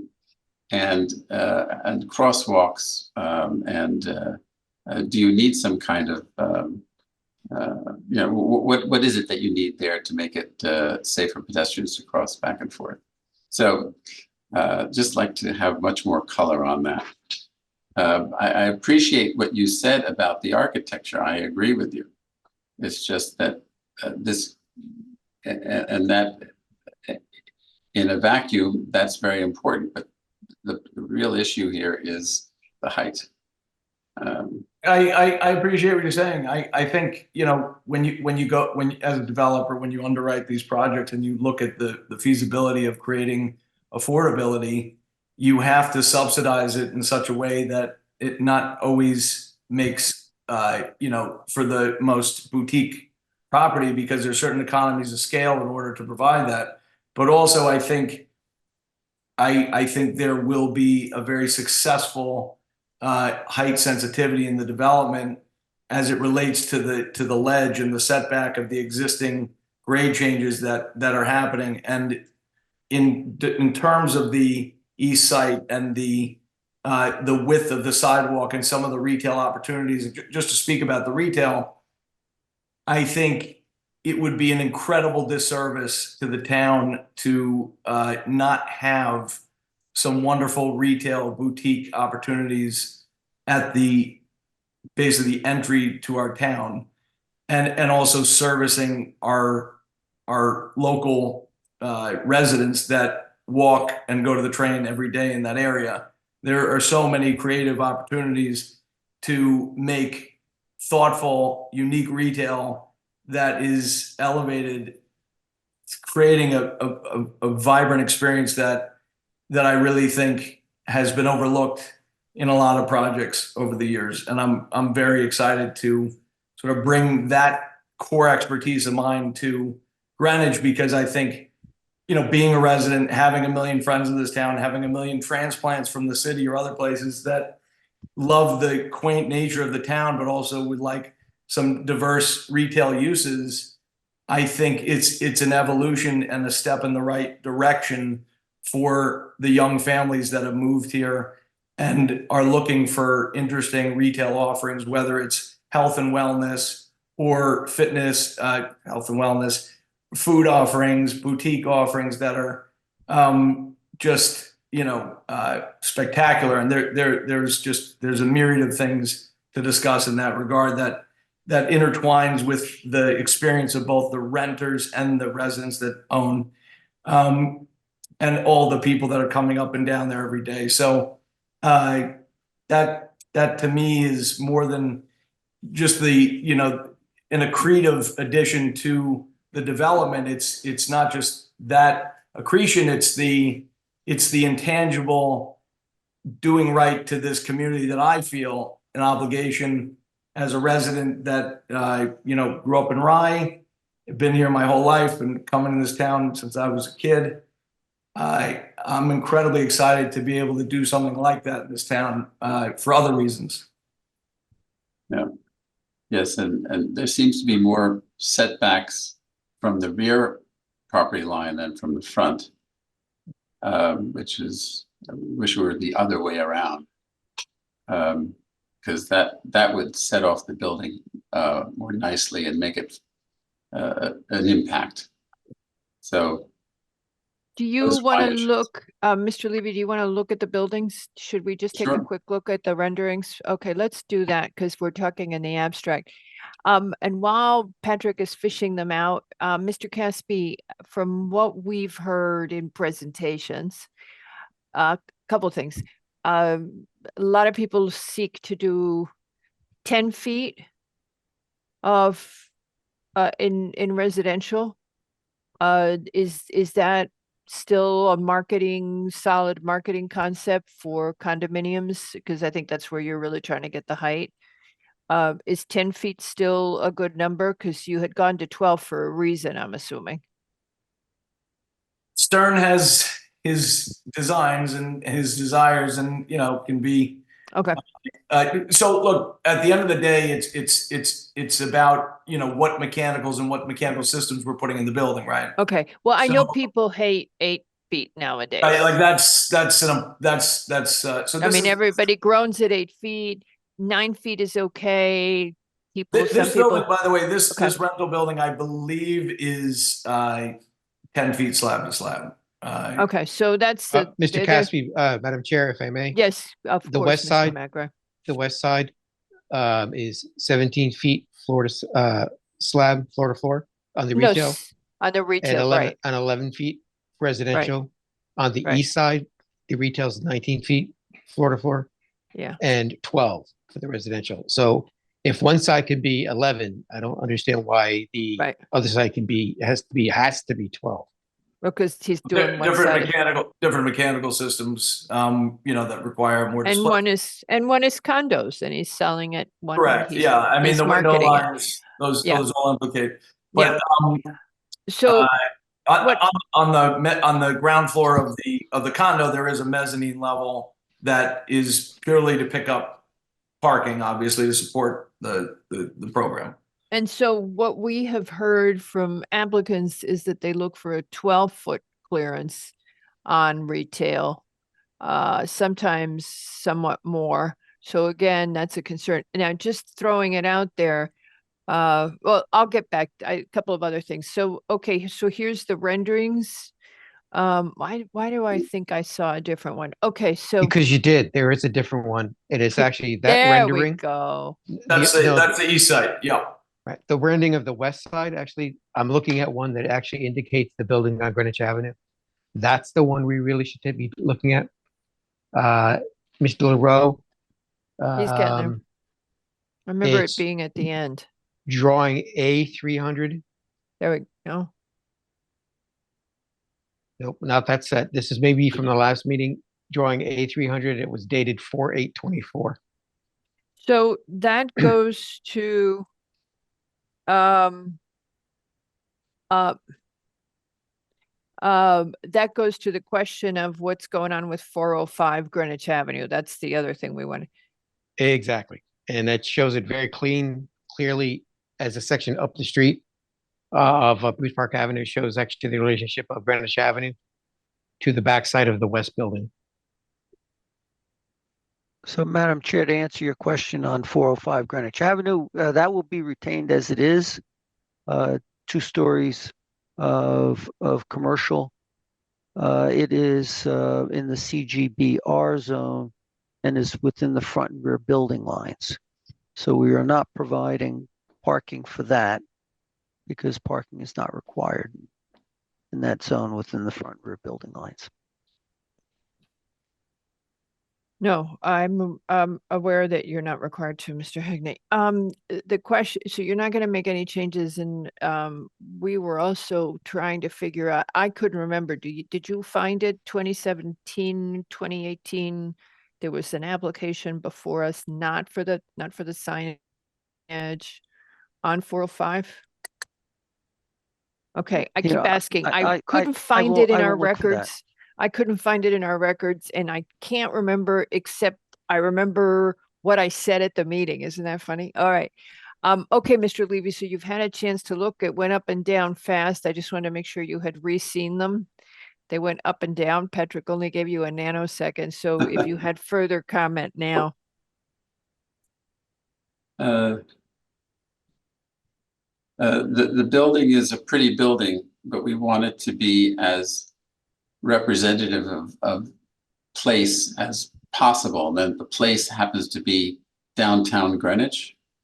And I think place is something that should resonate to my former studio professor, because he was the one who coined it. So, and if there's anyone who can modify and make something better, it is certainly he.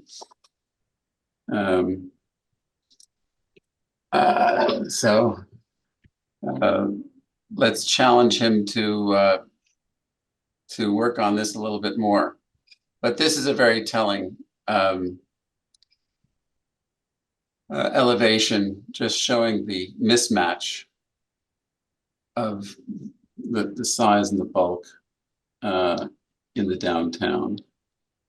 Well, I think as you go up, you know, that grade change goes up 60 feet in a matter of 100 feet or something. So it's all going up that direction. Oh, absolutely. I understand, but still, you know, this is, you know, it's more akin to the Grand Canyon than to Greenwich, as far as I can tell. So I think that this is an opportunity to kind of get these things out there and see if there's any stomach for making some modifications and considerations in this respect. Because we appreciate what you're trying to do. And there are real limitations to what we can ask of you. But I'm sure you appreciate the discussion and our attempt to make this project even better. Absolutely. One of the things that really spoke to me on this elevation is the archways on the ground floor, and you can see how they're all broken up. And what you can't really appreciate is the first floor is banded by a cast stone, but then there is a recess. Especially, so the far north side recesses quite a bit, and there's multiple recesses. So there are undulations. Yeah, you could, well, that's the landscape. You can't really get the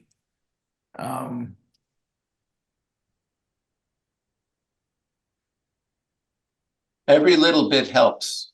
Sure. No, there's an undulation in this building. Yeah, so there you get a little bit of that. But the towering effect is, you see, yes, there are modulations in that. Then there are these setbacks which break up the mass horizontally, but vertically, it's not broken up. So it would be nice to see if there's, you know, how to work in this idea of breaking up the height a little bit more. Put the front elevation for a second. Yeah, just zoom in a little bit. Yeah. So the second floor where that cast stone ends is bumped out, and then it wedding cakes on the fourth floor by about, I want to say, 10 feet. That whole band setbacks about eight feet or so. I have to verify that, but that is one of those wedding cakes. And then the fifth floor does the same thing. So you actually have some meaningful setbacks on this front that you're not really getting from the flat elevator. But happy to bring more of that and work on it further with them and come up with, you know, some more maybe some deeper wedding cake to give you a little bit more of that experience. I mean, I think what the design is doing on the corner works. You can create a more, you know, the corner looks a little bit will look a little bit higher because it doesn't recede back maybe as much, and that's the kind of thing that works, because then your focus is on the higher elements, but still compared to the rest of the downtown, it's a remarkable escalation. We've asked Peter Levy. Somebody mentioned at a meeting yesterday that we've recently approved the very tallest building there's ever been in Greenwich. And since that is not factual, Patrick is going to pull out the height, how many buildings have this kind of height, just to give us a point of comparison. I believe that the tallest building in Greenwich is the one on the corner of Lafayette, but I could be wrong. I have that sense, but again, since it sits on top of a hill. It's just that we're not trying to repeat that. I'm just trying to, I mean, but when we, you know, it's just what do we have and what is the character of our downtown at the moment? Look, there's plenty of buildings this tall. I drive around here every day. There's plenty. There's some clusters in certain areas. Some are built, you know, pre-war 1920s. Some are newer vintage. They exist. I think this is the perfect location and opportunity to take advantage of it because you have a massive, you know, escalation in grade as you go up towards Ridge. So there's that opportunity. But more importantly than that, it's about the location at the train station. Yeah, I agree. And you have this once in a generation opportunity to do something that is truly prolific in the town. I think this is the goal. And I think, you know, you're getting this out of this design. Okay. Oh, we just would like to get a little more out of this design. Okay. I will call Mr. Stern and tell him Peter Levy once more. Yes, you got it. And I'm sure he'll be happy to. Okay. Anybody else have comments? Nick, you had your hand up and you took it back down. It was actually, I agree with Mr. Levy. It's you know, the massing of the building. You could go crazy with the architecture. It's still two very tall buildings sitting on top of the street. You know, that curb to cornice ratio is completely, you know, skewed towards the height. I think the other thing, and I think getting back to what Mr. Leroux had up before, was an understanding of the scale of the buildings in relationship to the other buildings around it. And I think Mr. Levy, I think it was a startling increase in height and mass of a building, regardless of what the architecture is. But I think actually the rendering that was shown, the section showing Greenwich Avenue at 4 stories, and then this, you know, the west building towering above that, and then actually the east building towering above the west building. You know, and it's as Mr. Levy said, it's a striking shift in what we have in Greenwich. I mean, you figure we know that building at the bottom of the avenue. It used to be a bank. I don't know what it is now. And now you actually just see there, if you can zoom in there, Mr. Leroy, a little bit, how the new building or the proposed buildings, you know, third floor is the roof of the other building. There was, I don't remember where I saw it. I believe there was a section actually that showed more of the other building as well, the east side. And the cavern effect that Mr. Levy was talking about. But I think that may be for another discussion. Yeah, okay. Mr. Yeski, you have your hand up, and then Ms. Jones was first. Sorry. So I don't have the plan. Is there any way to get more green space on the street side? I mean, to push anything sort of back a little bit. I don't know. I mean, probably not on the west side, but maybe on the east side, or are we close up to that rear lot We line? can pull up that the landscape plan. I could show you exactly what's planned for. Yeah, it's not. Yeah. Yeah, there it is. Tight. We're tight at the bottom, it looks like. Yeah. So the corner of Bruce Park and Mason is intended to have a pretty meaningful outdoor plaza. You could scroll down a little. It's on the image. Seeing it. Yeah, so this is a corner retail, and I was literally just talking with someone earlier today about the possibility of having, you know, a coffee, outdoor coffee with seating at this corner as a park. So I mean, it's not a full park, obviously, but this is more significant than it looks because the building is, you know, a long building. That area is quite a bit of green, but in the front we tried to capture as much opportunity as we could on this side. The west side is tight. I will say it's tight, but this will be pretty impactful. We hired a landscape architect at Borneries in Greenwich. Yeah, this elevation doesn't capture quite as much, but we have other images of some of the greenery, but it's quite robust on this site, on this side. Yeah, I still have, I guess, just the concerns. I agree with Levy on. It does feel as if there is going to be this sort of cavernous thing. I keep sort of envisioning the streets of like the wind tunnel of the streets of New York type of thing. And I know it's not tall for New York, and it doesn't seem when you look at the long building that it's because of the length that it's that tall, but it actually is when you sort of look at it, you know, in perspective. I just, you know, there are things that I like about this, and there are things that I think that are sort of still difficult to sort of wrap my head around with some of these. You know, but thank you for showing us this. Mr. Yeski. Yeah, I was wondering, I probably missed it. Did we get final comments from the fire department? I know there was an issue on the backside of the east building.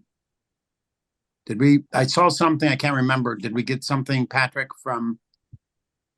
Yes, we got a very short list of items, and I'm struggling to find it right now too. Let me. Yeah, I'm just going there now. Believe It's it was all on the same memo from Yeah, him. exactly. Yep. I have it. Go ahead, Nick. Fire concerns, underground parking location, the EVs. We've talked about that. Chapter 5 International Fire Code, access to the roof on the east side is good. West side of Mason Street is obstructed with utilities. Yeah, that's a cursory review. I think actually, you know, really getting into it when we get a better, you know, he's got a good chance to really review everything. So, but understanding how it would be built. Yeah, I thought our issue was access on the east side of the east building. Or maybe I'm mistaken. I thought there was Right, an there, issue yeah, there. east side. He can get to two sides of the building of the east side. The third, or actually east side of the east side, as you said, is obstructed by the other properties. Oh, it's a wall, right? Yeah, yeah. Correct. There's no way to get to it unless you jump from the other buildings. The But building's west- sprinklered yeah. though, right? The building is sprinklered? Yeah, Yeah, it would have to be. poured concrete, sprinkled. Right. I just wondered if they had some access problem on the east side of the east building. There is no access to the east side of the east building. It's Right. actually it's buried in the ledge. Right. Right, So- Mr. Well, yeah. I would say actually the south side of both buildings, because it's on the slope of Bruce Park, would be just as difficult. Mr. Yeski, anything else? Or are we expecting something more from the fire department? I think the fire marshal is looking for answers to this, and then hopefully there'll be, if there is more issues, that'll be, conveyed to us at that point. I would not consider these from Mr. Dawson as being holistically, a forensic review of everything. I think they're major issues first. We're I'm just saying it's continuing an to work with the 830G. fire marshal. It's Yeah, an you're gonna work with 830G. him. They seem to be okay on sewer. The other one strikes you as fire. And I'll look forward to their comments. So I didn't really miss anything. Okay, I got it. I would add to that list, Mr. Yeski, that there's significant concerns from engineering too on the drainage solution. Wow. And by the way, the conservation, I hope I'm not getting my applications wrong. Conservation raises the same concerns as I remember. Correct? Sometimes I Is make, conservation an issue on 830G? no, but if drainage is. Yeah. Okay, so now Mr. Wells. Yeah, I'm not sure we resolved tonight the issue of whether the retail portion of the building needs to meet Greenwich's regulations, or somehow it doesn't due to 8-30G. Well, what he yeah. has to, what Mr. Hegney, and I'm glad you raised it because I want to remind him that he's now made that commitment. He's got to give us what the nonconformities are at the moment. And the state law is regarding the abandonment of nonconformities. And I have an argument in the back of my head that he is that some are being abandoned and new ones are being created. And it's, I want to reread that. The other thing is the state law's been out now for 7 years. And I think there's case law now. The last time we studied it, there was very limited case law. So we'll need to look at that. But Mr. Hegney, I'm sorry, I'm going to go off on a tangent, Mr. Wells, and then I'm going to let you have the floor back, okay? No, I'm done. Please Oh, continue. You just wanted to tee that one up. Yeah. So, Mr. Hegney and Mr. Caspi, the reason that we wanted to hold, the reason we set the precedent on the Ham Ave application, it was an 830G, and he had a non-conforming commercial use, and he believed that that was a right. And we said no. The law is silent on that.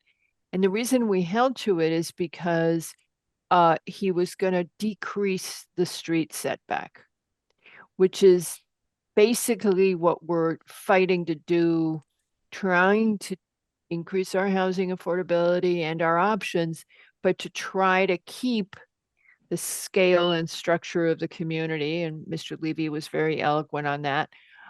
And so what bothers me is the setback issue. I'd like to look at that context of the overall square footage of the retail being more than a building of its size would allow, and figure out if that's a way of getting our brains, or if we could get our brains around that. But what bothers me is exactly what Mr. Levy and Mr. McGrath have been talking about, is that by seating on the commercial, we would be reducing setbacks, which are important as you begin to build more density. This whole reason, you know, that New York went to the sort of layered, the tiered approach and everything is to minimize that canyon-like effect. And yes, it may sound in the greater context of megalopolises that 7 stories or 6 stories is not a canyon. It's clearly how it is being perceived in our community. If you have any doubt, you can check all the messages I've gotten since, you know, people just think 6 stories is extraordinary for this town. I believe Lafayette is 7, but again, it's from the 1920s. So there is the on the retail, tell us what the existing nonconformities are. And we're going to work the theory issue and we're going to work the cases. I'm guessing I'm going to do a lot of that myself. I've got the cases through last year. So I'm going to take a look if anybody's interested on case law on that. In regard to the contamination, we would definitely like to have someone review sooner rather than later. I assume Mr. Caspi has deduced that he has underground tanks there. Again, because of the olfactory evidence, there's active, you're figuring what I'm figuring, there wouldn't be olfactory evidence unless there were still tanks. There's something trapped there. But you've already apparently accounted for that. And you were thinking you can do the cleanup relatively quickly. But we would like to have somebody weigh in. There was another thing that came up that disturbed us a bit, which is the pre-existing uses. In terms of, we've got to be very careful from an environmental justice point of view. And you know this, Mr. Caspi, we have to be very careful that this site is not so contaminated that it would not be usable for residential. And that's why we really need to have another opinion. Langen is yours. Sure. And we already, it's become an inside joke that in any traffics we study, we get is going to have minimal impact on the surrounding neighborhood, no matter what is being proposed to us. So the same, obviously your consultant would say they can remediate it. Langen does have a strong reputation, but we're going to want to see that the site can be cleaned up because of the environmental justice issue and on affordable housing. And you are aware, Mr. Hegney, that under state law, under the 830G law, industrial sites cannot be used for housing. As you know, I don't think this rises to an industrial. It has to be zoned for industrial is what we've been discussing. So I think you're all right on that, but I want to have a good record on that. On the traffic and parking study, similar to the comments, I've gotten very averse to folks taking credits.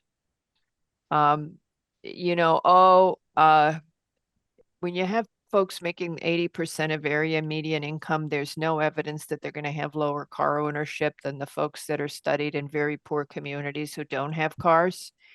And one of the traffic studies we got said that low income people don't have cars. Well, that's not that we're going to middle income people here. I'm just very, I can't think of a non-judgmental word, but my jury is out on these credits, the pass by credits and stuff like that. I'd like to have the pure numbers of what you're seeing. I think it's kind of baloney. I'm sorry, but I see it that way. Mr. Caspi's nodding. Okay. So those are the things. To me, it's that I am hearing at the beginning of this discussion, I heard a lot of discomfort still about this being one application for 2 separate buildings. I don't know if the commission is okay with that. You all know that the big piece of input that we got from the DOH, from the Department of Housing, was more around inclusion, that they don't want the low income people over here and the higher income people over there, that is not their policy and they don't want to see us doing that. And as you know, we heard it straight from the commissioner of DOH. And you know, we're very visible. So that's been the concern. Mr. Hegney has heard us say this before. So I'm okay with the split. But but I don't know if the other members seated on this application are comfortable with the separation of the buildings. I believe Mr. McRae is very uncomfortable with it. Is that correct? That is correct. And are you at all, do you have ongoing questions at the moment? Not at the moment. I think actually there's a lot of things that need to be answered, but I think we've touched on pretty much everything that should be looked at or reviewed again. That discussion and the premise of how they're connected to me is still very, very thin. And I need to actually think about that more, kind of wrap my my head around it. So, Mr. Hagney, you were probably listening to the briefing yesterday. I'm pretty sure you were. We Yes. went through, what if there are two tall buildings, Sam, on one site? Is that okay? And everybody kind of said, yeah, I guess that would be okay. So where do you draw the line? And then the concern is you would have to make sure that that availability of parking for the underpark building is in perpetuity and forever. That you can't separately sell. The condominium concept carries with it, or also developers do eventually unload their properties. Mr. Caspi might want to go to a nice island somewhere and never hear from us again. But that somehow in perpetuity, the parking is protected as one project. And I don't know how we do that legally, but I believe that we can require it of you because it is part of the 830G addressing the health and safety. I think we could stretch health and safety there, but we could get to that. Okay, I've done all these technical things, Mr. Right, Yeske. Madam Chair, when Yes, sir. you say And where then do we Yeske, draw the sorry. line? Yeah, Where do we draw the line? I think it's kind of drawn there. It's the right of way of Mason Street. That's the line. It's, if I'm thinking, it's two buildings on one lot. I don't see that as this case. That line that you're talking about is the right of way of Mason Street.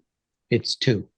if there were significant if there is a significant parking agreement, however, so that the buildings can never be separated. Well, you create a permanent easement. Exactly. I did it in White Plains 2 years ago. Yeah, exactly. That's And, where I was and going. that's really how this has to work. Yeah. And by the so- way, there's another tool in your toolbox that I haven't spoken about, but I I will- love it when people get my tools out. I will bring it to you at the next one as soon as I am blessed by some people, and I think you'll be happy with it in terms of the Okay. the merit of the sites and how to. Just so you know, I love my monkey wrench. Good. Okay, so yeah, so what you might be able to do to begin addressing Mr. McRae's concerns is exactly that. If there are powerful cross easements and the properties can never be separated, you then have also addressed what Mr. Yeske kept calling the slippery slope, which is what we don't want to see is a huge separation, the separation be able to grow. Levy's concerns about the height, you've already been open to addressing them. And Yeske, you have your hand up, so I'm going to let you talk. Yeah, I just wanted to go on the record that from day one, I have not been in love with this project. We brought up the two buildings we've gone, but it's an 830G. And that's why I ask about sewer, fire. I would rather, Mr. Caspi, build two beautiful upscale market buildings according to Really? our zoning. According to our zoning. Mm. And I don't know the economics, we're not allowed to ask. But this is the first condo project we've seen in a dozen years. Maybe, I don't know what the Modern was built. The Modern, I can't remember when the Modern was built by Town Hall, but we haven't seen many condos. So he's also tapping into a market that's great for the town because we had a lot of condos. We're getting them back. If his is successful, we'll get one back. I like that. I would love to expand that concept, but that's not the application. The application is what we've got. Not in love with it, It is a slippery slope. We've already slid down that slope over on Oak Ridge, not to mention other places that will go unmentioned. Don't like that whole trend, but I try to fight Hartford, but I'm not sure we can win in Hartford. So that's what we're dealing with right now. And Nick and Peter go into the architectural, which they're not comfortable with. Those were all legitimate concerns that hopefully the applicant will take seriously and do something about. Yeah, and I can't ask you this, but I assume you have talked to the DOH, you guys, about financing for condominiums? Just No, we really throwing haven't had it, that just discussion at some with point, with throw the it out there. commissioner there. I'm I lending you have my had it with monkey other wrench. projects, not on this one though. All right, but specifically, they are looking to enhance ownership in the state. I don't know how much they would fund it if they were aware that it is at 80% of area median income, but it's worth the question. And Bill it's just Finger worth. introduced me to CHFA. Chaffa has a program, I believe, as well. Yeah. But so I don't know. It's and the what's the program? Mary's not here. The program that DOH is running. Build for Connecticut or whatever it is. Yeah, which I think is also Chaffa. I never know how it's all put together. It's not my field, but I know in conversations with them that they are trying to enhance. I'm just saying it's out there. So those are the issues we have for you. I'm not sure Mr. McRae and Mr. Yeski and are the ones I heard the most concern about it being two separate buildings. I'm not sure that the cross easements would convince them. So that's the thing. Come talk to us about it, maybe for less time. And cross commitments to finish, right? Mr. Casper talked about that too. Yeah. No, we realize that that's something that we have to address right up front. I will say that the suggestion that I think it satisfies my ambivalence about the two sites by just tying them together with an easement. I think that certainly deals with the issue, and I think that at least initially it's going in the right direction. Which part, Mr. Levy? Well, tying the two sites together in perpetuity deals with the issue. Yes. It's not ideal, but it is a solution. Yeah. And trying to get less height and more setback, and if where's the deficient setback is in the, I keep getting the east and the west mixed up. It's in the east building, the 20-foot deficiency in the setback. That's one of the things that we're You're going gonna to work on address. Yeah, when we you're come gonna back work to on you. that. Okay. Yes. All right. So we got everybody's got a plan.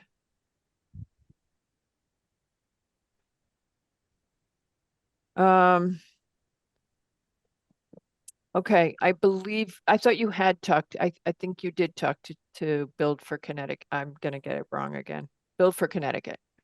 You did talk to them. Okay, didn't work. Okay, so what they're talking at the top of the organization is not necessarily what they're doing. Why is that not a surprise? But it's okay. Yeah, it's tricky when it comes to Greenwich. Some math is a little difficult, but I know. They say they have money for us, but it's just, if you can make a whole bunch of units for a whole lot less money per unit, it's just more attractive to work with other towns. And that's saying it as kindly as possible. It's always, our reputation always precedes us. Okay. All right. So we'll see you guys soon. If you can get the nonconformities to us, Mr. Madam Chair, what Hegney. about public comment? Oh, yeah. Thank you. All right. Any public comment on Mason Street? Thank you, Mr. McRae. And we even have a hand up. Thank you. My hunger was getting the best of, oh, we have two hands up. Okay. The first person is IS, and you will need to identify yourself when you come into the meeting.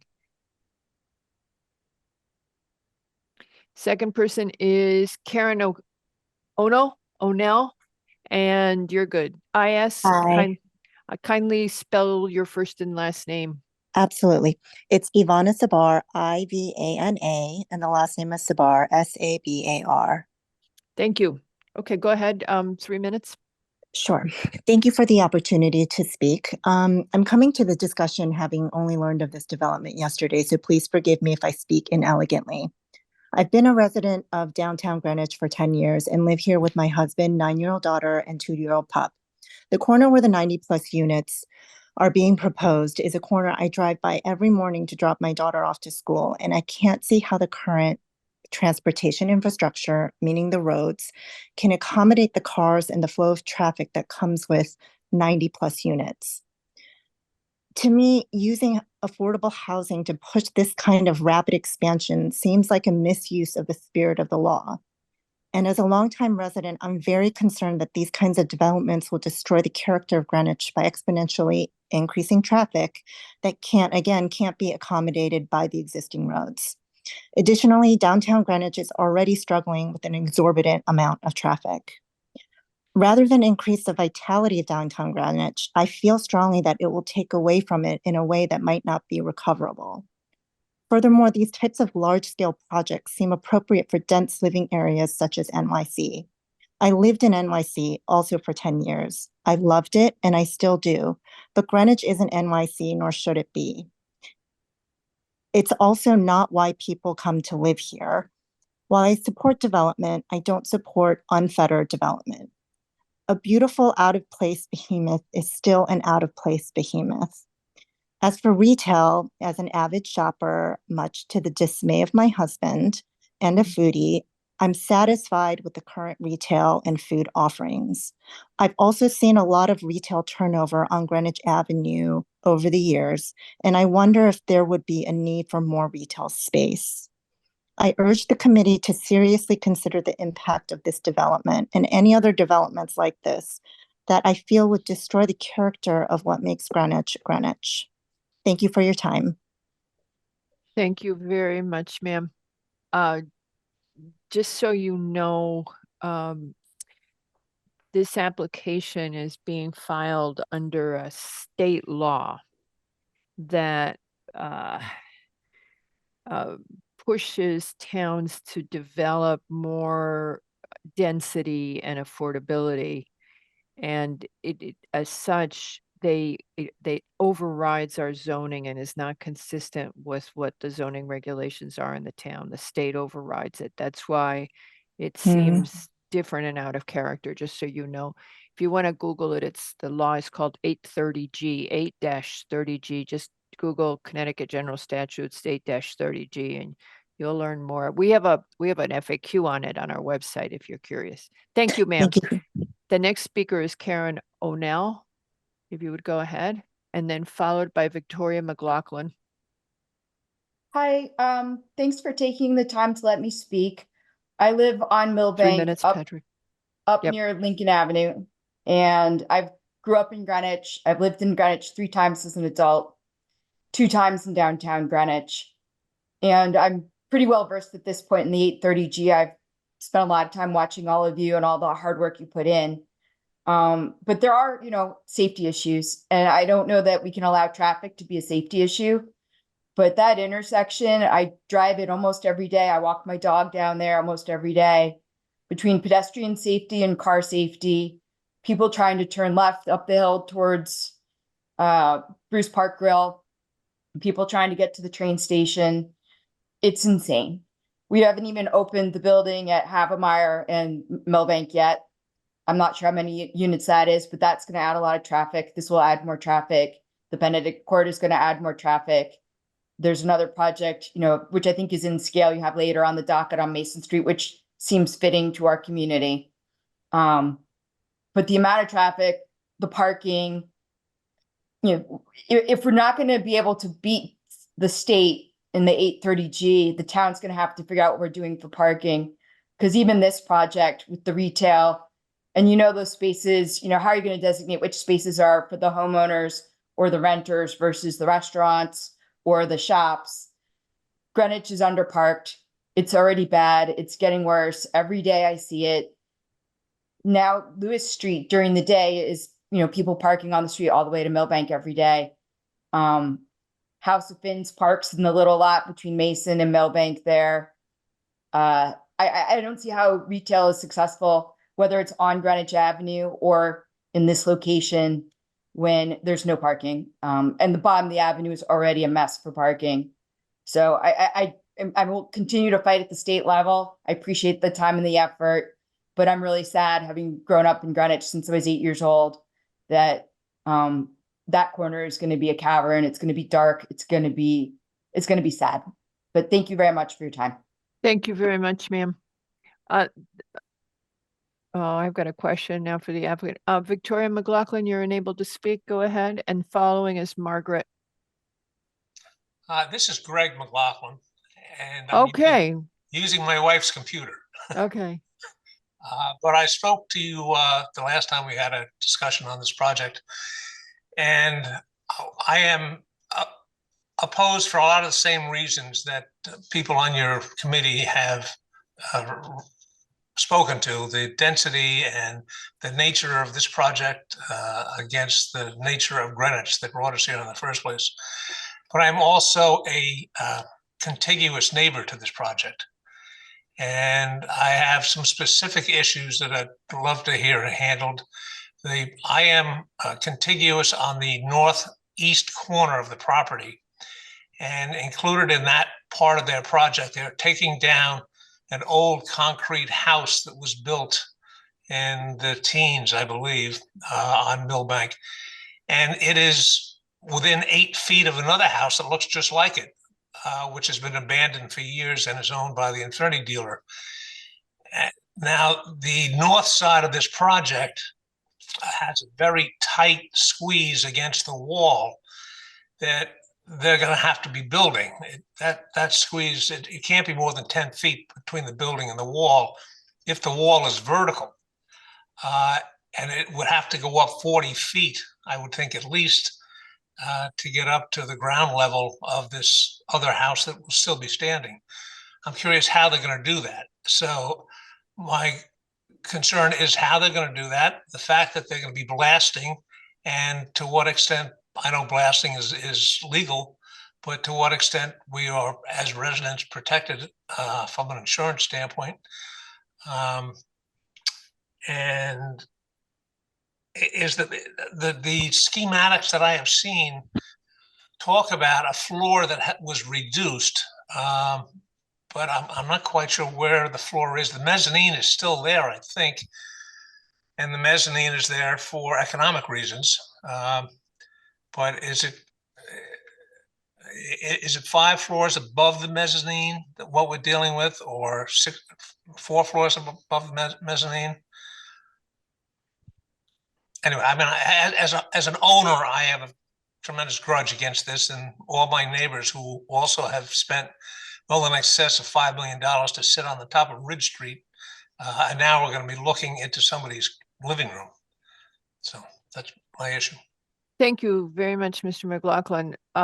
What the reference was to eliminating a story was they never applied with the extra story, but they negotiated the housing trust that we have lent them money. And so they came in with a story less. So I don't think you would find that in the plans. Okay, well, I just, whatever I saw, I heard some discussion. I thought it was with your meeting yesterday, which I also listened to, but I thought it actually was reduced from 7 to 6. Yes, exactly. But we never reviewed the 7. Okay. That's the difference. They went to the trust first. I'm remembering correctly, right, Mr. Hegney? Yes, Madam Chair. Yes. So we never saw the 7-story application. They went and talked to our housing trust, lent them money, and so they reduced it with the funding. That they changed the economic structure and they reduced it by a story. Madam Chair, if I may, Mr. McLaughlin. Yeah. Yes? Mr. McLaughlin, according to the section, the first floor, 19 feet, is the retail, but there is a mezzanine inside for the garage. And then on top of that is 5 stories of residential. Okay. So the mezzanine is actually internal as a garage in the same height as the retail space. Okay, so it is really part of the first floor. Yes, it actually, the back part of it is garage, and the mezzanine splits the first floor height into 2 for garage. Okay. Thank you, Mr. McLaughlin. Our last speaker is Margaret. If you would please provide your last name.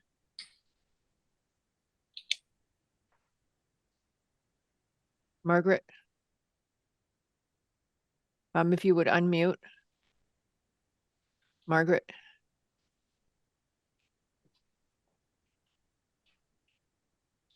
Margaret. Hello? She's got her hand up. All right. Margaret? Can you unmute?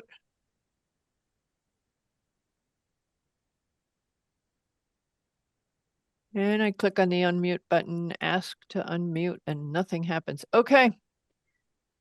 So we will hope that Margaret sends us an email. All right. My last question, I actually answered it myself while I was listening to the public comments, so I'm good. It was on the intersections that you had looked at. Wait. Margaret, are you ready to speak?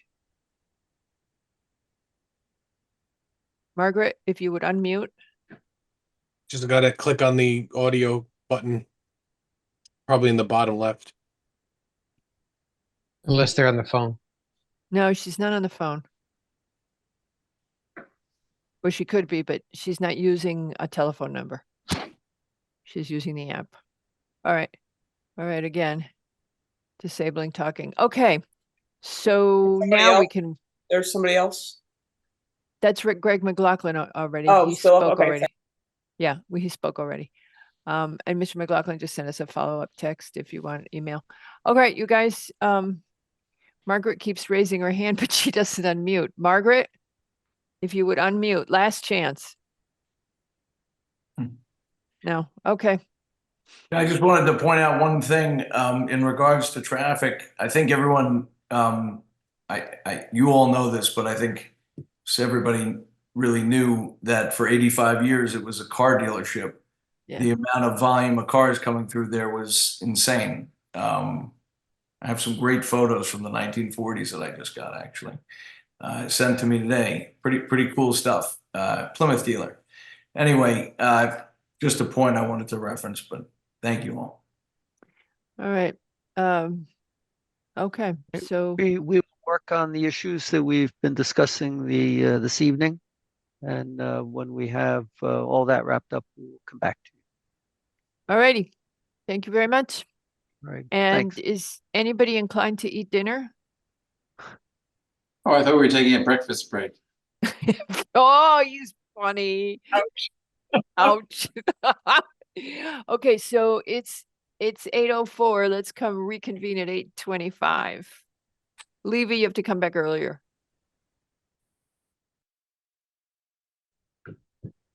Our next application is number 6, as number 5 was postponed.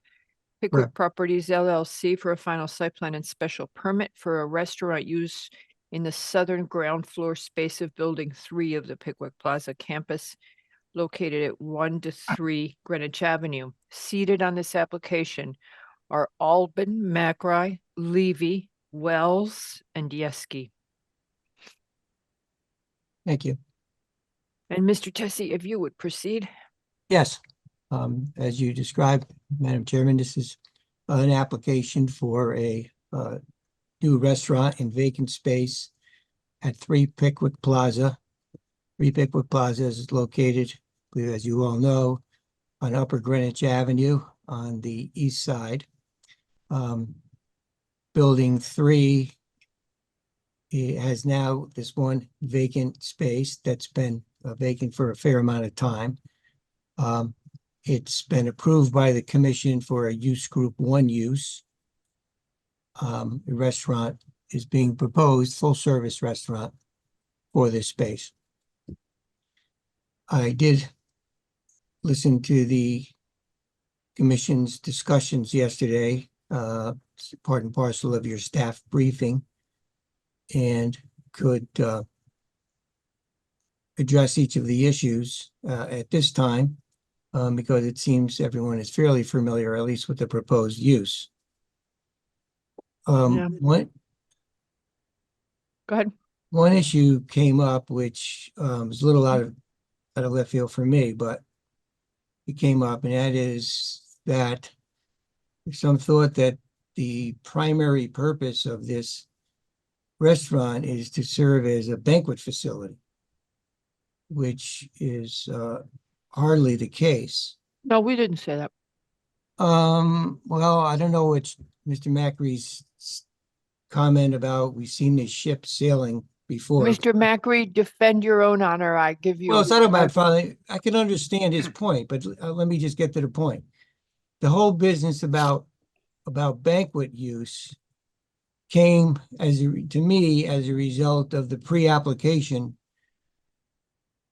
proceeding that the commission held when we were asked to take a look at, I keep saying Amateur on Roadway, but actually it was the Lewis Street restaurant proposal on the issue of conditions that were placed on that facility relating essentially to parking. And so I took a look at that application. I found a lot of it to really be apples and oranges to our application, given the fact that we have substantial parking on the campus and there's literally none on that proposed facility grounds. And they, they meaning the applicants, came up with a use for off-site parking, I believe mostly during the evenings. And the commission built into its application, and I know you had some fairly prolonged hearings on the overall proposal there, having to do with banquets. So I said, okay, I talked to both the owner and the proposed restaurateur about that and about other conditions, but I thought that was something perhaps you're all concerned about. So I added a component to our application or in my cover letter that we would limit the number of banquets or attendees at banquets to, I think it was 100 during the week. And then in the weekend, I suggested there's really no need for a limit. Now, I know there were other comments concerning the size of the storage, so cold storage and freezer storage. That's all dictated by the health department in about a 2-inch thick manual that requires compliance, and storage is based upon the number of seats that a restaurant has. I can tell you this, you can look at it yourself physically. This facility is not laid out for banquets. It's not laid out at all for banquets. Actually, it's long and thin on the inside. So I think there's some thought that perhaps banquets create a heck of a lot more traffic than a la carte, which is really not the case. If you do a buyout of a restaurant, and I'm sure you've all been at buyouts of restaurants or banquets, that's a one and done situation. And what you do with banquets is you don't have more than one. Whether it's a wedding or a reception, whatever it is, a party.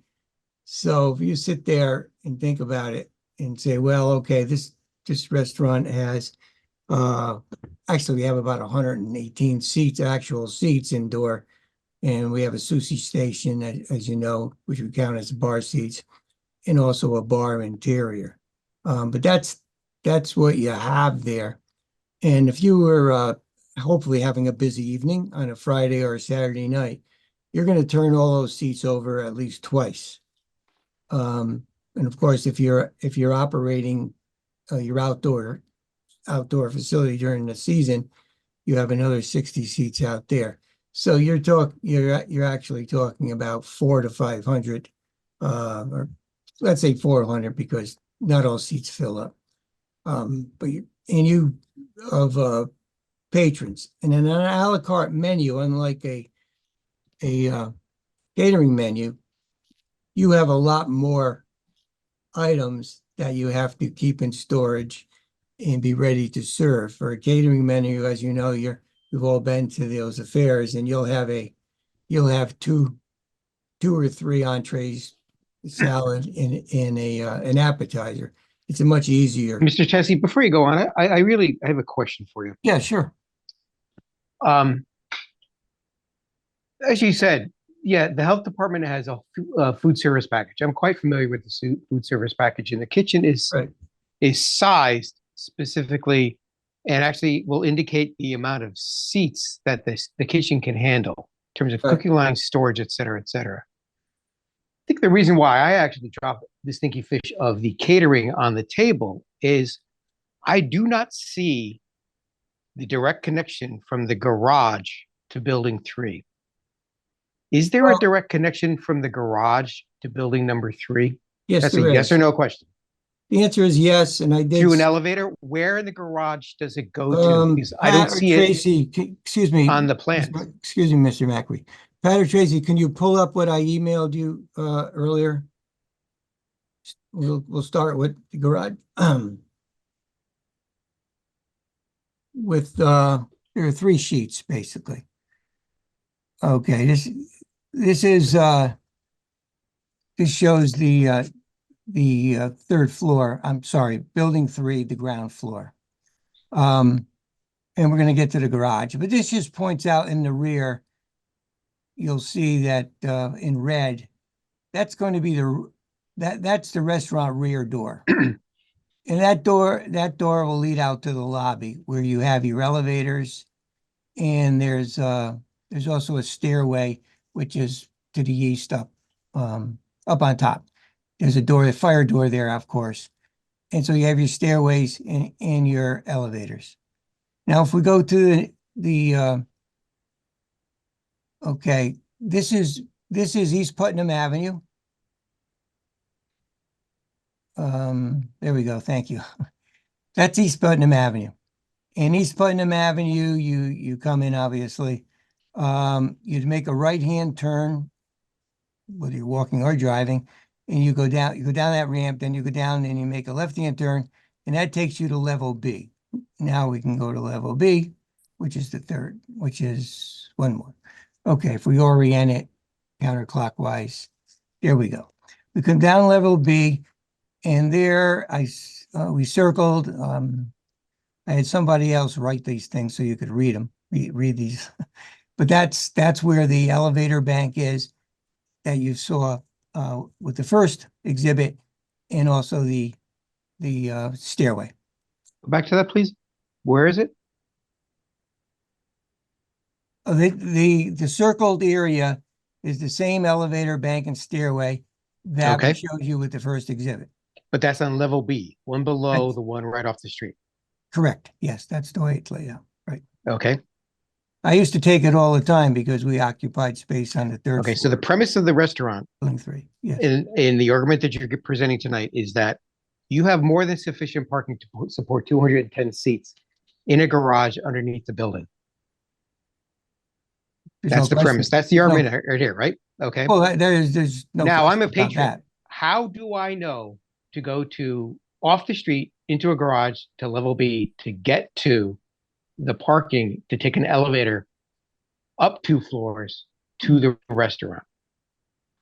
That's what we really need to understand. Well, and as the Mr. first Macri, thing, because right now the whole premise is I need to bury my car in a garage underneath the restaurant to go there. As opposed to I'm going to park on Greenwich Avenue, which is the most convenient, because that's where the front door of the restaurant is, on Greenwich Avenue. It's not inside at that back door that you're showing us. It's on the front door. Now, if you had turned around and the floor plan had shown the entrance to the restaurant, not on Greenwich Avenue, but at that back door where I'm supposed to be coming from, because the premise of the whole argument here is parking in the garage, that would have made more sense to me, but it doesn't. It makes no sense at all because right now I'm coming in the back door of the restaurant. Well, I There's can tell you a no- number of there's- restaurants where there are more than one door. And I can There's also give they you a all good, have multiple well, I'll let doors, you but finish first and then I'll. right, they have respond. multiple doors, but the plan I'm looking at here, Yeah, right, and the plan that you're showing there yeah. is wrong. Because the plan of the seating, the kitchen, et cetera, does not have that back door in it. That- You that- actually that go we through can the pull back up. door. It's a closet, a wine closet. There's No, the no, wine closet is off to the right. There's it's a off to the right. I corridor- come there's through a double corridor door there. and there's a, There's right. Mr. It literally is an Macri- egress door. It's Look, an I'm egress not- door. It's not the front door to your site. So Mr. Gentlemen, Tessie, gentlemen, the court Yes. reporter is gonna panic if we one at Okay. a time, please. So Mr. All right. Tessie, I will speak. Please let me finish my argument here. Well, I've been waiting. You do not have a door that's convenient to patrons Excuse me. to your restaurant. Okay, wait. Mr. Basili. Yeah, please. I know, Patrick, I'm not panicking, but this is bordering on abusive. So, My apologies, Mr. Basile. So, Mr. Please. Tessie, do you understand what I'm saying? Is that Okay, you wait, do not he have- wasn't done. Patrick, sorry. Nick, hang on a second. Mr. Mhm. Basili, you weren't Yes, panicking, but you I- would like one person to talk at a like- time. I was just letting Mr. Tessie interrupt someone else tonight. all right. I just, because not- somebody said blame. that it, go ahead. I'm not placing blame. I'm just saying we need to have one at a time. That's all. All right. Okay, Now, so Mr. McRae is going to finish, and Mr. Basili, you just turn on your picture anytime you have trouble with Mr. McRae, if you would proceed. Okay, so and- Mr. Tessie, the statement I'm making is that you're giving us 210 seats of a restaurant. That does not indicate, and your argument is that actually the 210 seats in this restaurant is actually a good thing because we have lots of parking in the garage in the basement. But the Achilles heel of this argument is I do not see the connection between your space and the garage. Because the plan in front of me, the plans you just showed me, has this obstacle course of levels of parking and entrances and things that I need to go through to get to a restaurant. It's not convenient for patrons. It's not convenient for anybody because I would literally get lost. Follow the signs. I remember somewhere in Stamford a while back, there was a restaurant in a garage like this that nobody ever knew about. It was funny because I went there once and it took me an hour to find it.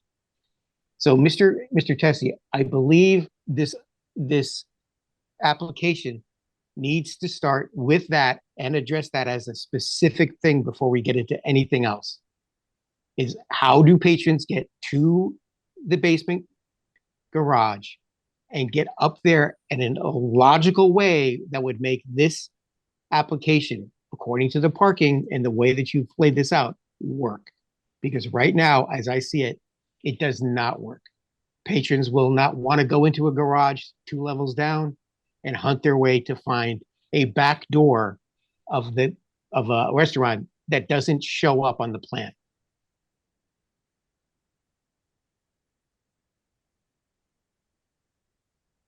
The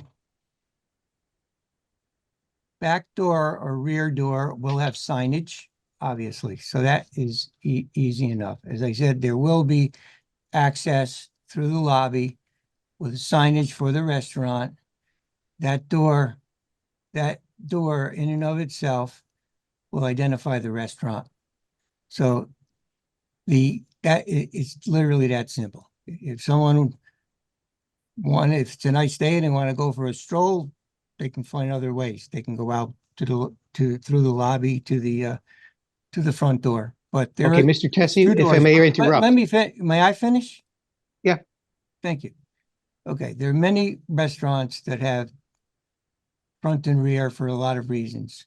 Okay, parking in the back, and they'll have parking in the back, and they will have also obviously a door on the street side. There's a restaurant in the Mill. I'm sure you're all familiar. Well, originally it was Central for many years. And now I believe it's called the Lion. The parking is tricky there because you have to drive into an underground garage that actually has 2 levels, and it's on the opposite sides of the building on Pembroke Road. It's a good example. Okay, people utilize that garage. They had to go up depending on where they wound up parking. If you went to the left when you go in, you actually go down another level. So you do have a good example of a successful restaurant where patrons use the parking garage, and they found, and it was actually signage. I don't know if it still exists to get to the stairway. I don't recall if there was an elevator. It was built a while back, but there may have been an elevator there too. So it's not unusual.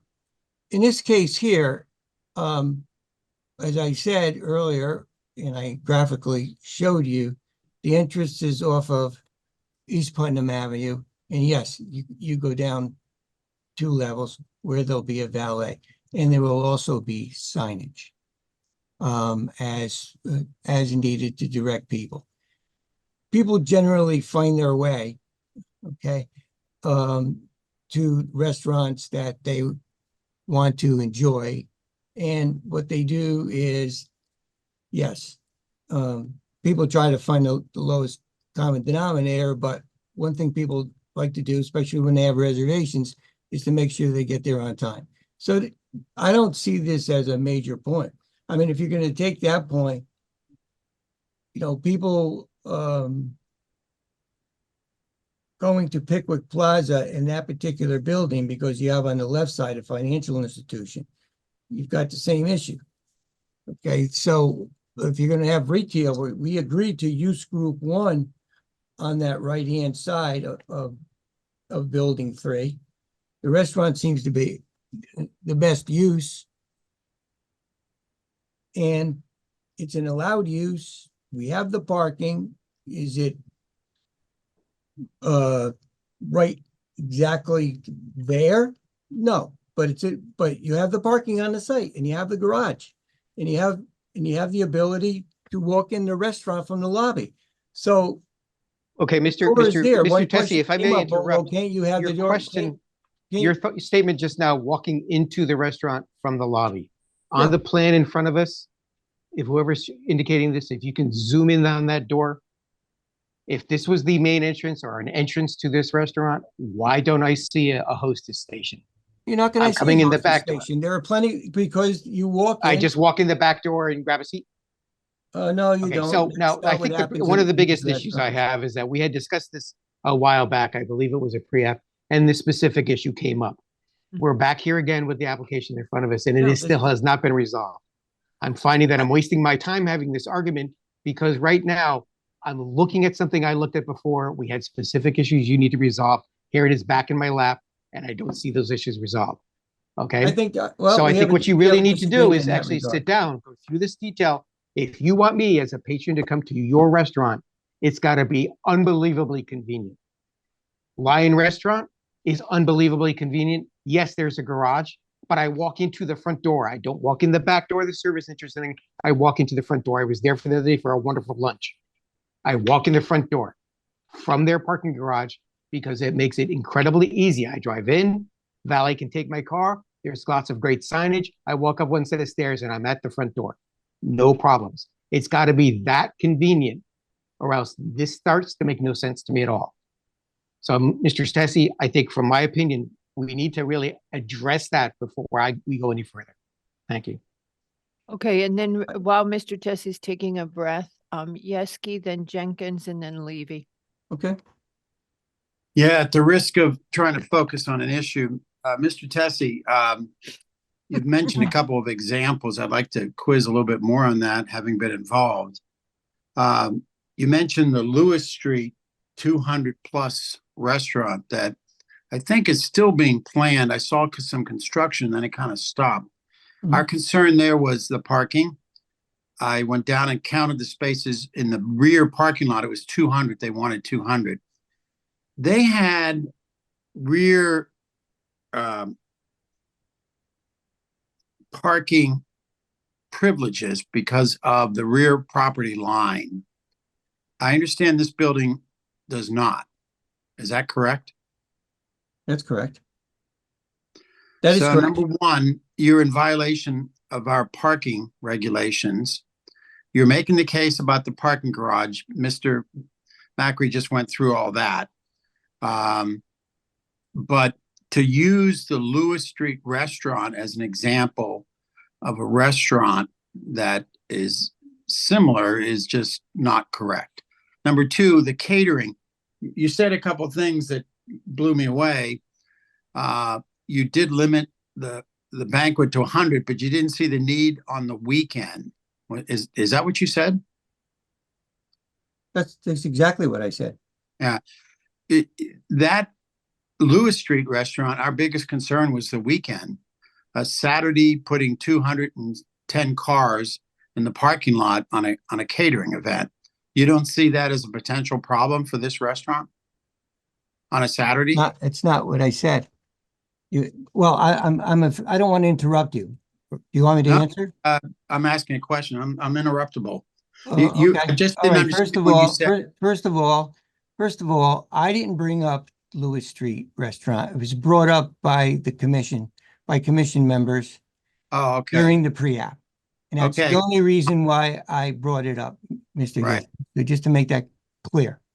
That's As good. far as- as far as that restaurant is concerned, it's totally irrelevant. As I said earlier, as far as I was concerned, it was apples and oranges. But that was Yeah, cited as an that example, part. so I did it. What I said earlier is that, this is an a la carte restaurant. It is not designed nor intended to be a banquet facility. The kitchen is an a la carte kitchen. That's not a banquet facility type of kitchen. The storage I pointed out is required by the health department, and it's also based upon the functional needs of an a la carte operation where you have multiple items, as we all know, on your menu, not a set menu. So insofar as a banquet's concerned, my point was it doesn't really matter. It's not going to be, if people are hung up on it being a banquet facility, pick a number. We only have indoors, and you're only going to base your seating on indoors. We only have 130 seats that are actually laid out. If you want to say it's limited to 130 seats, then limit it to 130 seats for a banquet.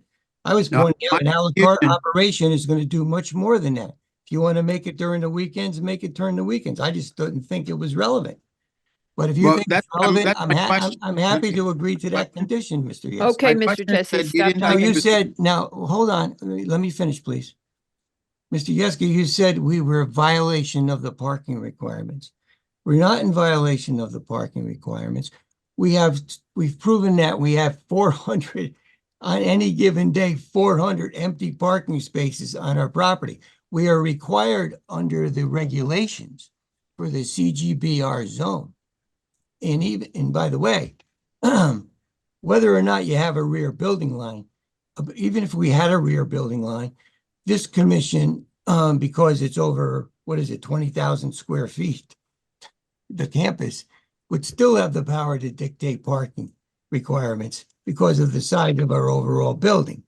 But we're not in violation of parking requirements Okay, at all. We have the parking on the okay, you've said it. campus. The You made issue the is statement. the convenience. The issue is what I'm hearing today is the convenience and concern that the parking is not convenient enough and patrons aren't going to use the parking garage. Cutting to the nub here. Go ahead, right. sorry, Madam Chairman. Well, Mr. come on, I Yeski. get an answer to my question, I didn't. which was, you said you didn't see the need to limit the 100 on the weekend. And my question was, do you believe that you don't need to limit it to 100 people on a banquet on a Saturday? That was my question. And I answered you, I'm sorry, I answered by saying you're going to have 3 times more a la carte patrons. But if you want to say that if the commission wants to impose a condition that if there is a banquet proposed, or if there's a banquet at this location, and you wish to limit it to 100, I would say, well, we only have 100 seats, 130 seats indoors, so it's just going to be an indoor facility. I'd say if you want to limit it, then limit it. But I would suggest limit it to say 125 or 120. Right. Fine. It's fine, because I thought it was a non-issue, but I learned even at my extreme age here that I can be wrong. Yeah, I could go on. Then you studied the Mill. Been to that restaurant, parked in the garage. Right. But there's really no other choice. There's no place else unless you want to go out in Glenville.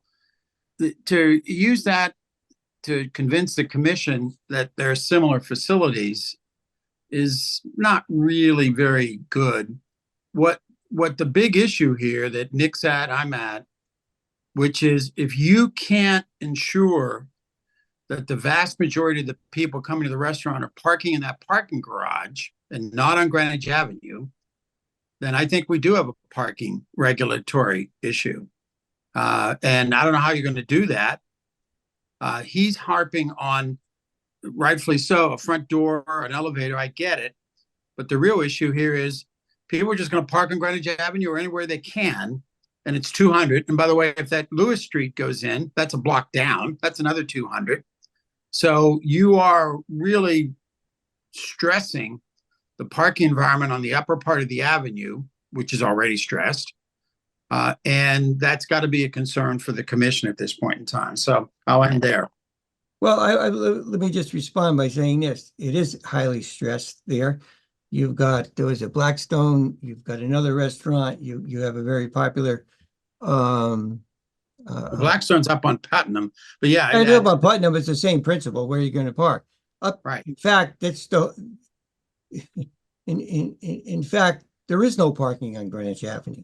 So it's kind of hard to put much stress on the parking on Greenwich Avenue during dinner time when there are no parking spaces. You have 4 or 5 fairly successful restaurants right now up on Greenwich Avenue that take up all the parking together with other facilities. So there is no parking up there. How can we possibly, seriously speaking, there isn't. That's the beauty of Pickwick Plaza, because if people are going to want to enjoy this restaurant, they actually will have literally no choice. And you use the phrase "no choice," and I guess that's where we disagree.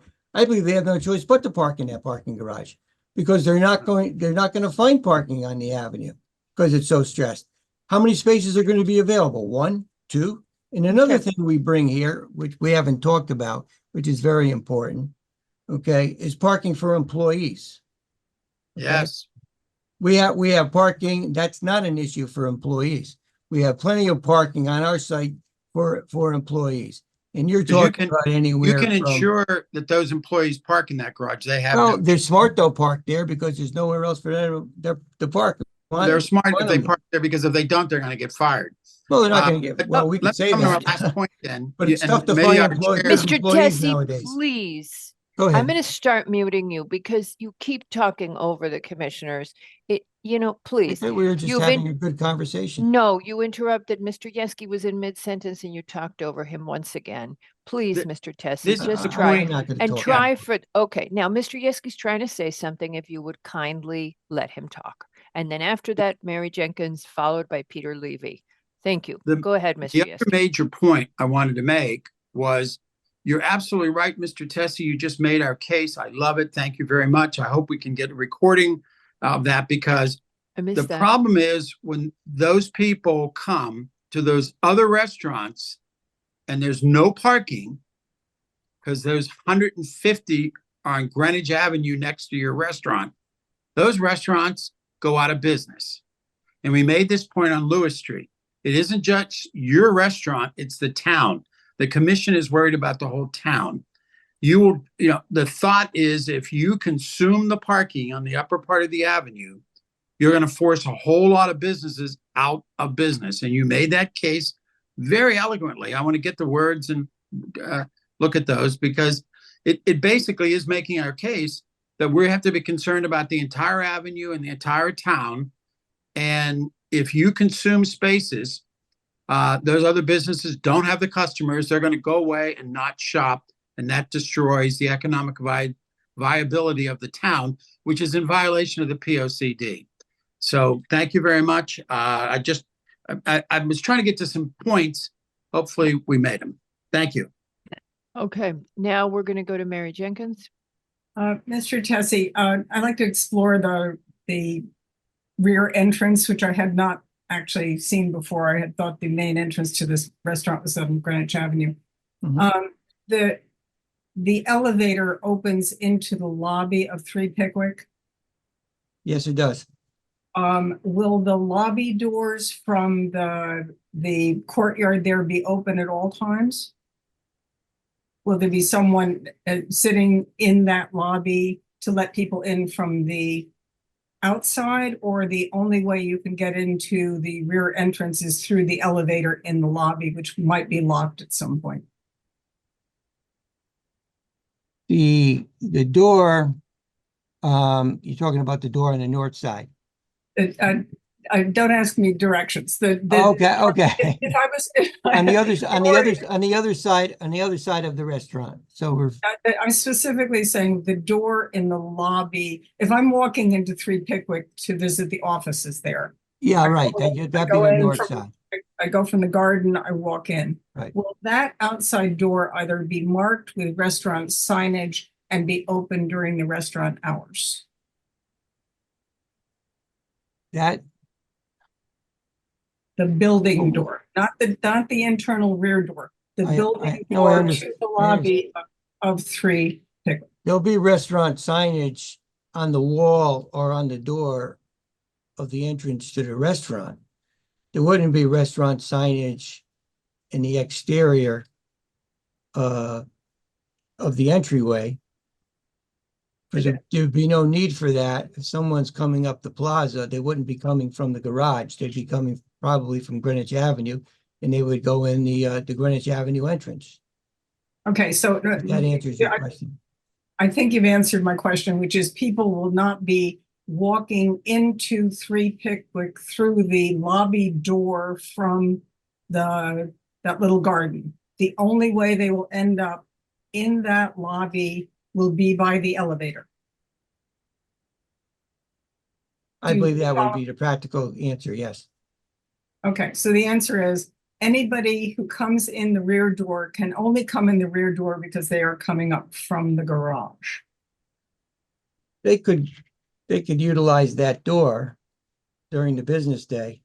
I think the preference of the building is during the evening that would be you'd have to buzz security.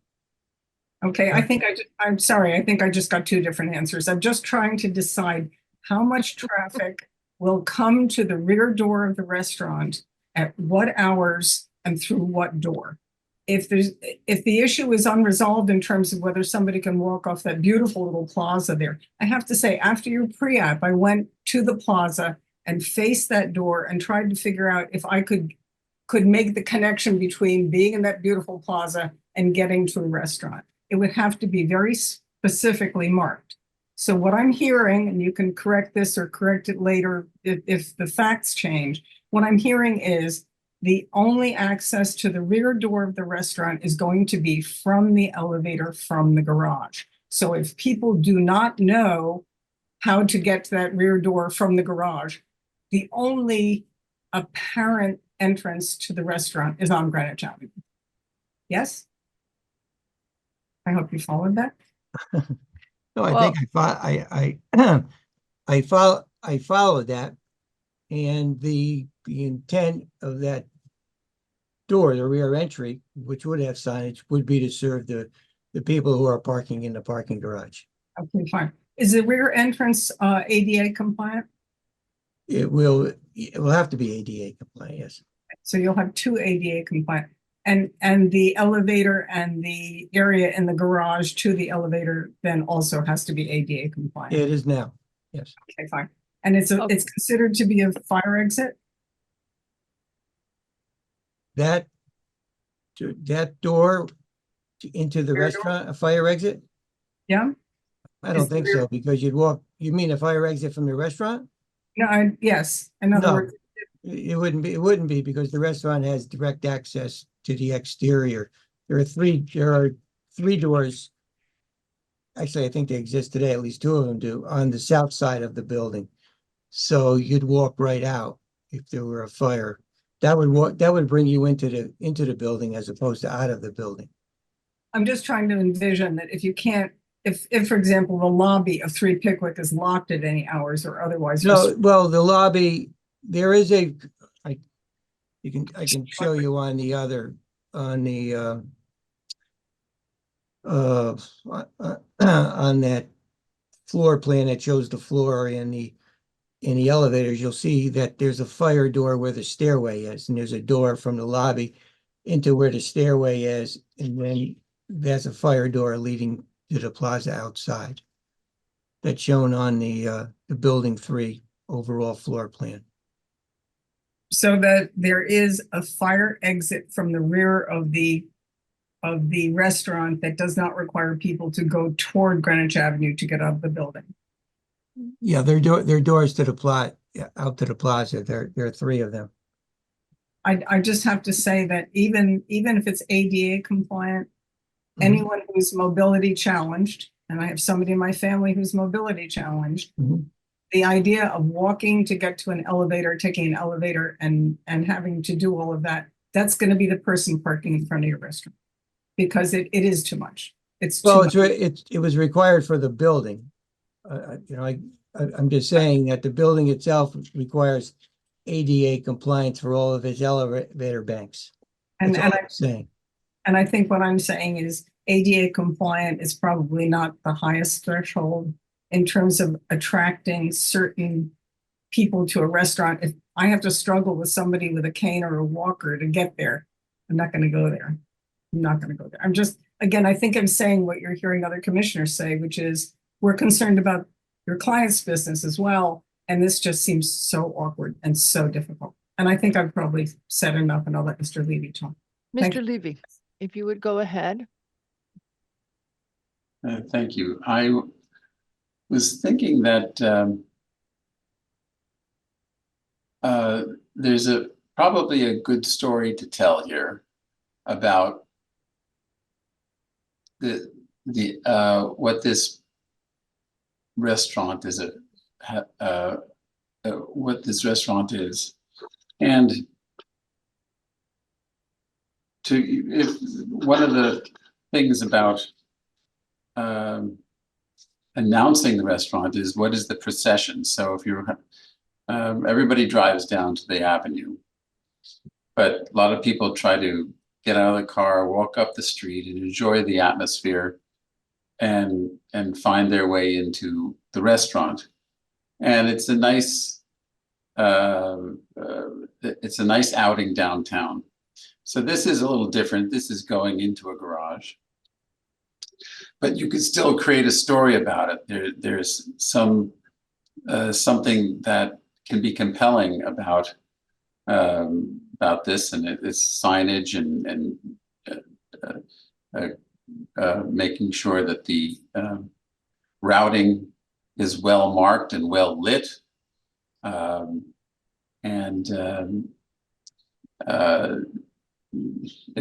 you can create much more of a statement by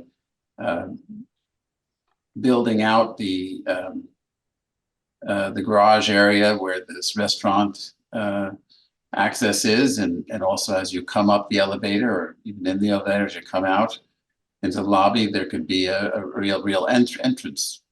But and it could have somebody greeting you. So there's something that can be made of that. You can create a nice story about this, and that's the kind of thing that we would kind of like to hear, so that we understand that your intentions are well thought out. I understand how you can kind of conjure up, oh, well, it should work this way, and it ought to do that, and we think it should do this, and perhaps everything will work out. But we'd like to see the concept in motion from you, so that it makes so we don't have to speculate, and we don't have to imagine. I think that's the point.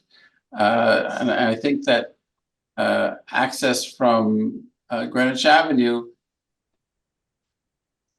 is certainly a kind of an easier story to tell. But maybe you could make something unique that makes it very compelling to come through the garage, and and by doing things, building out the story, figuratively and literally, so that the progression and the procession to the restaurant becomes part of the experience. So it would be nice to play with that a little bit and give us a sense that we are with you, and so we can go along on the ride with you in this application. I think we're getting a little starved for how it really works and what the real intention is. I'm going to make a suggestion for that, Mr. Levy. I'm going to let Ann Knowles speak, and then Mr. Tessie, before you say anything, I'm going to jump in and do a wrap, and then we'll go to the public. Go ahead, Ann Knowles. Okay.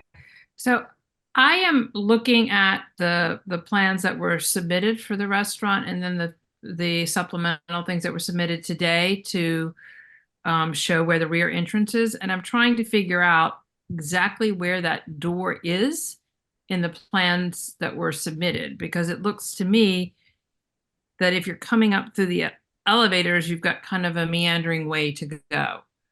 So I don't, or if it's just not shown on the plans that were there the other day, that we received initially. I'm just, oops, now I've lost it, but it's on my thing. But it looks almost like you have to meander around and come in through by the wine storage if you're coming up from the elevator. Or is there something that's a door that's not? Okay. Yeah, Noel, you are correct. You have to kind of walk through the back doors at the wine storage. You read the plan correctly. Okay, so then I think there's definitely, you might want to do something, I mean, to Mr. Levy's point, do something creative to come into the back. Okay, so that was my other question, but the one point I wanted to make is, even if I know about this parking underground, my first take is going to be to drive down Greenwich Avenue. And I mean, I just, I feel like that's what I'm going to do. That's what people I know are going to do, is if they're coming to this restaurant, you're going to try and find parking on the avenue rather than go into the garage, unless you can't find parking. Thank you. Okay, so can you take the Sherry thing? Okay, so Mr. Tessie, when first we spoke, we said a lot of the same things. So I have a suggestion. Hold on, no interrupting. Oh, say Mr. Tessie. Sorry, I thought you were asking. I'm going to talk. Okay. When we spoke to you the first time, we made a lot of the same points. So I have a suggestion. The first suggestion is, I believe the commission should site walk this. I think we need to go and we need to see it, and we need to act as if we were patrons, and we need to ask ourselves how this would work. There are several points that we haven't even made tonight, but when we heard you the first time, we raised all the same concerns about how someone was going to successfully want to navigate from the garage to the restaurant. So we'd like to sidewalk it. The second thing, the concern about the events. Yes, as a restaurateur yourself, you might you might do 2 seatings a night, maybe squeeze in a third if you open early enough, and you might have the same kind of patronage. However, the concern that we voiced at the briefing about events is that for an event, everybody arrives within a 15 or 20-minute window. And that's why we're concerned about events on weekends. Saturday specifically is a very, very busy time on the avenue, especially Saturday night and Saturday afternoon. That's why we were concerned about the events here, and that's why we were concerned about them with Kima. You have a lot of seats, and the events could impact. If you are successfully getting the cars into the garage and off of the congested street, we would not be as concerned. So when we do the site walk, what we would like is to meet you in the garage. We will park there. And you will then take us to the restaurant space and we will see how it navigates. Another concern that often comes up when we discuss parking structures is the security that's going to be provided for people who are on their own, elderly people as well as women who may be concerned being alone in an elevator going to a garage that is a researched point. You could solve that. As Levy says, there are ways you approach that, but I think that's the best solution because we've asked you the same set of questions at 2 meetings now, and we've all vented our concern. We're very protective of the avenue and of its economic vitality. Kemah is in litigation, so it's difficult to discuss, but there it is. Not so much with us, as you know. Okay, so that is my suggestion that before you come back to us, this is a special permit and we are raising special permit issues with you, which is the impact on the surrounding neighborhood and on the surrounding commercial viability. So everything people have said, bingo. So you pick a time, we will reach out to the commission, we will set up a site walk. You tell us how to get to the parking, we will meet you there. And you will walk us through to show us that it works, because I think that's the only way to address all the questions you're getting. You can talk now. That's perfectly fine. Okay.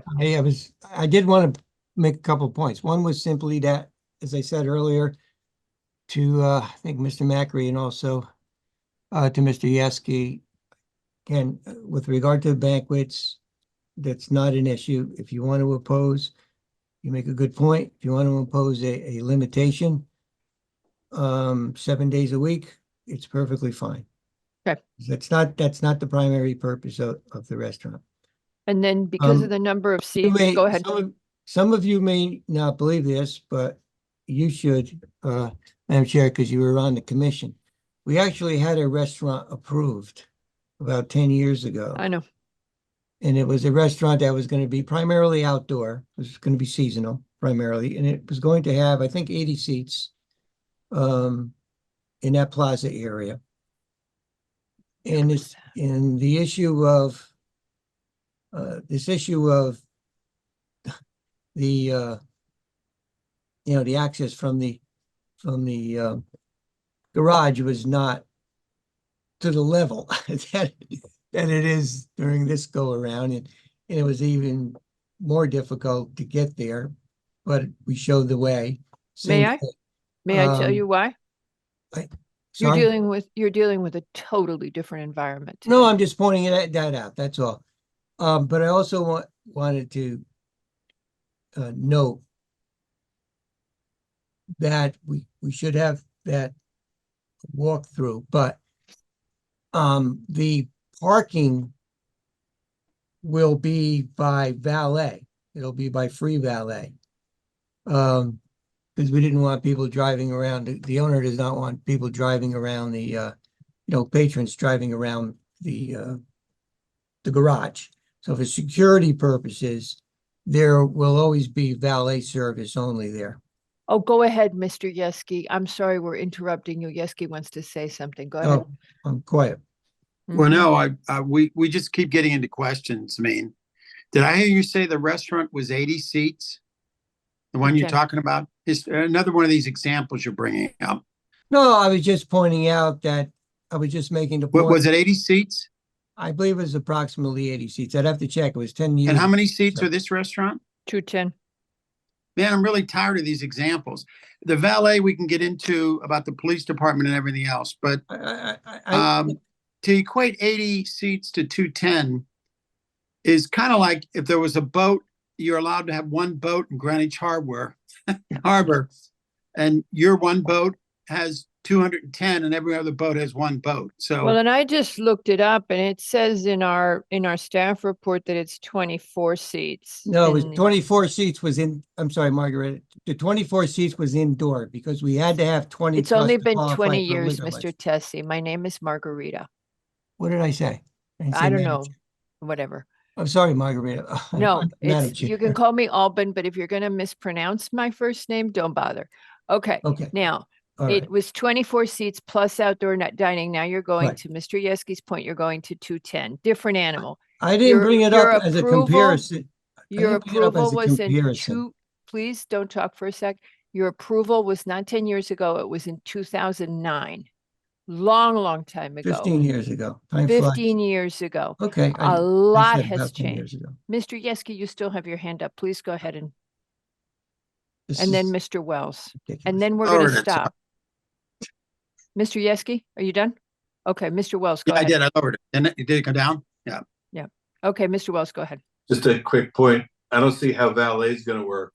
Where are the patrons going to go? They're going to stop on Greenwich Avenue. You can't even do that.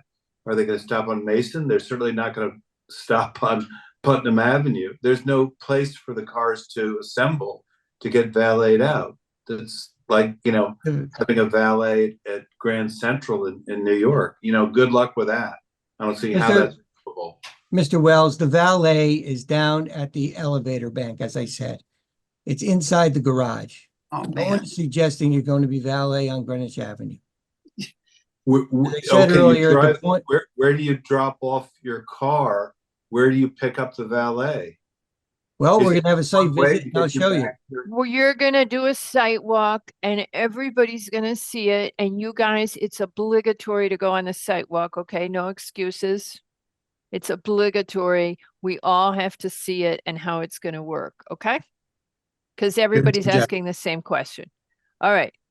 Anything else? Let's go to the public. Does anybody from the public wish to speak on this application at Pickwick Plaza? We have hardly anybody left. We've scared everybody away. Okay, nobody from the public. So that's the thing. It's a special permit. It's a lot bigger than the previous approval. We want to see how it's going to work because we're concerned about the tightness on the avenue. We're happy the avenue is successful, but we're concerned about it.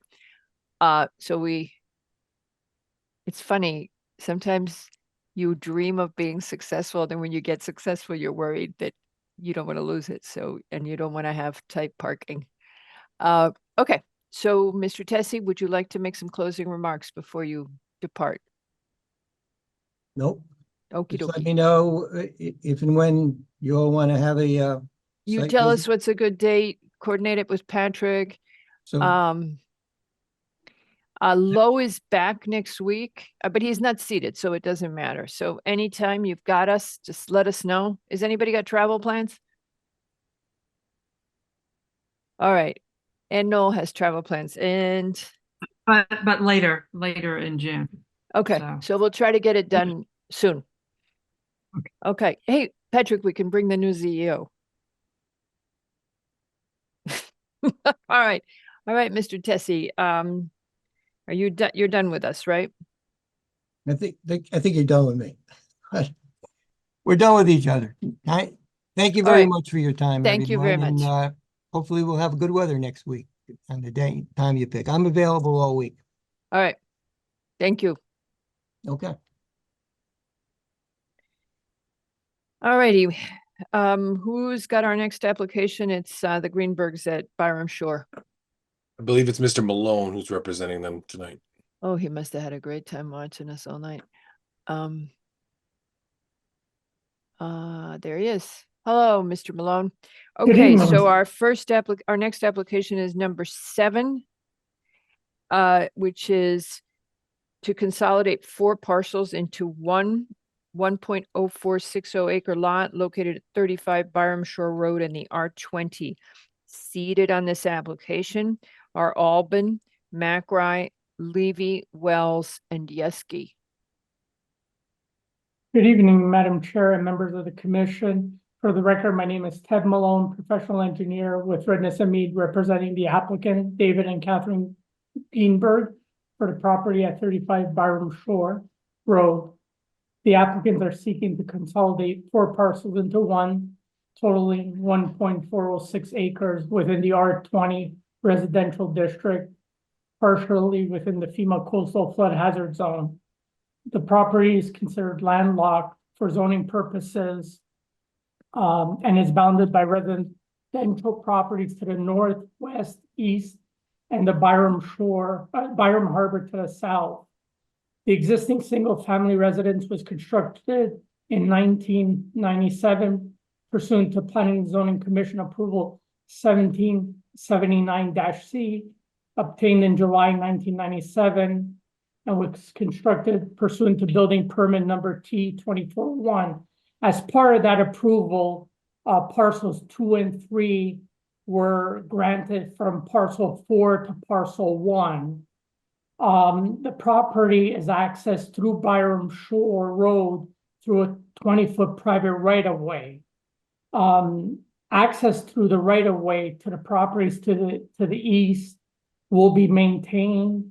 There's nothing of the right-of-way will be changed with the consolidation of the properties. No changes to You're not going to get rid of any of the access. You No. must be. No, the access will remain once it's consolidated. So the 20-foot right-of-way remains Okay. because it's got to access the properties to the east, so it's got to remain. Got it. Okay.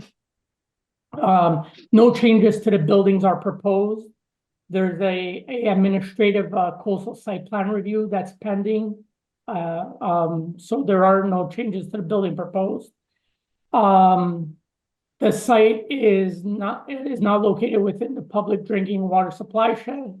It's serviced by public water and sewers. We received comments by the Department of Public Works Sewer Divisions on May 22nd. I provided an acknowledgement letter on May 23rd in response. We also received DPW Engineering Divisions indicating that the lot consolidation was acceptable to them on May 23rd as well. So although we filed the consolidation as part of the re-subdivision request, it's our opinion that this doesn't meet the definition of a subdivision or re-subdivision as set forth in section 6-261A 6 and 15 of the subdivision regulations. And we're seeking approval for the consolidation, and I'm here to answer any questions the commission may have. Does anybody have any questions for the applicant, Mr. McRae? Mr. Malone, so there's access easement to properties to the east. Is that correct? Right? From Yes. Byram Shore Road? Yes. There's easement for what looks like a water line Yes. and easements from the former CL&P. So all of those easements as part of this would need to be updated and corrected to reflect now the consolidation. Right. And is CLP actually still an entity that retains it, so on and so forth? What I'm getting at is that, these access easements would need to be, these easements that are here would need to be updated if they were required and then recorded again, as well as a map. So just wanted to kind of make sure that we're aware of that. Yeah, we looked into that. We asked our client to have an attorney look at it. We don't think anything needs to be updated, but we'll confirm prior to filing the map. Okay, is like, as an example, in my book, I don't think CLP exists. I think it's Eversource. Yes. And water line easement, who's that to address to? Is that actually a private entity, or is that water line for Eversource? It's those kind of things, just to make sure that actually in 1,000 years, when somebody's doing this again, or there's issues with the properties to the east, it's actually all there in one place, rather than trying to go dig it all over the town records. Understood. Great, thank you. All right. Anybody else have any comments for the applicant? And on the administrative, on the part that's administrative, y'all are going to make sure that they are doing coastal buffering and all that? Okay. Yes. All righty. Does anybody from the public wish to comment on this application at 35 Byram Shore Road? please raise your virtual hand. Seeing no comment from the public. Does anybody object to closing this application at this time? Seeing no objections to closing this application is hereby closed. Thank you very much, Mr. Malone. We will most likely be deciding this tonight. Okay, thank you for your time. Thank you, sir. And who do we have on Millbrook? Is it Mr. Hagney? No, couldn't be. Be Mr. Haslin. No, he's not here. Well, maybe Tony. Oh, Nancy Lovas has her hand up. Maybe she works with Mr. She's Haslin? the architect. Ah, okay. There we go. So we can do that. Oh.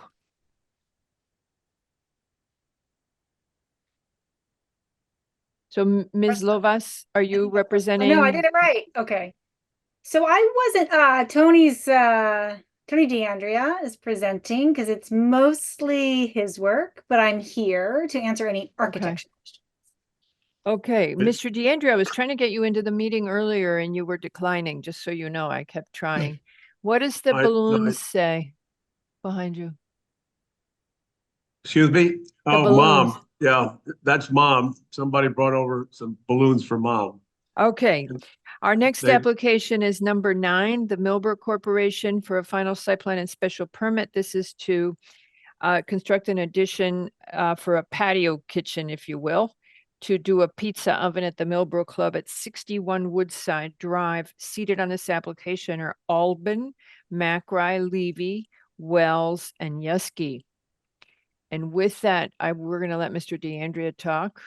We're gonna make this very brief. Nancy and I have been doing a tag team on this application. Initially, it started out as a proposal for a open air structure to provide a cover over a pizza oven that would be used seasonally along with the existing outdoor dining patio and building that serves the Millbrook Club. So the application would not require any additional parking, no valet. It's only going to increase coverage by about 69 square feet of coverage. It doesn't affect drainage, doesn't affect the sanitary sewer. There's no plumbing involved. So that was the initial application. Since that time, it became apparent that it would not be constructed in time for seasonal use this year. Nancy presented a proposal whereby we would ask the commission to understand that there's a proposal on the table for a full application for the special permit to build the open air structure. But for this year, we would like permission to build a temporary slab, place the pizza oven on it, allow it to be used for the membership, and then ultimately, after the season, begin the full construction of the structure to protect the oven. Is that about it, Nancy? Feel like that was not what I read. Yes, that is exactly it. So, right, and it was, it's just for this year that the freestanding pizza oven would be used.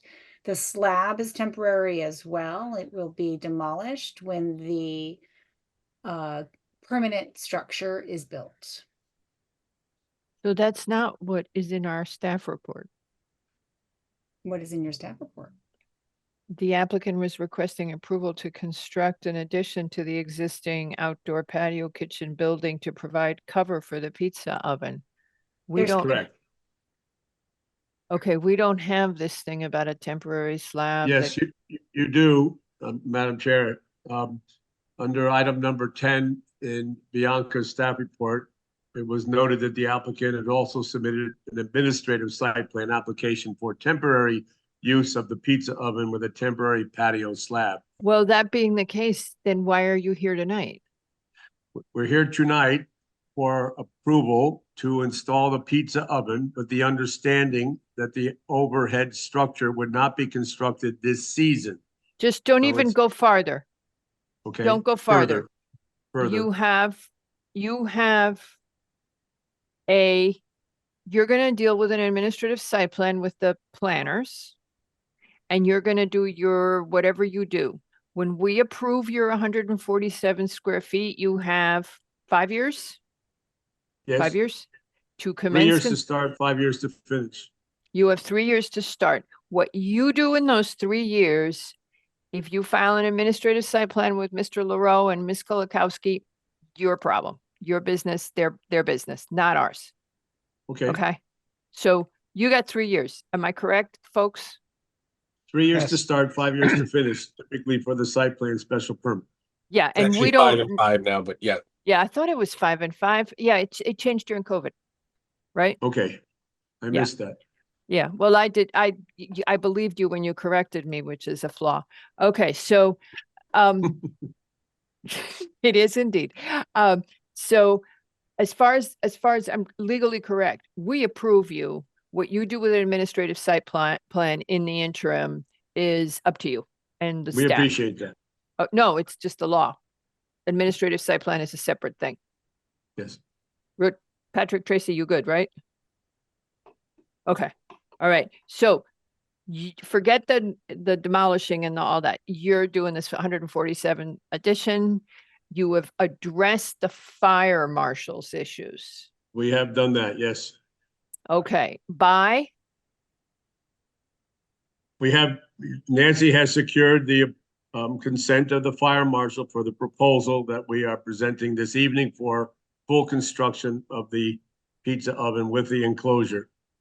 With a Okay. type 1 hood. A type 1 because you hood is changed included in the that hood proposal. because you had a problem with the hood and the distance. Okay. Does anybody on the commission have any questions or comments on this application? Ms. Lobos, there was a change in fuel. Did it go from gas to wood or wood to gas? No, it stayed gas. It's natural gas. I think Okay. there was a misunderstanding with the fire marshal that he thought it was propane, but it's always been natural gas. Okay. Ms. Kolakowski, I don't have in my file the sewer acknowledgement letter. I don't know if you can forward that to me. That's the only thing I'm missing. The sewer acknowledgement, I would address in this manner, Mr. McRae, in that we have no plumbing proposed. There's no sewer to be handled. Yeah. Within a year, we had been signed off by the sewer department in conjunction with the golf and tennis simulator, the golf simulator and the new tennis building that this commission approved. So Okay, so Mr. DeAndrea, so now because we can do this, if we were to move forward on this application, we would condition that when staff approves your admin site plan, that you submit at that time an acknowledgement of the sewer having no comment, okay? Because we always. yes, yes. Okay, so we would condition it. You good, So- Nick? Yeah. Okay.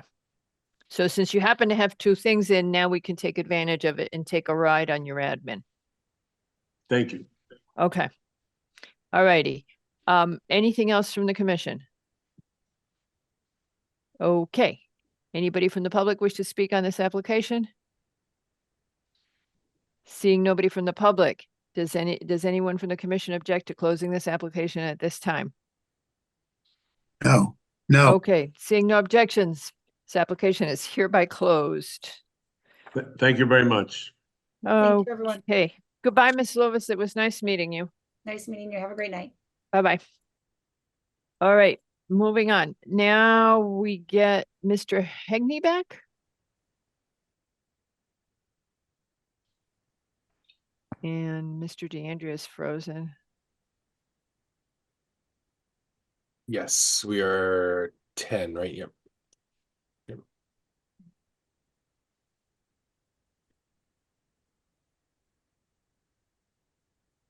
I think Mr. Hegney was hoping for a longer break. Well, he didn't get it. Mr. Hegney? He's not responding. He may not be there. And yeah, he's not there. And we can't, we have to wait for Mr. Hegney. All right. We have to wait for him to come in because He's the end of the train. Yep. he's the end of the train calling. You want to get barbecue. Yes, we need to have you back on the meeting. Okay, goodbye. Okay, he's on his way. Do you have everybody's number in town? Do you have my number in your machine? Yeah, I do.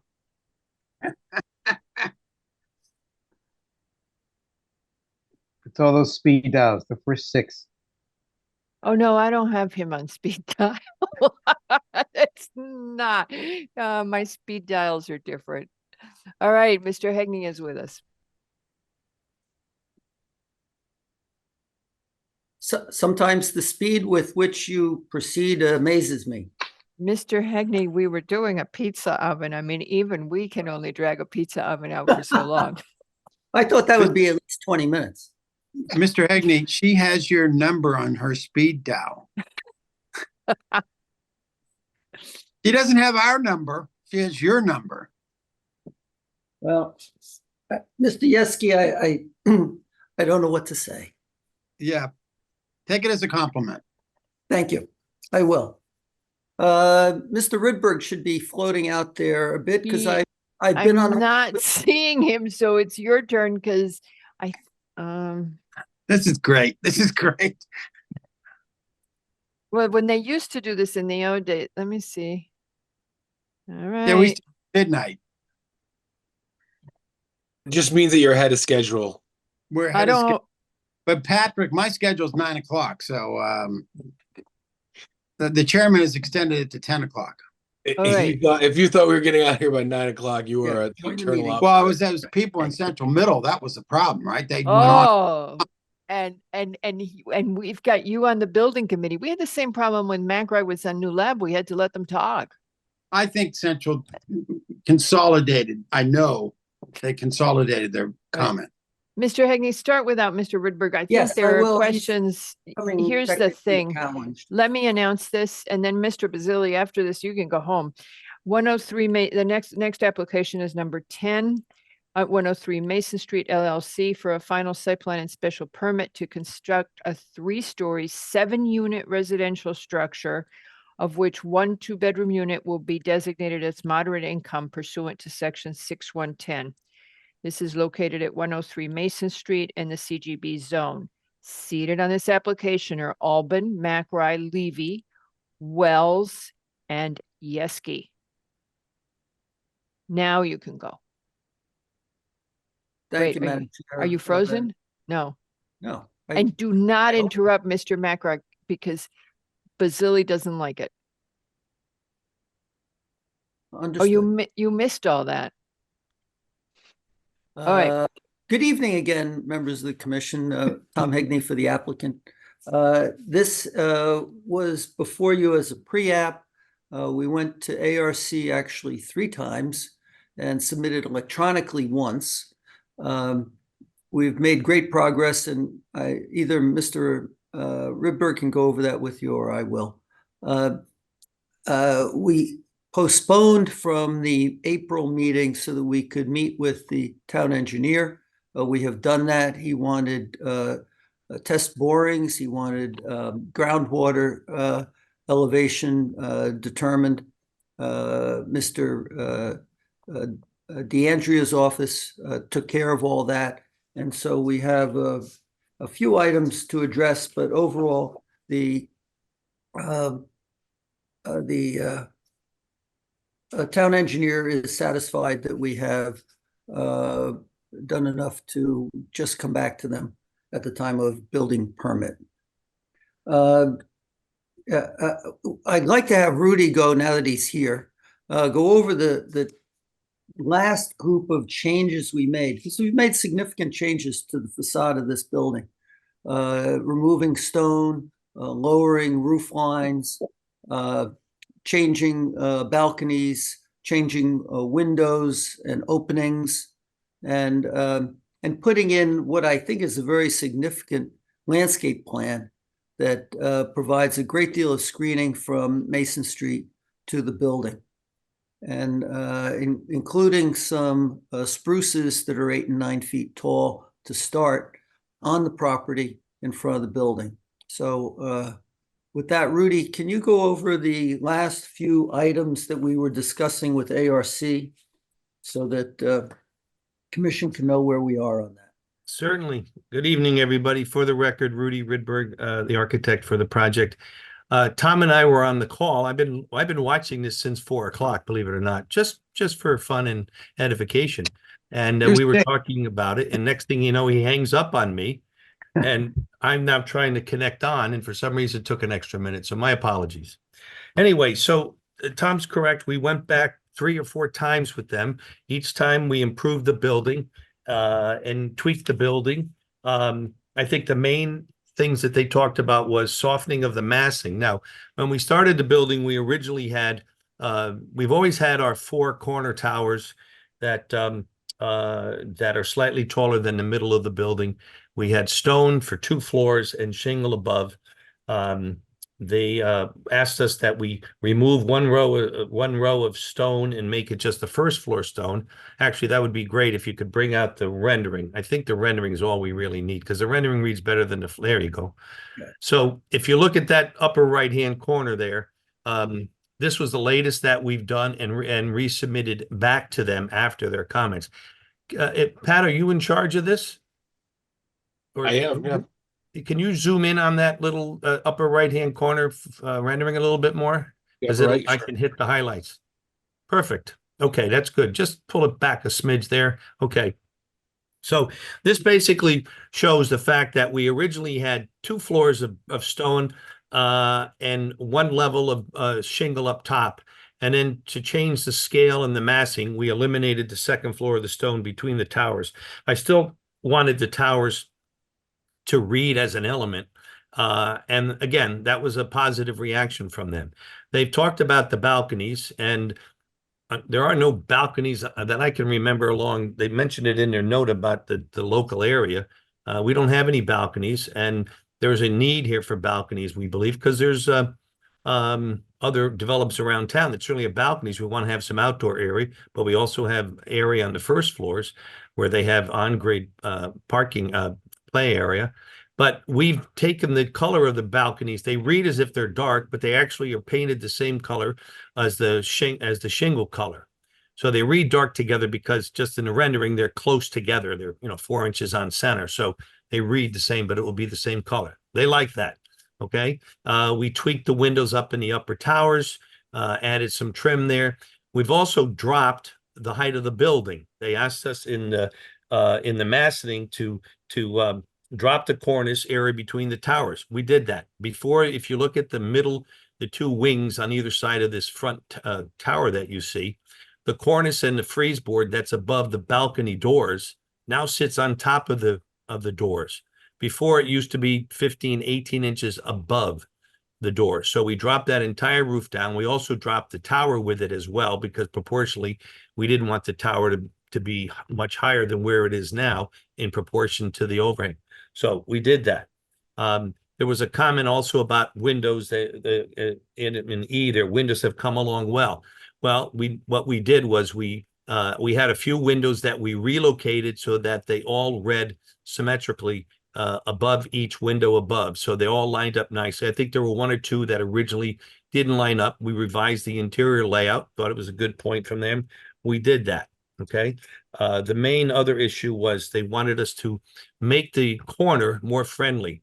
And it's a little bit hard to read a little bit. Maybe, Pat, you could zoom in just a smidge more on the corner between the 2 at the tower, and you'll see right, yeah, just right in there a little bit more. Okay.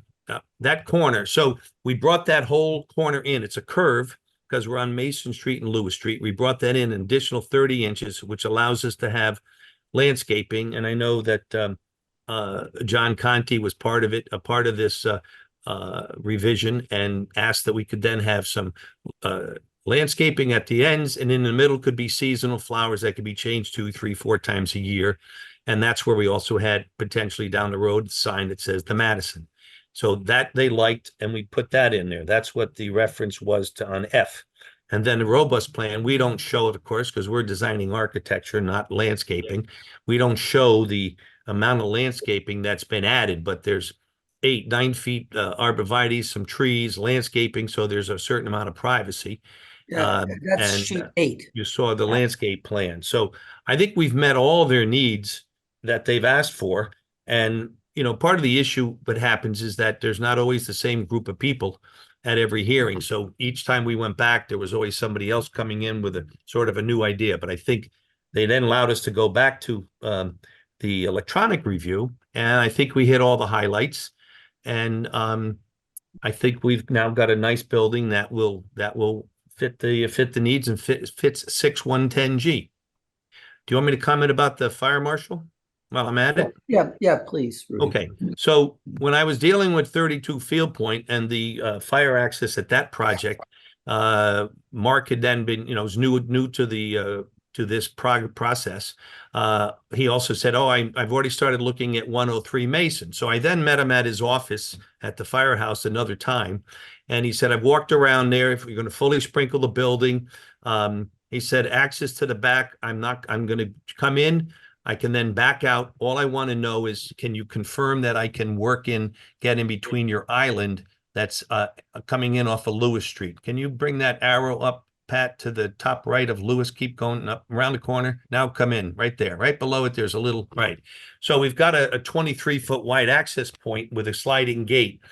What we were putting there was a small island that could have a buzzer, so that if somebody comes into the site and the gate's closed, that they could buzz in somehow, some way, electronically, and so on. So what I said we would do is that we know that it fits through the gate. What we wanted to do was, I'm going to meet him again to discuss this island. We may have to eliminate the island if he doesn't feel comfortable with the width, but we have 13-foot islands, and the fire truck's not 13-foot wide. So we still feel it works, but I think we can certainly make it work, and he will be happy with that, because he also said he can reach all three sides of the building. The problem with the Mason Street side is because of the amount of lines that are on that side, they don't really want to have engine one there. So I'm hoping that the commission can consider that, if that could be a condition of the permit, that I will meet again with Mark. We have his truck access. He normally has it on a radius. We're just going to pull in relatively straight. We just got to miss the island, or maybe the island has to go away, and we'll come up with another way to let guests come into the property. And we don't have because we have right now about a 26-foot wide curb cut, of course, with the traffic island in the middle that has the device to let you in the property. So we can solve his concern. He did mention that the building's sprinklered. He asked about EV chargers, that they be 20 feet off the building, which they will be. We will have chargers in the basement, which we know he also wants the sprinklered, which we do have sprinklers down in. That's where our garage level is. So I think we've solved the fire marshal's point, and the same thing with ARC. And if anything you have to ask, I'm willing to answer. Any questions, comments, folks? Mr. Rydberg, ARC has signed off on this completely? Well, we sent it back electronically. So that was the last time after the last one.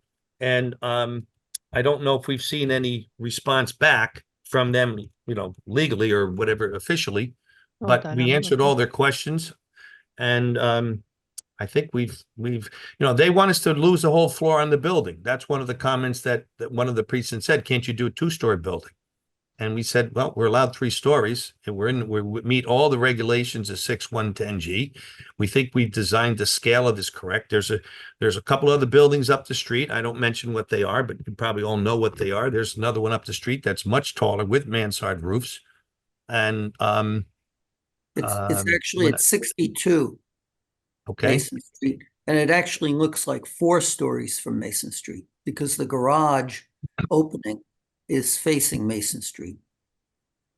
And if they thought that building was worthy of their approval, I don't know why they wouldn't want to approve this one as well. I think with 62 Mason Street, it was more of the commission than the ARC, because we actually spent a lot of time going through that to make sure that it wasn't crazy.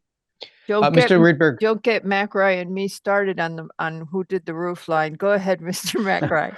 Yeah, mansard roof. The stone on the building and the stone on the wall, are they the same? My intention was that they would both be the same. And I was hoping that they would, I like what they did at the Modern. It's a fairly tight joint and fairly contemporary.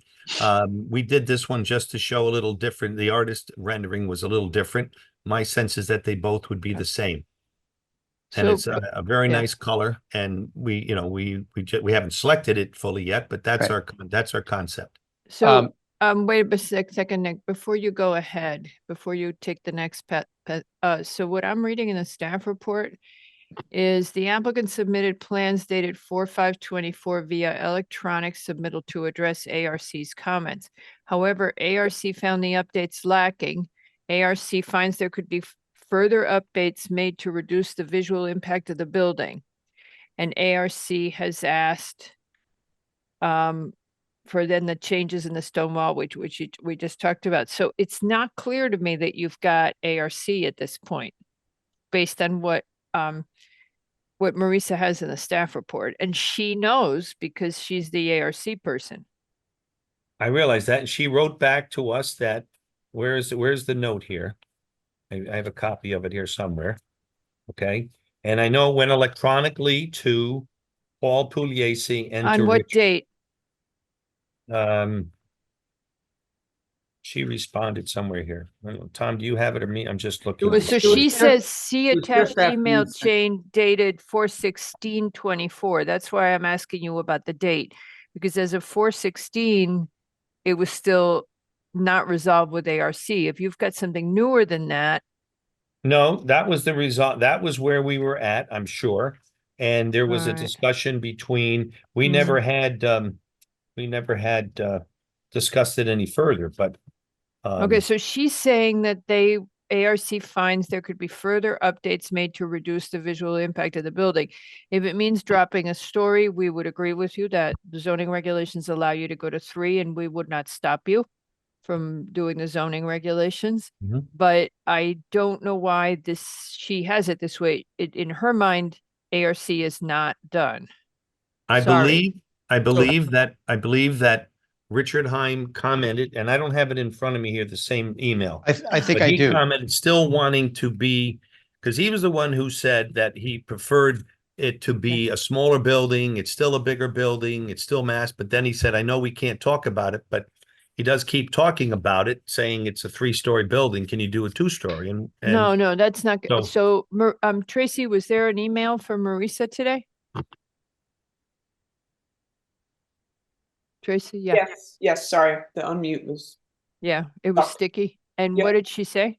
So there was a letter that Mr. Hegney submitted and Marisa forwarded to y'all at about 1:36 this afternoon.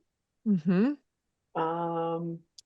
And she notes in her email before I get to the letter, I would note that it would be helpful if P and Z opined on whether the applicant should continue with ARC on the design massing of the building, as the applicant was not planning on doing so based on recent correspondence.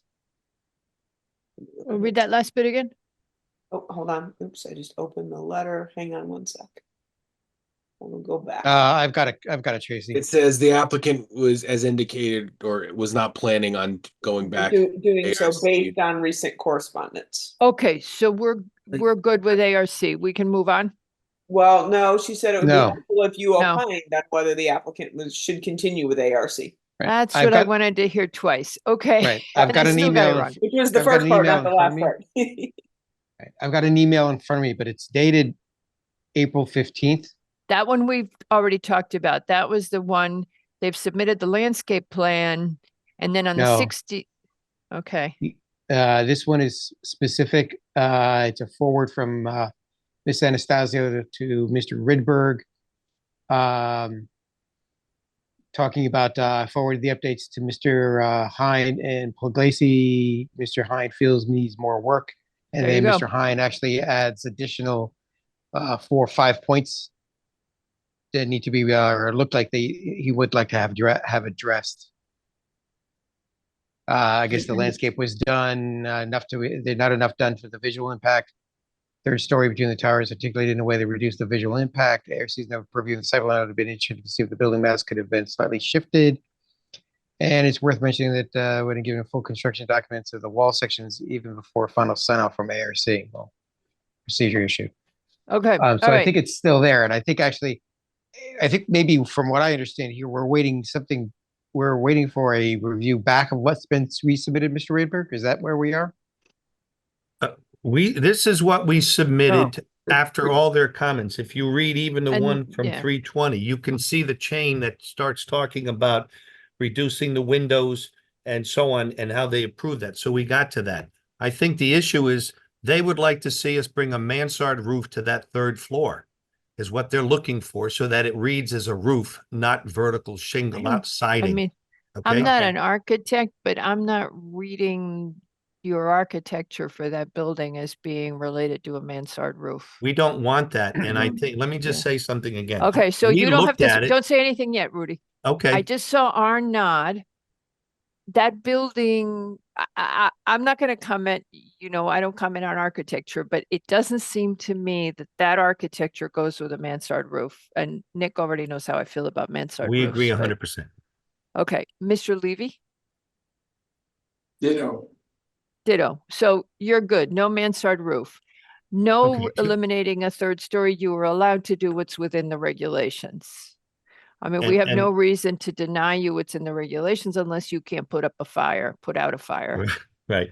So Okay. let me just comment one more time. So Oh, when I'm you, sorry, Mr. Levy, did you still want to oh, talk? sorry. I just realized that. So,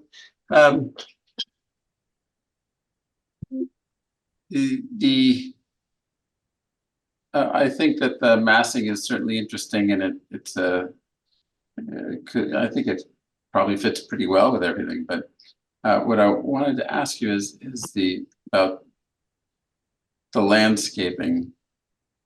I'm sorry, can you just tell me what the intentions are for the landscaping again? Can we pull up that landscape plan? If we could focus, Pat, on the left-hand side where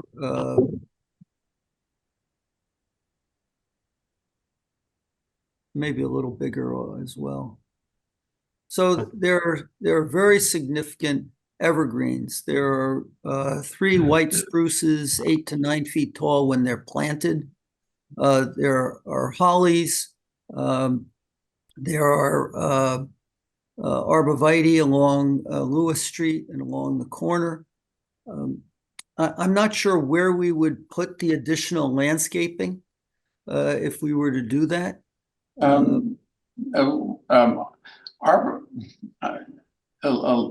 hedge of arborvitae. What is that doing for you?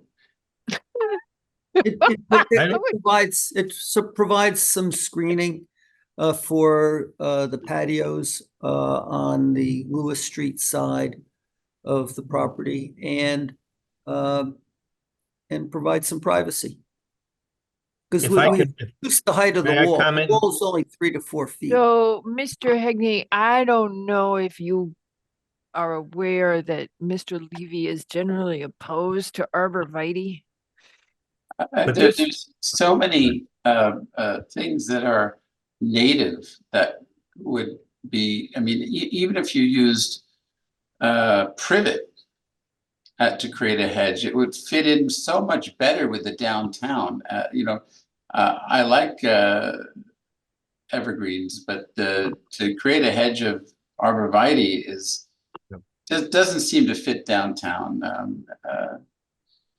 Just on that account, I think that. Mr. Levy, can I interject? Yes. I apologize. I thought that we had resolved the landscaping plan, and I didn't have Matt Pop be available tonight because I didn't think we'd be discussing landscaping. But I know that he talked about the street trees that have been added and reworked, and I know the tree warden has endorsed the street trees that are outside of our perimeter. So they're adding in new trees there. So that's there. But this is not a continuous hedge of arborvitaes. We don't want that continuous hedge that becomes a 10, 12, I mean, arborvitaes, as you know, can go 40 feet tall. That's not the intent. If you look at the mix that Matt Pop has along the Mason Street side, and I'm not the landscape architect, but I know it is not meant to be a continuous arborvitae hedge. Okay, well, there's another issue here that's I'm it's a little tough to look at it in plan and not really understand the dimensions of it. But This is a pretty symmetrical and formal design. And then you have kind of a mix of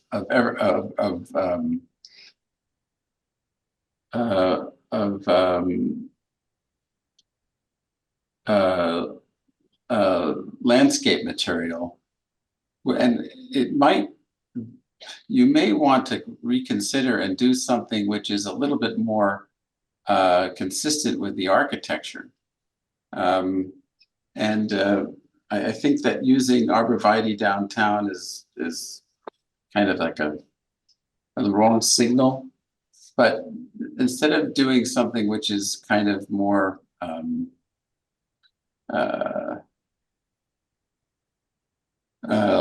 organic, maybe you want to do something that's a little more structured, and it might kind of fit the environment that you're creating for it a little better.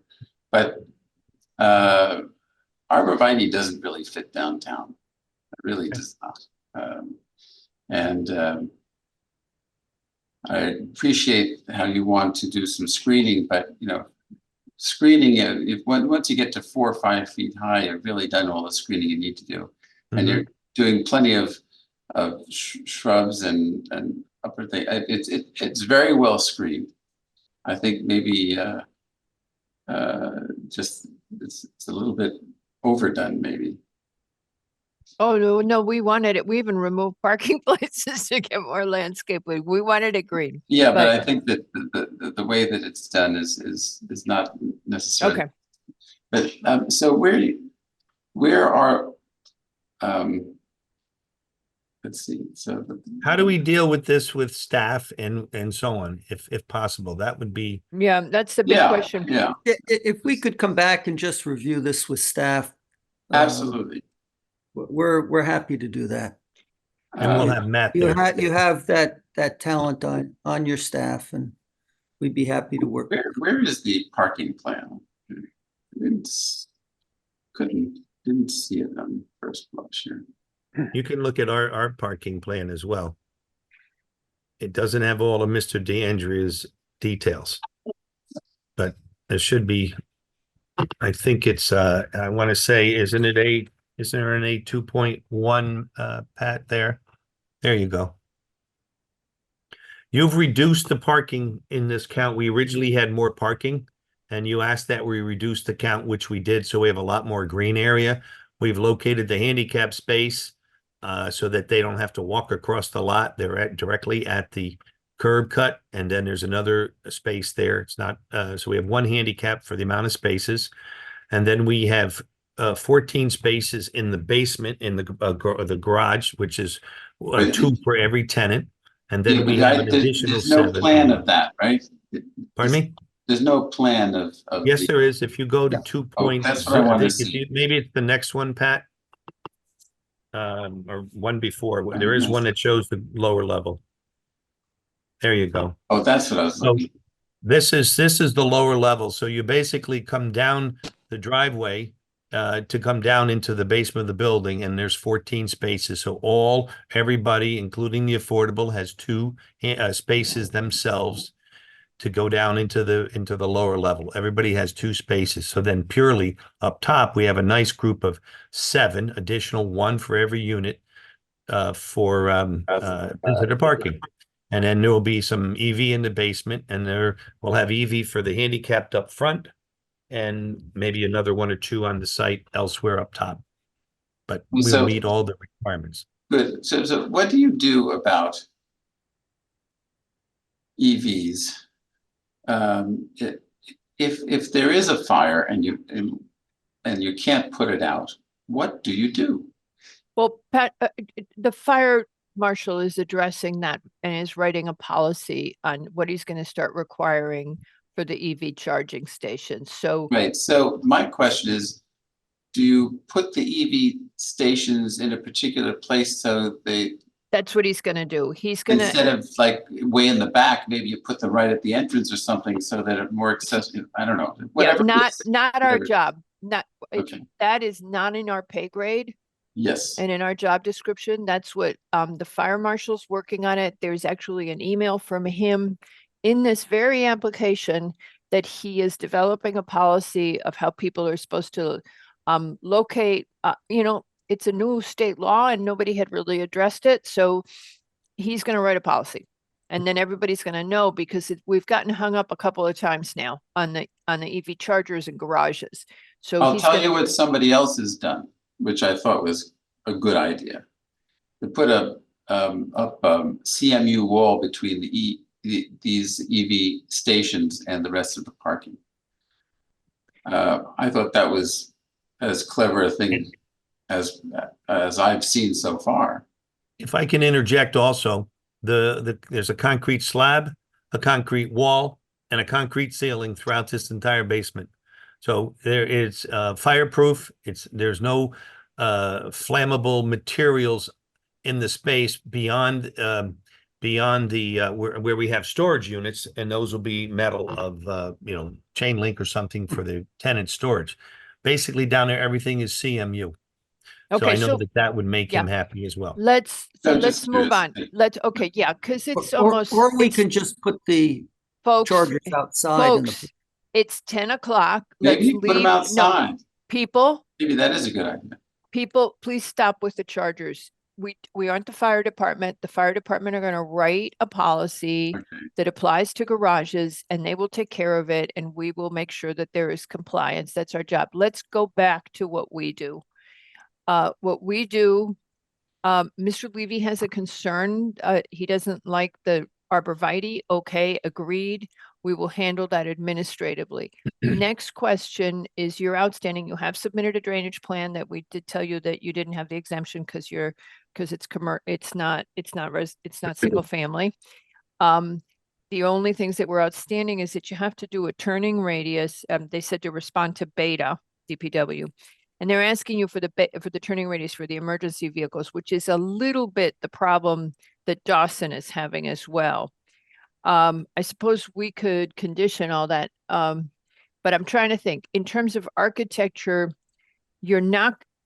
Are we resolved what we're going to do with ARC? I think actually it would be a specific back from the chairman to say they have reviewed what Mr. Rydberg had provided, and just it's a yes or no. We've seen it. Thank you very much. We're good on all points. Or They're if there's not something else good that on needs all to- points. They wanted a story lower, ixnay, Well- and they want a mansard, and we're ixnay on that. So they're not going to be good, but we're not doing that. So Please don't send us back to ARC. that's kind of where I'm leaning. I'm not seeing what the issue is. Mr. McRae, did you have something to add? We just need to focus this discussion, guys. I mean, We're just getting a- tired and everybody's right. getting off track. Quick question for Mr. Rydberg. Mr. Leroux, if you can go to slide number 5. Yeah, because I'm tired of this one. Mr. Rydberg, the slide number 5 shows a right there in the middle, Mr. Leroux. That photo rendering, is that those trees, are they the proposed trees in the Those rendering? are or is that the existing trees, Mr. McBride. Okay, We so but that's basically what. superimposed it on an as-built photograph that I took. Okay, so that gives us a kind of a sense of how the building's going to be on the site with landscaping possibly someday down And the there's line. and then the floor plan above that aerial site plan. All right, so, Mr. Ooh. Okay, so Okay. I can understand where ARC is coming from, but I think Sure. actually it's interesting because actually a lot of the landscaping, which would actually mitigate what we're seeing here on this rendering, is not shown. So correct. Everything that's being planted along the wall, between the wall and the building. And I don't know if the color that's represented there, is that actually correct, or is that just The kind color a of the placeholder? building? Yeah. Well, in theory, it is, but it prints differently when you put it onto a photograph like that. But if you Yeah. look at the rendering that we have, the 3 renderings before, that's more the color tone that we're proposing in that Okay. vernacular. Right, okay. Mhm.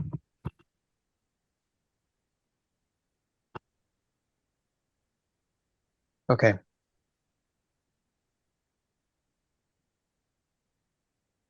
I know Thank you Tom very and I much. feel we can deal with if we could do this with with staff, I think we'd be a home run. That was what we prefer to do if possible.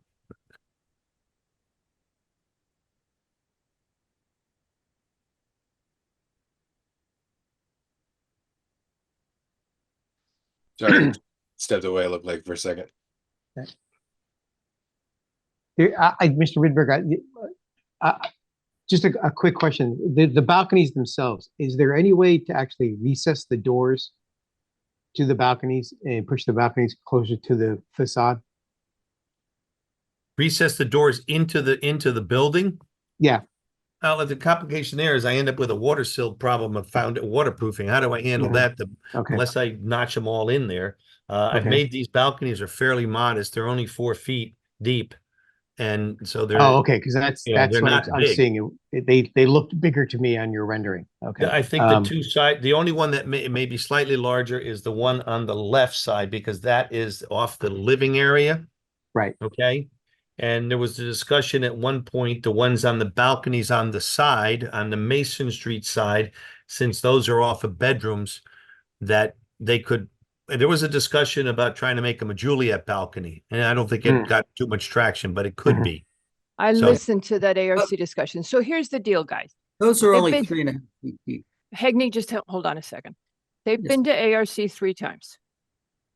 ARC was relatively happy from what we can tell, but they wanted it to go down a story and they wanted the mansard roof. We've already made decisions on that.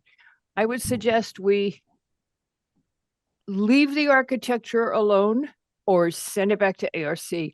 But for us to rework something that has been worked 3 times already is a waste of our time. Mr. Levy. Thank you, Madam Chair. I did want to know, was there any discussion on the color scheme of the exterior? Yes, they talked about the color scheme of the exterior in the first 2 meetings. I heard a couple of them. You know, I play the tapes. Sick. Okay. But, yes, so they talked about they the say? color scheme. It was too, what was the word? Not harsh, too dark. The contrast was too great. The something was, taupey or what? yeah. That was the first meeting. I've read all the minutes and then I listened to the tape. Mr. Rydberg, do you remember what they said to you about the color scheme? Well, I remember think they we showed them, changed it. we talked to different colors and there was a discussion about all of a sudden being Nantucket gray, which we didn't really want. Okay, I don't mind a light gray. And then we said we would be more in this taupey or family. But again, we were talking about, they mentioned something quickly about the wall sections, which we showed them because they always say we want to see a wall section. And then they said, why are you showing us a wall section when you haven't been approved? I said, well, normally you ask that because you wanted to see the profile through the building. So that's when we also discussed the stone. And I gave them a concept of the light stone and the actual color. We'll put up a color on the building and show you if we have to. It's not blue, it's not black, it's not white. It is not good policy for them to spend 3 meetings on something and for us to then go and redo it. I would tell you that you're better off going back to ARC than you are with having us mess with it all over again, because we'll start and we'll go down a rabbit hole and you'll not even know what you're doing. I think we got to stick with one body doing it. You may be better off going to ARC because I can tell by the faces of Levi and McRae that they got comments. Can I make a suggestion? Yes, as long as Um, it's going back to ARC and not you guys changing it all over again. We've done this in previous occasions. If we're going to request them to go back to ARC, could we send them back to ARC with specifics Yes. for them to address? Yes. Because as I see this, we're talking about mansard, no mansard. That would be a specific. We can actually give them a kind of the list of things they should be looking at. So Yep. we're not spinning wheels again, kind of addressing the concerns that we have. So we Exactly. make sure that they look Thank at you. it. So very simple Yeah. stuff. So I that- think we've yeah. done this before. I probably can get Do it something out the again. door to staff in. So Well, not now. so far what I've heard you guys say, just going there for Levy. No arborvitae. Or minimal arborvitae. Right. So, I Moody- mean, no, okay, wait, before you go there. We don't want the mansard. We're okay with you having 3 stories. We can deal with it. It's in our regs. Mr. Levy, you got one more? Yes, 164 Mason is not really taupey, but it's, I don't know what color it is. Is it? Not your- the one that's baby, you know what, brown. There's one that's hideous, please. I don't know. So I can't tell about the color, but I was just curious. The color is the idea behind the color is what? You're No, trying. we wanted it to be a warmer tone based upon some stone, but aren't we still? I just want to understand what it it is, because and the stone is you're using some synthetic stone, is that correct? No, this is real veneer stone. It is real. It is not glued on stone. It is veneer stone with a drainage barrier behind it. Got- Nice dimension, nice depth at the windows and the doors. Okay, so we have an okay. extra point here. We're gonna ask you to do warmer color, make sure that the colors are warm as you originally wanted, whatever Mr. Mhm. Ridberg wants, warm is good. Okay, can we move on to now that's what's outstanding. You don't have fire sign off yet. You're gonna keep working with him. As far as I can tell, you have nothing else that's significant outstanding. Mr. McRae? Beta? Well, the beta comments this is what's interesting. They want the turning radius Right. and they wanted one other thing. Hold on, I just closed it. So, they wanted turning radius. So DPW said just do what beta wants. They wanted turning radius and anybody got, here it is. And they want signage and pavement. Signage is gonna go back to ARC. And you got on-site bicycle racks? I don't think we specifically were looked gonna at it. I think I did have a we're sketch gonna early on. use We can add storage that. in the garage. Bicycle racks, yeah, bicycle racks, easy. Sure. In the garage, yeah, right by the EV chargers. Well, the Okay. bicycle racks are in the garage. Are you saying you want them on the grade on the outside? No, I'd rather no, not. I'm Oh, just. no, they're in the doing where- garage. Do them wherever you want to do them. They'll be Right by- stolen. Right by the EV chargers, and then you can put up your walls. No, just kidding. Okay, we're good. They ask a question about your on-site parking spaces and how you determine them. They So that- don't, that- wait for it. No interrupting. Mr. Tessie. Ooh, that hurt. Okay. The parking that you are proposing has been modified by the commission because they wanted more green space. Correct. Okay, see, you didn't have to interrupt. It's amazing. Okay. Therefore, you have pending fire. You have to do the turning radii, which fire's gonna need anyway, because I'm gonna make sure he can get those trucks in and out. You're gonna fix the landscaping and you're gonna go back to ARC. Next question is, can we close this? I haven't gotten public comment yet. No, Mr. Hegney, we're not asking you. Can we close this based on the marching orders? I don't like to approve anything unless we have fire though, and you guys know that it's dangerous. So I know they want to get done.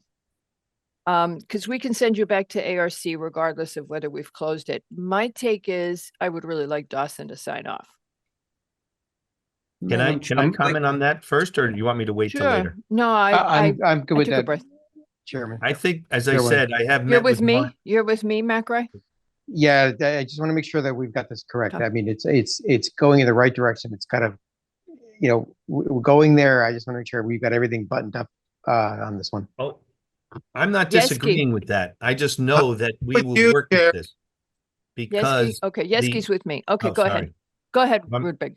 Okay, Mr. so We're I tired. know that we've discussed this because they're gonna come up Mason Street from where the firehouse is. They're gonna turn right onto Lewis Street. They're gonna go in the opposite lane to turn in. We've got more than adequate width. The town has asked for 22 feet of curb cuts. We have that, maybe a little bit more because we had the island. So they're gonna come in and turn around and go Not straight if in. you're doing a with that. mutual aid situation. If you're doing mutual aid, they're gonna be coming down Mason from the post road. I don't really care where they're coming from. I Right. want to hear it from the fire department. No, I'm not saying that, Mr. Yeski. I'm saying that I think, again, if we can close this and that we have that as a matter of administrative, I know we can get his takeoff on it because I've Yeah, already but spoken to him. But Here's, We and that's just- fine. You guys Mr. decide. Hegney knows this. We don't Okay. like to approve anything that doesn't have fire sign off because it's our health and safety issue on the 830Gs and we have to treat everybody the same. So we treat So- everybody the same and we're very Well, consistent. So, Madam Chair, for the Yes, most Mr. Hegney. these projects generally aren't seen by the fire marshal until you filed for a building permit and he sits down with the plan reviewer and goes over it. So this is a new Yeah. regime that is in the fire department. And I think that this could be handled through the zoning permit sign-off process, No, just as the details are handled through zoning permit for the engineering comments. But we've Because been there's asking still- for, yeah, he's, in the engineering comments, he says, yeah, I don't have a problem. Come back to me when you have when you're ready to file for your building permit. okay, so And Mr. I Hegney, would we've, fit within that same category. okay, You know, I know you would, but Mr. Hegney, we, on submit multi. prior to zoning permit, Right. and When then is he it when I? he has 2 pages of comments that he wants addressed. Well, we're happy to address them, but we don't need to do that at the commission's taking up space on. the You're commission. talking about DPW. I'm talking about the fire department, and we've been asking on multifamily residences, we've been asking for fire department sign off prior to our approval, consistent with the way we handle the health and safety issues in 830Gs. Am I wrong? Somebody correct me. No, You're right. Oh, 'Cause if hold we on a don't second. get it- I have to jump out. I'm sorry. Nick, can you take over? Nick, just to help you out, if we don't get it here, the 830G are going to say, well, you don't do that. You can do it in the permit. And no, it's a major health and safety issue. Okay, so Mr. Hegney, this is what I think we're going with here. There's a few little outstanding items, fire marshal, that kind of thing that we can resolve. ARC, I don't want you to go back without something in hand to make sure you guys aren't spinning wheels and you guys aren't starting anything. We have specific thoughts on that. We can get that done. I believe if we keep it open when you come back, we can actually resolve everything, close it, and possibly make action at the next meeting. I would actually defer to staff of trying to get you on ARC as soon as possible. Do they, Ms. Kolakowski, there's a meeting at the beginning of June, 5th. Yes, June 5th. June 5th, which is next Wednesday, correct? Yes. Okay. I will make sure that actually before you get there, you have something in hand and the chairman has something in hand. So you're looking at very specific things, so you're not going to spin wheels. I think you can work with the fire marshal to get your sign-offs on that. Hopefully he'll give us information on the EV charger sprinkler system, because that actually is something that's a little frightening to me, having seen an EV car go up in flames. And then opportunity to talk to Mr. Pop about the landscape, if there's a possibility to minimize the arborvitae or replace it with a different species. As I see it, the privacy is actually kind of covered with a lot of different things. And maybe it could be just as I see the 2 species of arborvitae could be replaced with something else. Possibly a privet hedge or something like that, that actually would serve the same purpose. So Mr. Hegney, are we good with this? Can we say, let's come back and get these things resolved and get you finished? That's always our goal, Mr. McRae, and I understand we're not doing it tonight, so hopefully we can do it on the 11th. Can I ask a question then? Okay, so since I know what Mr. Heim's concerns were, and he was the one who was bringing up the mansard roof, and what am I needing to prepare, assuming they're going to put us on for June 5th? They're going to come there. If I show up with just Tom and I, and we say we went there and, we're not doing a mansard roof, the commission agrees with us. You'll we're not be doing, you'll be what there do I do? with, you're going to be there with comments from us. as specifics of things that the ARC should be looking at. And also a statement to the fact that actually that we are on the same page about the mansard roof. It's inappropriate for the building. I think if anything, if you can fine tune color, stone, that kind of thing, just to make sure that they've got some sense of sample. Okay, Take a because look I at know the in the revisions, past, revisions to the landscape. Let me make sure I've got that note. we can do Um, that. But they don't like um, me showing up at the last minute with either giving it to them that day or in advance, without giving them something in advance, or Yeah, we're gonna Mr. come back Macker, I and think the say, question that if I can interrupt, that Mr. Ridberg's asking is, what work should they be doing? We understand, I'm hearing that the mansard is off the table and the stories are off the table, but what should all other comments be the things that are being worked on? Or, I think there was a comment about the balcony. I think that's not really an issue for this board. So what I mean, Mr. Ridber has to provide something to the ARC, otherwise this is going to come back a fourth. Okay. fifth. I think of the five points that Mr. Hine was making, we can address each one of those. I think notes to staff for Mr. Ridberg to take to the committee. And I think what you should be preparing would be color samples, something that you can actually, this is what we're really kind of pinning on. The stone, to make sure that they understand it's going to be similar, the same, if you can give them a sample. Mhm. The revision to the landscape plan for Mr. Levy with an alternate on the arborvitae. And two things from in my opinion, the garrison of the towers, you have a white trim at the that connection. it's an off-white. Mhm. Right. I may suggest that actually that be the similar color to the trim to the siding, because right now it actually creates a very stark Let separation ARC between the do stone. that, Nick. They've been there Yeah. 3 times. Okay, Right. just let ARC, you can always send them another It- email. it's just Yeah. notes I'm going to give, that way that Okay. Mr. Ridberg and the All ARC are all Okay. go be on the same page and Okay. not start at 0 again. Okay, so sorry Okay. about that for leaving you guys, everybody, but I had a phone call from the recovery room. Yikes. Yeah, Everything he's okay? good. Yeah, he's good. Okay. Oh, good. Very Yeah. good. Okay. All right. Okay, That's- thank you. All right. Thank you very much. So we left it Public- open, right?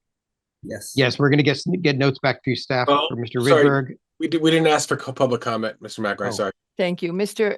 Does anybody there's hardly anybody left. Does anybody from the public wish to comment on this application at 103 Mason Street?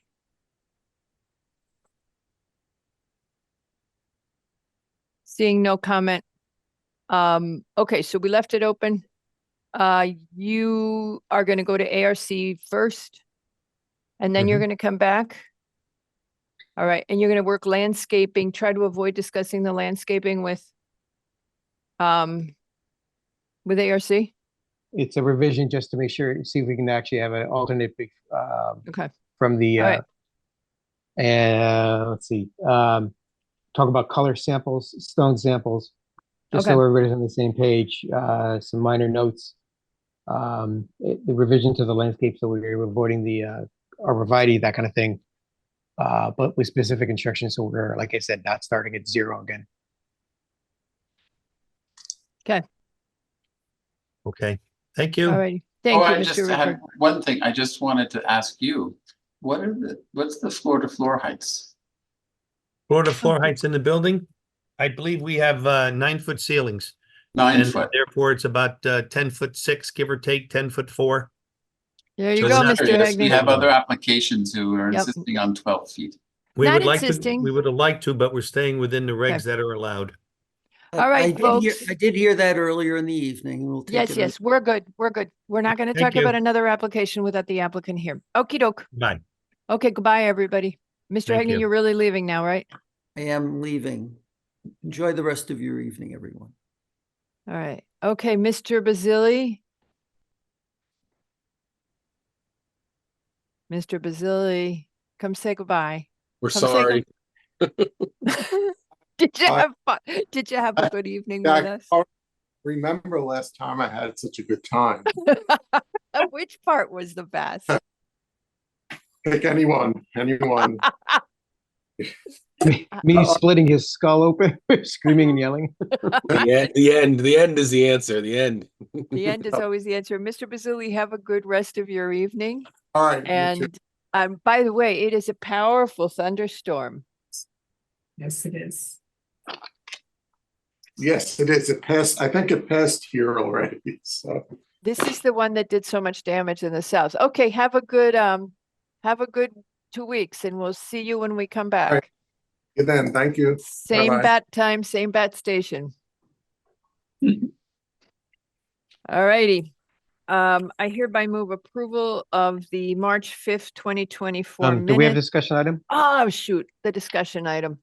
Yeah. Okay, who's gonna P's talk and about Q's. this? Nobody from the applicant is here, I believe, Madam Chair. So Who is Gwen Briggs? I don't know. All right. Mason Street neighbor. So since it's a discussion item, could we just make a motion that we're Yes. okay with the change in hours? Okay, I hereby move that the applicant is not affecting a significant change to their approval, to their Planning and Zoning Commission approval, that the proposed change in hours is acceptable from 9 to 8 a.m. on Saturdays and to close at 5 instead of 6. And this would be for Hammer and Nails doing business as P's and Q's. Right. That would be an hour shift earlier. Yes. Thank you. I said it the long way. Do I have a second? Second. And Mr. McRae, how do you vote? Aye. Mr. Wells, Aye. Mr. Yeski, Aye. Mr. Levy, Aye. Albin is also aye, and with that, the motion passes 5-0. I hereby move approval of the March 5th, 2024 minutes. Second. Everybody can vote. Can we just take a yes, a voice vote? Yes. Aye. Aye. Aye. All right. Okie dokie. Now we have closed in whatever order you want. We have closed Millbrook, Greenberg's at 35, and 17 Hemlock. Okay, let's start there. 17 Hemlock Drive, PLPZ 2024-082, final site plan special permit. Applicant seeking to renovate existing dwelling, remove the existing tennis courts and 2 underground garages, and construct new landscaping, retaining walls, patios, and exterior stairs for alterations on a 4.18 acre parcel in the RA1 zone and HO zones. Commission finds HDC discussed the proposal at their 7/12/23 and 5/8/24 meetings.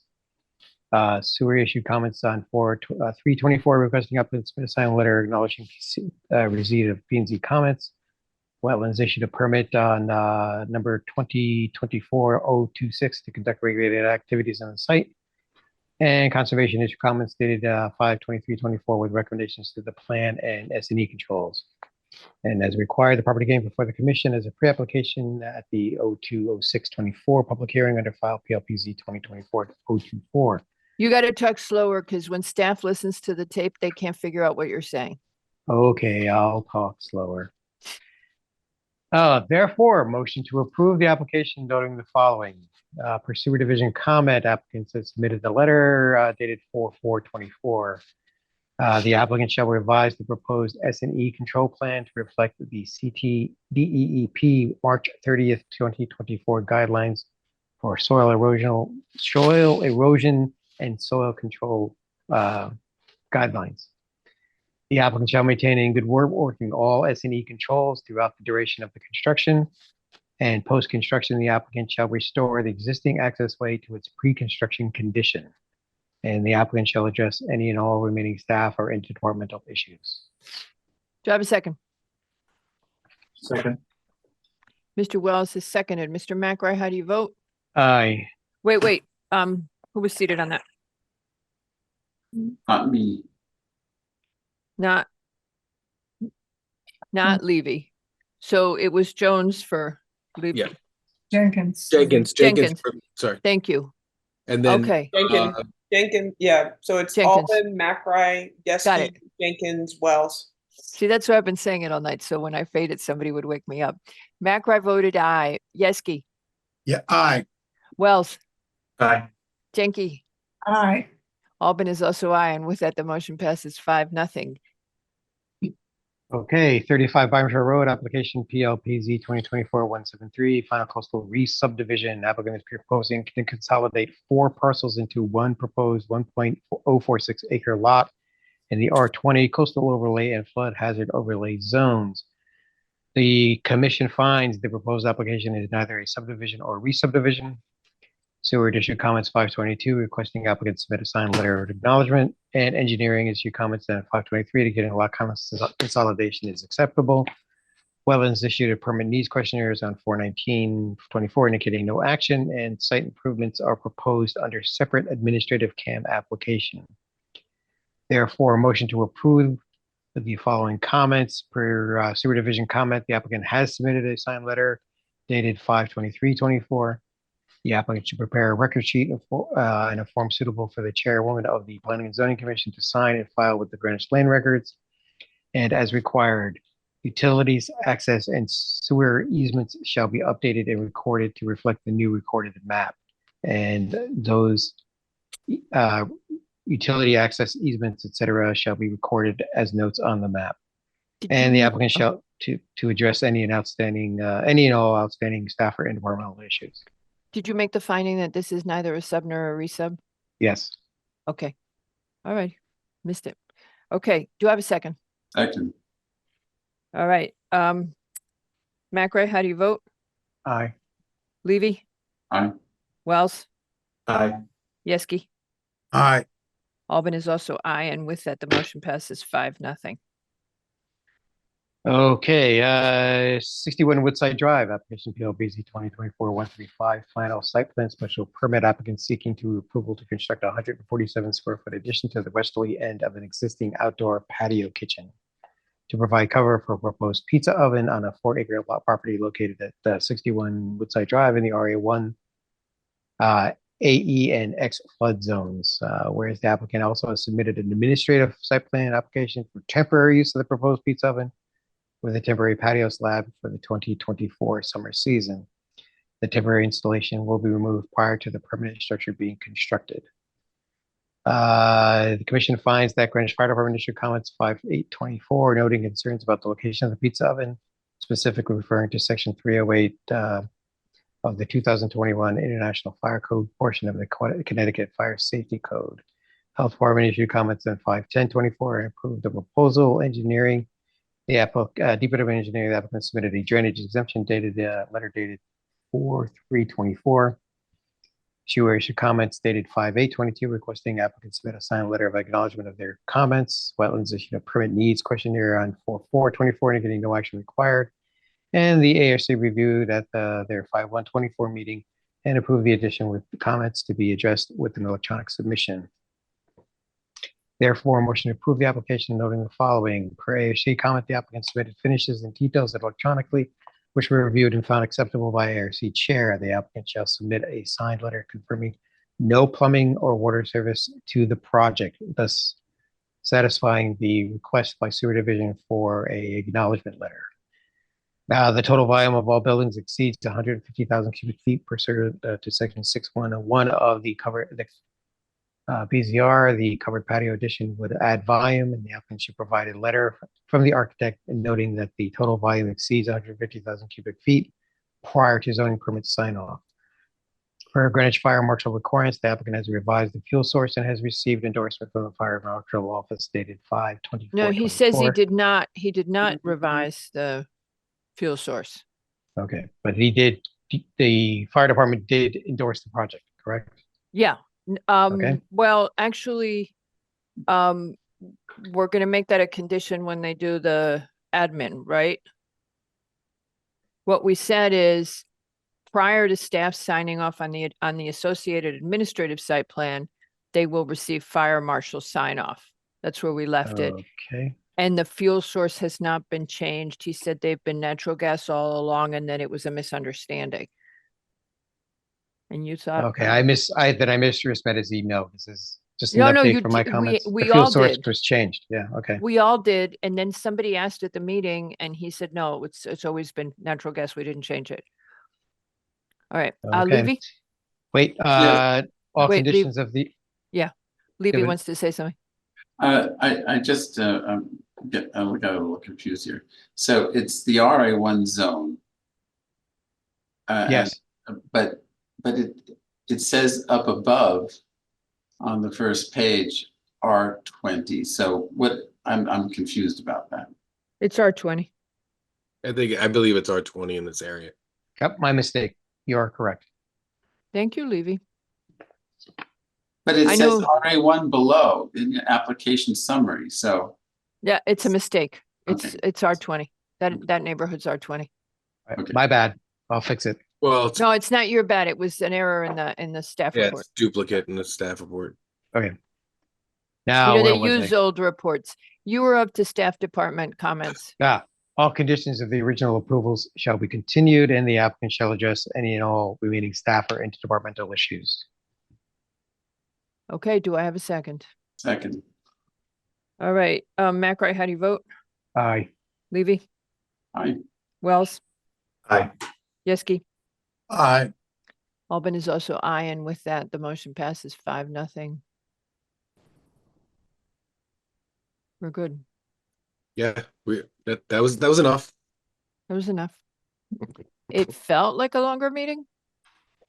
I Was a don't. long I meeting.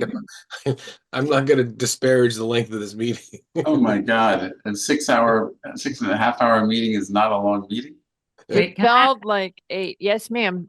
And no? Was there, with the administrative thing, did they need to do the sewer acknowledgement letter on the, Yes. Sewer acknowledge letter. Thank you. I We knew did there say was a that. second thing. Thank you for writing it down because I was like, I know there was something else, but I got distracted.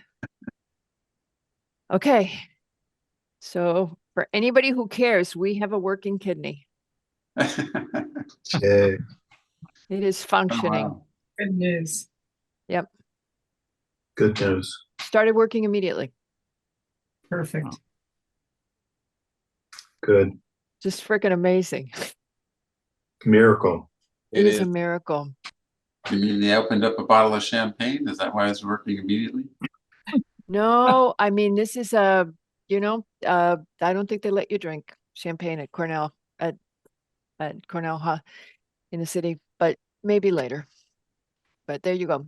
Okay, so we're gonna do Central Middle still at the next meeting. We're that'll gonna be do fine. the site plan, the site walk with Mr. Tessie. Maybe he won't interrupt anyone. But we can't talk during the site walk, so he can talk as much as he wants. Well, yeah, exactly. We're It'll allowed- maybe I thought we could ask questions. you Can't can we? ask questions, but his answers have to be, it's over there. It's, where is the door? He can't do that. He cannot do that. He's incapable of not rambling. I think, you're not a Totally. captive audience, but you're also not, you're not responsive.